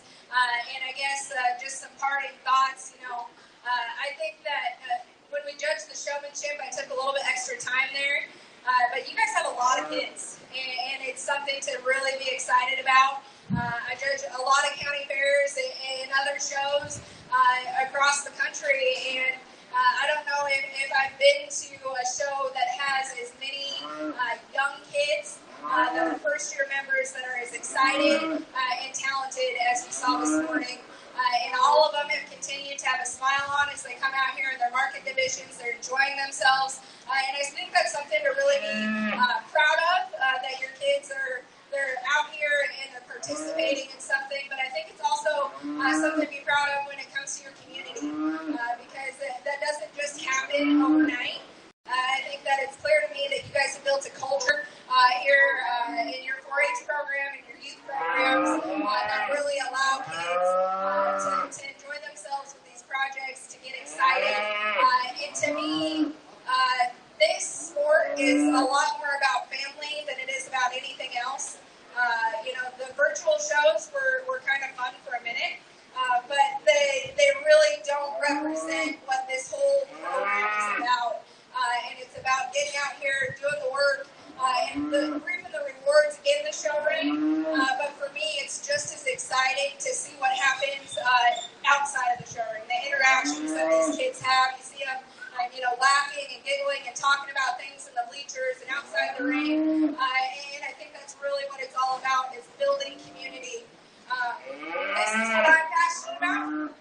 If I could judge every day and work with young people every day, that's what I do. And I luckily have a career that allows me to combine a lot of my passions, but just really excited to get out here and do it in person. And you guys should really commend the people that helped put this show together, because I'm sure it was touch and go for a lot of time.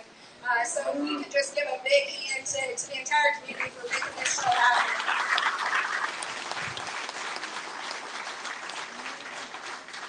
I know there's a lot of fairs and a lot of kids that aren't going to get the same opportunity. So I consider myself blessed for really having the chance to go and do this all over the place. And I hope that you as well consider yourself really blessed for the opportunity that your family and your community provides you. So with that, I'm not going to go back through and talk the cattle. I think that we've got 10 calves out here, fundamentally really correct calves that compositionally kind of rose to the top, and then it just gets fun for me because I get to nitpick different things when it comes to skeletal quality and just having that show steer look. And like I said, if we can check all the boxes when it comes to muscle and product and finish, then it just gets exciting to kind of break down those pieces. But again, I'll leave you with that. If we could just give one more big hand to all the kids that participated today.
grand champion was shown by Nora Spencer, and she was presented a banner donated by Monty and Sandy Huff and a belt buckle donated by EJ and Gene Fisher. And our reserve grand champion was shown by Braden Tarks, and he was presented a banner donated by Monty and Sandy Huff.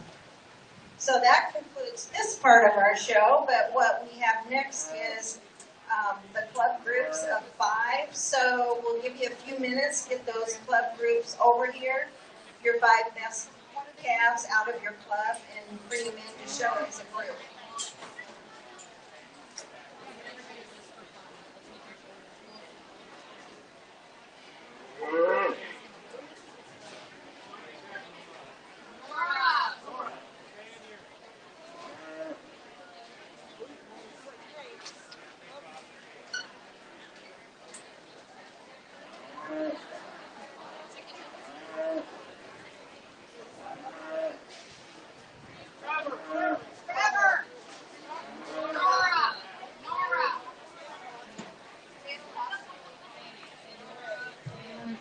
Trevor, Nora Spencer needs to stay here.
she's maybe one that gets a little bit more mature and pressy about her front one third, but I think she still proportions out really nicely because of the body and power and mass that she has. But if we were to get super critical of her, she's one that we'd like to lengthen out in terms of how she's built through her neck and shoulder, maybe pick her up in her chest. The steer, on the other hand, does all those same things in terms of body and composition and power, stoutness of feature. I think he's a little bit smoother in how he blends his neck and shoulder together. I think he can be laid back just a hair in the angle of his shoulder, but again, just being super nitpicky on both of these really high-quality animals. I'll go shake the hand of your Supreme, but let's give these kids a really big hand. I might go home and take a nap. Possibly. And then come later. I'll say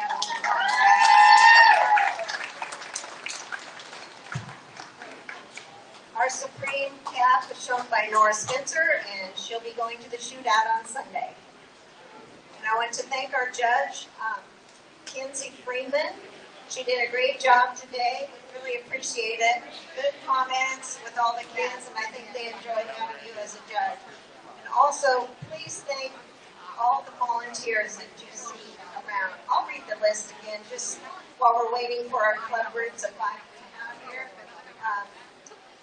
Dan Ryan, Trevor Huff, Sandy Huff, Neil Darrington, Kathy Darrington, Stephanie Borthman, Kevin Strobe, Tom Trady, Nick Minson, Heidi Darrington, Nevada Meese, Addison Fisher, Tim Leaders, Judy Fisher, Kate Rocker, Jenny Vincent, Carol Walters, Ethan Krause, Mariah King, and Deb Miller for taking pictures, and Matt Rocker for being our new superintendent. It was a great fit show, and hope you enjoy the rest of your fair.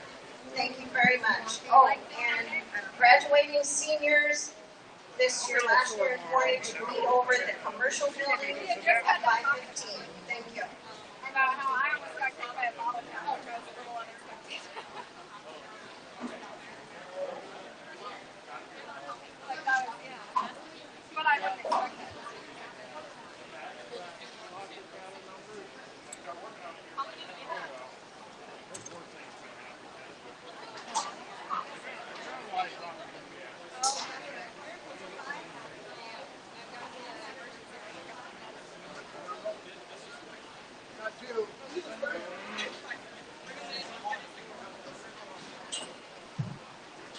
If there's any more club groups of 5, get them over here now. We're going to put you right over here. Right inside. Looks like we have Silver Cake feeders.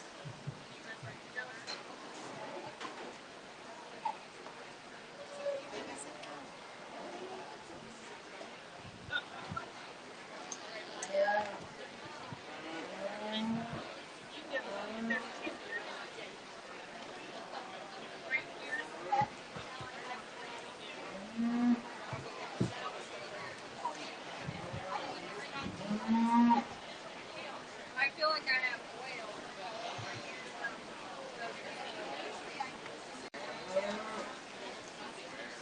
Well, there's some kids here, but yeah, I just feel some, I think. Don't worry. Thank you. I have to live in a floor. Yeah, so my grandmother.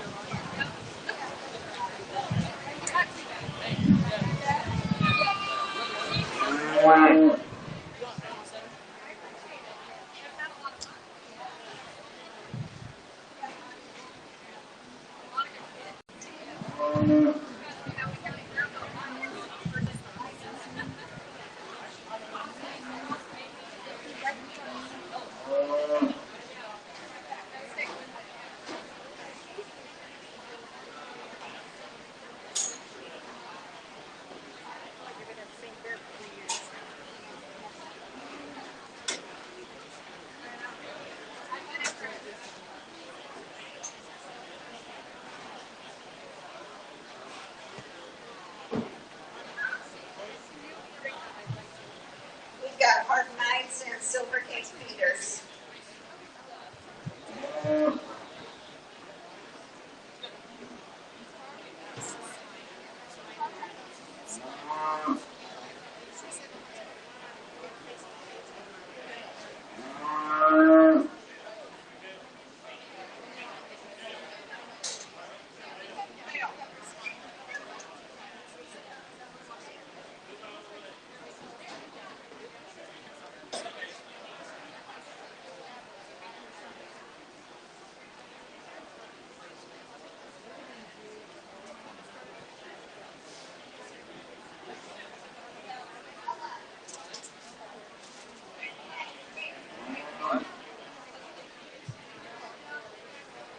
you leave the bleachers, what would really be helpful is if you pick up your trash, your bottles and stuff, and throw them in the trash cans.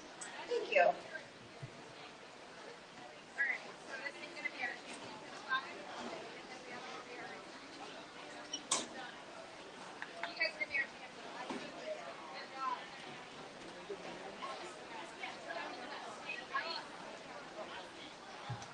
Our champion group is the Silver Cape Feeders, and our reserve is the Hard Knights.